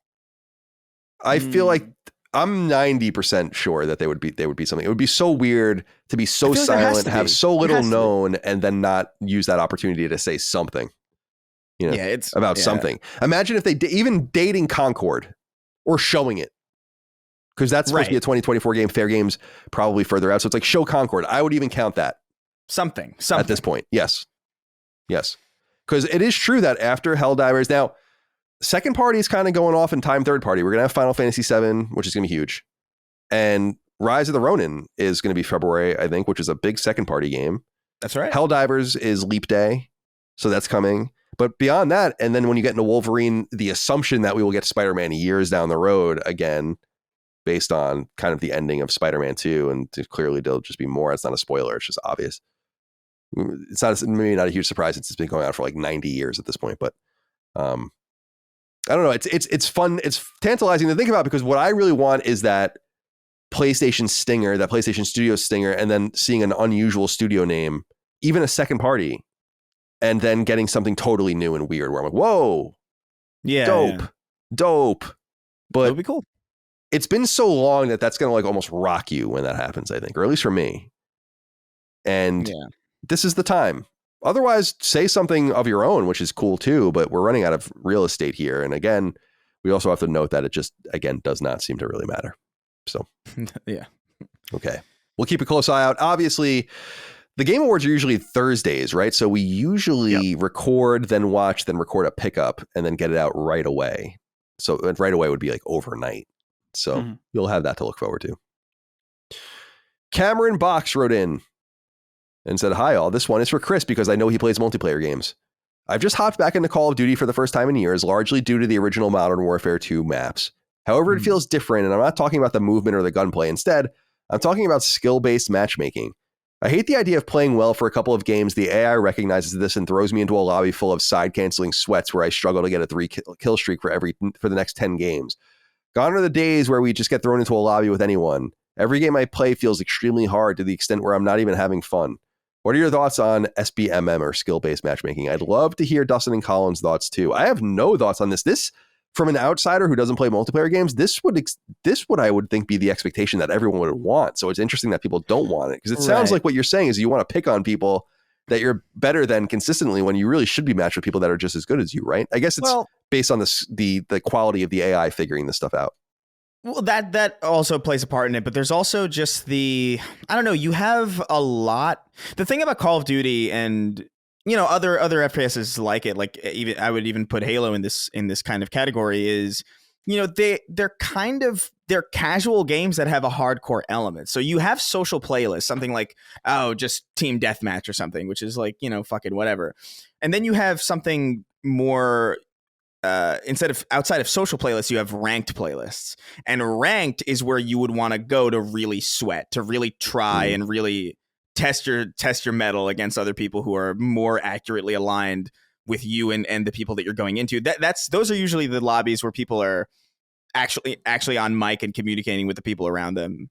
Or at the very least, if they're not doing that, they're genuinely trying. But then other times people log on to these games just to kind of get a match in before bed, or just get a match in before work, or just to have a casual kind of like, whatever, I'm just going to go in, shoot some people, win, lose, whatever. It's not really that big of a deal. And I think the criticism for a lot of FPSs right now, Halo and Call of Duty included, is that SBMM seems to be implemented in a way that is far-reaching across the entire suite of multiplayer, as opposed to sticking truly to or strictly to the competitive ranked set playlists, which is damaging to a lot of casual playlists, because some PvP matches are just absurd nonsense, especially like when you think of like gun game or something where your gun is just constantly changing. There's no strategy. There's no real meaningful strategy. It's just chaos, and that's the fun of it. And to be thrown into like a lobby like that where everybody's like slide canceling and doing all these like high tier esports moves, it's just like, what the fuck is going on? I remember this being a problem in Halo, where I'm just trying to play like a casual social slayer, and then people are like crouching mid gunfight and doing all this weird shit. It's like, bro, like, read the room, like, know where you're at. And I get it. I understand how it sounds too, because it does sound like, well, I want to win, but it's not necessarily that. It's just that I don't want every match that I play, especially if I'm not specifically consenting to that part of the game, jumping into ranked specifically. I don't want every game to feel like I have to really try, or else I'm just going to get swatted into the fucking ground. It's been I don't know. I know there's a lot of conversations about it happening. There's probably people who know way more about it than I do. It sounds really pompous, but I am pretty good at these games, so I don't feel it that much, but I totally get it when people are talking about it. It can be annoying, but I don't know how you really get over that. There are older games. I specifically remember in Reach, you had a very specific amount of control over the lobbies that you would get into. You could even set match preferences where it's like, I play seriously, or I'm not talkative, or I'm in it for a social element and not necessarily for a competitive element. You could tweak that, and then the matchmaking system would put you into other lobbies with players who had similar settings to you. And I think that would be a great way to go about it, just to have personal individual preferences. That might make it difficult to find matches, I guess, for games that aren't as successful. But at the same time, I just feel like just having that level of control would be nice, especially outside of the ranked environment. Ranked, fine. I don't have a problem. In fact, it's arguably the only way that ranked should be handled in any of these games is skill-based. But let the casual people breathe a little bit, you know? Well, Chris, I think there is an argument that the reason why, specifically in Call of Duty, why they have skill-based matchmaking is because of casuals, but they just haven't implemented it properly.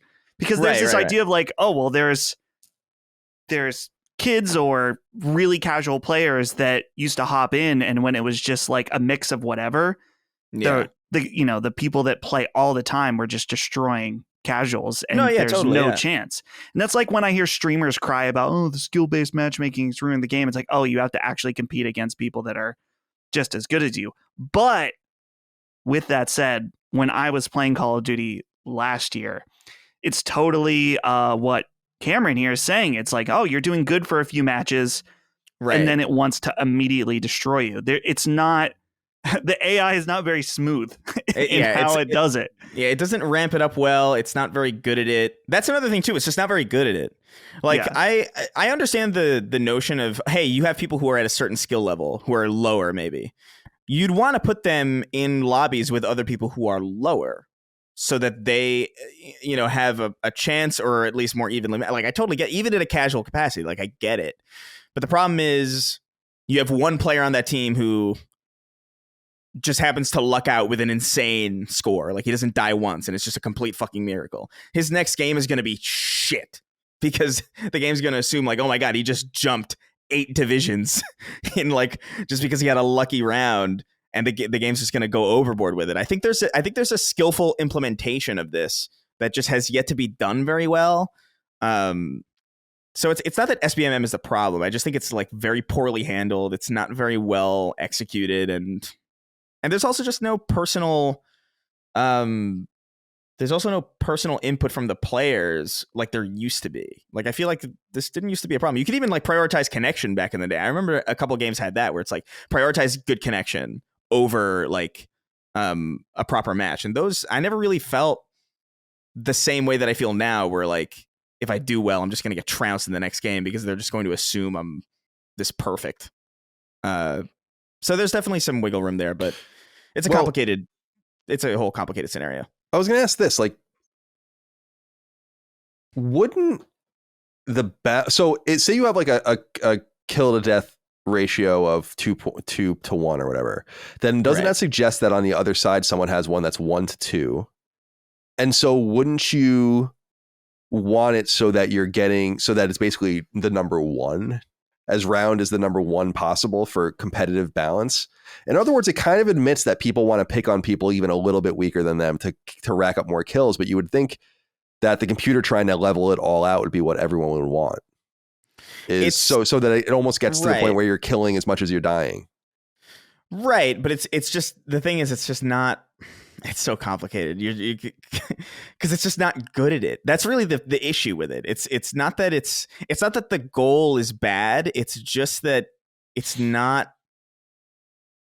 It feels, and it also is a problem for a lot of players who are really good, by the way, because then they just can't play the game at all. Because they're not matched with anybody, or they're matched with there's like maybe like 100 people in the world that they're going to be matched with, even in social playlists where they're not even really trying. They just kind of want to like, hey, listen, I just want to relax with like this, social team deathmatch or whatever, and just not really turn my brain off and just kind of, I don't know, maybe like even while you're eating. So it's not even really like serious, but then they can't find a game at all because they happen to be in like the top division. And then this like, well, they just can't play the game anymore because they're really good at it. That's insane. Yeah. It's I don't know. It's really all in the implementation. I don't really hate skill-based matchmaking. I think it's good, especially for ranked and things like that. But it could definitely be implemented a lot more smoothly than it currently is, because it makes too many assumptions like really quickly and acts on them really quickly. Dude, and if you're playing in a party, it's anecdotal. We never really figured it out, but me and Ben and my friend Brandon, we would play, and then our one friend, Justin Guns, shout out, we would always pick on him because he's really fucking good. And we would always joke that as soon as he joined the party, we started losing immediately. And we started getting destroyed. And it's like, oh, because he's really good. He's playing at the AI sees his tier as way higher. Right. And then it elevates defaults. the rest of the team. It elevates the rest of the team to a level that they're not at. So that's the same. I have that problem when I play Halo with my friends, where they're like, all right, Chris is here. We're going to get ready to get stomped on. Yep. Because it's not just one player. It's like you're with a team of like 4, sometimes 8, sometimes 12 other people. You might be really good, but like, I don't know. It's tricky, man. It's interesting.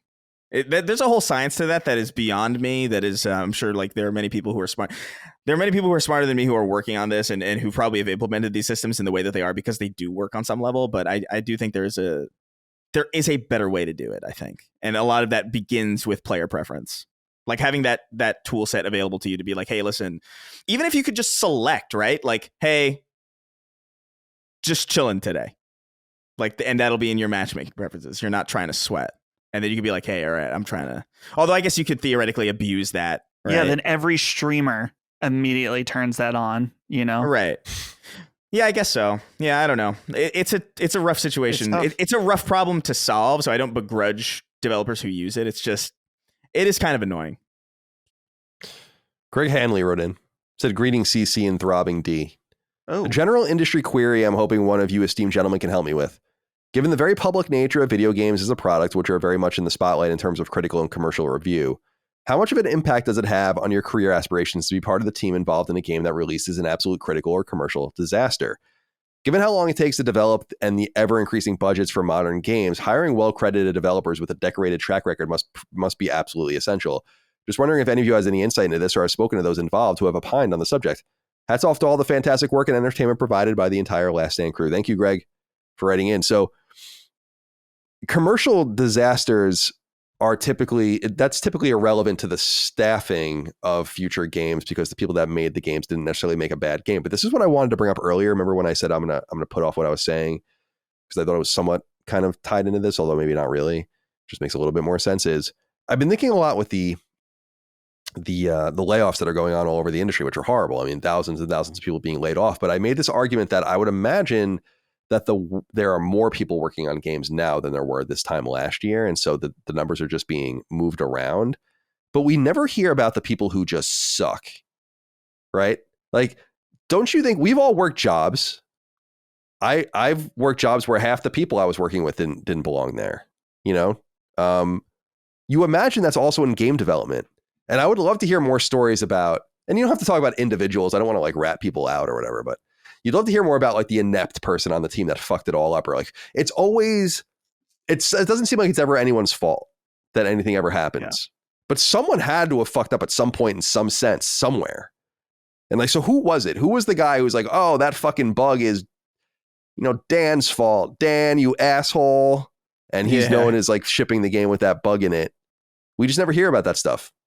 It's a little frustrating for me sometimes because I want to know who's like the real talent and who isn't. So I don't even think the commercial realities matter as much. I mean, that's very attractive, but the critical stuff I would think would be more interesting. Like if you worked on a critical dud, and then you apply for another job, I would certainly make note of that, right? I don't know if it's necessarily your fault, but you made it. You helped make it.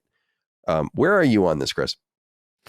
I don't know. I think the idea of, I'll put it this way. I feel like there's probably there's no doubt a lot of people who are probably just bad at it. But like, does that really, surely they get weeded out on some level, right? Like they can't stay there forever. Right? Like you have to imagine if you're working at a game development studio for like 10 years, there's no way you can't. I don't want to say you can't possibly. I guess there's always a possibility, but like I feel like the likelihood of that person being bad at their job is probably very low. So you have to imagine that there's a turnover association there, right?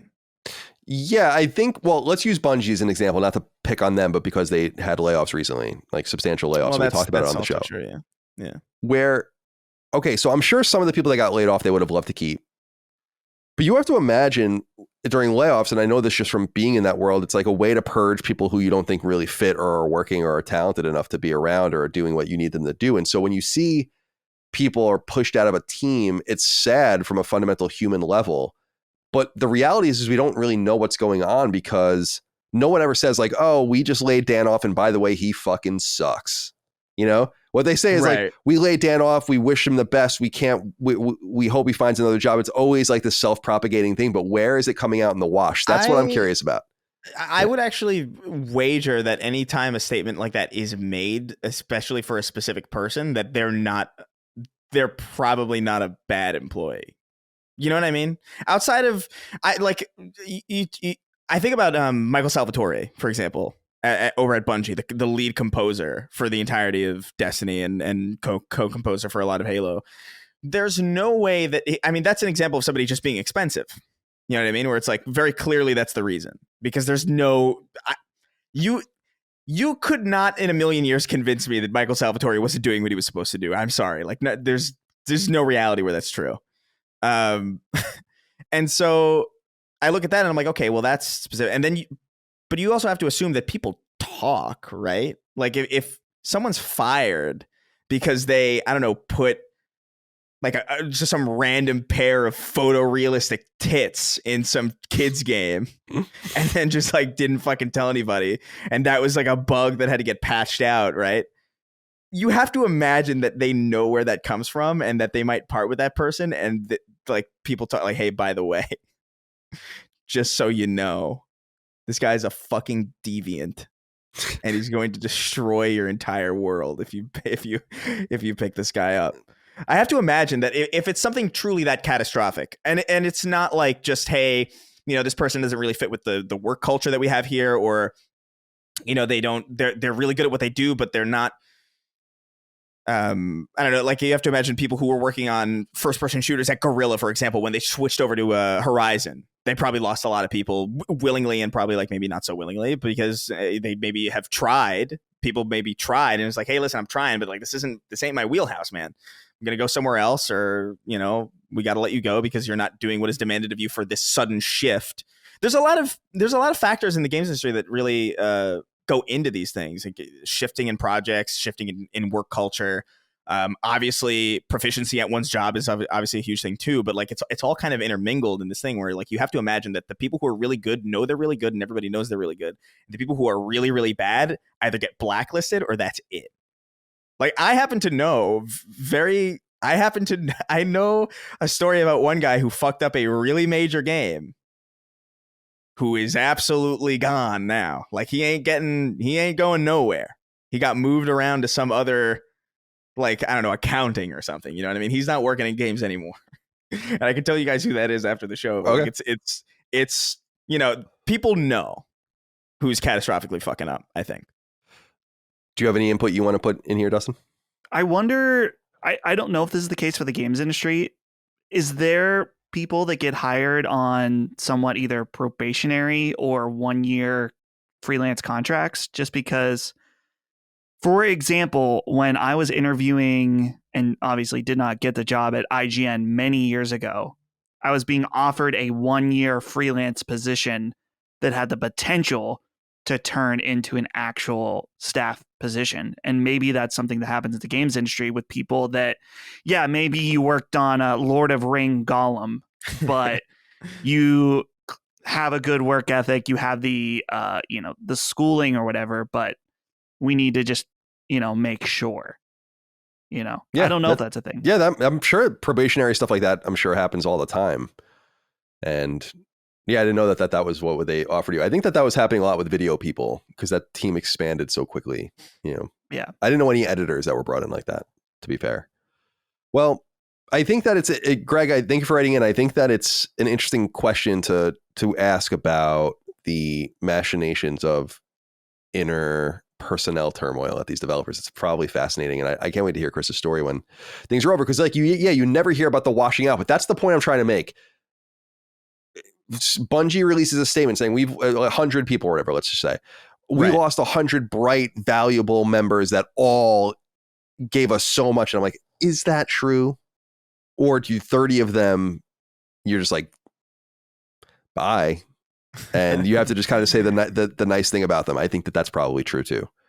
Anyway. Yeah, that's probably true too. But I also do think those 30 people are known. Yeah. If that makes sense. Yeah. It's a big industry, but a small one. Yeah. Especially on the development side. Jonathan Cherlin wrote in and said, hey, so I've been randomly, by the way, this is the last inquiry, and we kind of already did spoil Uncharted 4, I guess, a little bit, but by talking about Cassie Drake, but we're going to, go ahead. We're going to spoil Uncharted 4. So you might want to just shut the show off at this point is what I'm going to say. Yeah, Chris, go on. I didn't mind. Get the hell out of here. It's been so long, and you're going to get spoiled when there's a trailer. Yeah, they're already ready to show. Yeah, exactly. Yeah. So just fair warning. Jonathan Cherlin wrote in and said, hey, so I've been randomly replaying the Uncharted series, and I realized something. If Uncharted 5 does indeed star Cassie, it would actually be the first game in the series to take place in the near future. I think if my math is right, maybe it'll take place in the late 2030s. So I was wondering if that's the case, what would you all think of that? Do you think the series would take advantage of that, showing off some future tech? Would you want them to, or do you think they'll just ignore it altogether? I see you laughing, Chris. I think this is interesting because it's true. Yeah. When you think about, so Uncharted, I think Uncharted 4 is contemporaneous, right? So 2016, the game ends, you're flung into the future. You assume Cassie's 14, maybe something like that. So you're looking at 2030. And then let's say she's in her mid 20s by the time the games comes out. So that is like the early mid 2030s. Will that have some sort of relevance to the game? I don't know, but I think it actually is a fair question. Unless, and we didn't get this indication, I don't think, although we saw it very briefly from the live action trailer, she could be much younger to the point where it could be something that happened, sooner than that. I don't know. What do you think?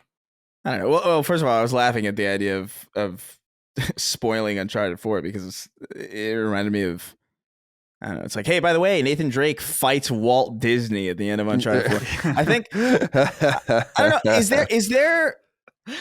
I never really thought about Uncharted in a timeline way, but I guess there must be, like, do they take place in years, like specifically? I don't think so. I don't think they ever note.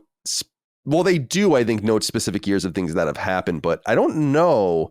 They might in Uncharted 4 when they go back to the school, they might note a date there, but I'm not sure. Did you see anything there, Dustin? Did you look it up? I looked up what year does Uncharted 4 take place. This is what the Uncharted wiki says.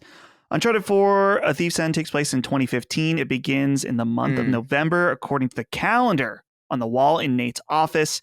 This contradicts information released by Naughty Dog stating the game is set, quote, 3 years after Drake's deception, placing it in 2013 or early 2014. Oh, interesting. Not that that's a big difference, but interesting. So, right. Okay, so, but let's assume Naughty Dog says that the game takes place in 2013. Then that puts Cassie at the end of the game in 2027. And then we're kind of getting into, so I don't know if it's going to matter or not. The beauty of these games is that the interaction between modernity and antiquity. So there could be something to that. And by the way, the thugs and the goons are all fucking using these, I guess it's not that supernatural, but there's like all this supernaturalist weird shit in it anyway, especially in the fourth game with some of the tech they're using and stuff. So it's not really rooted. It's like a James Bond-esque or Mission Impossible-esque world, in my opinion. Yeah, but it's an interesting question to ask of what if it will matter or not. I really feel like you could just set it in a contemporary setting and it wouldn't really make that much of a difference. Like I don't imagine you're going to see Cassie Drake with a wrist-mounted 3D printer, right, or anything like that. You're hung up on that. I can't stop thinking about it. I can't stop thinking about it. Yeah, it's.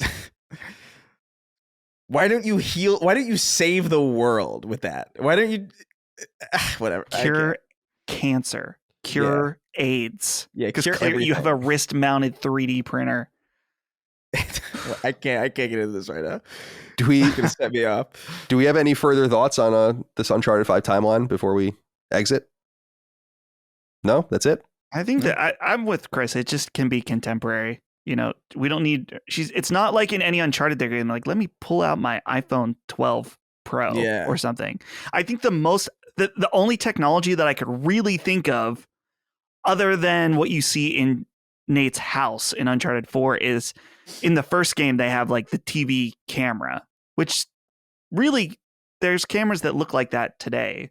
So, but really technology takes there's so little of it in the series as a whole because you're in a jungle or in the Amazon, or you know what I mean? Like, well, that's what I was thinking with Alan Wake. I actually don't know if they redid it or not, if it was just the case that they used in the 2010 version, they used a smartphone, which would be at that time, but still kind of primitive, especially because the game took so long to develop, and playing it through the 2023 lens, I was like, this feels totally modern. Like it could take place right now.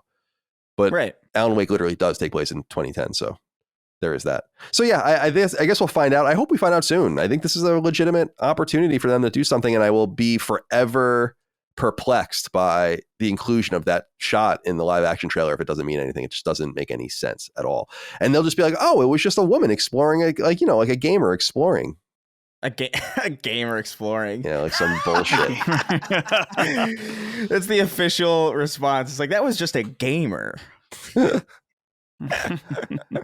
right, let's get the hell out of here. Chris, goodbye to you. Thanks for joining us today. Of course. No problem. What are you going to be doing for the rest of your day?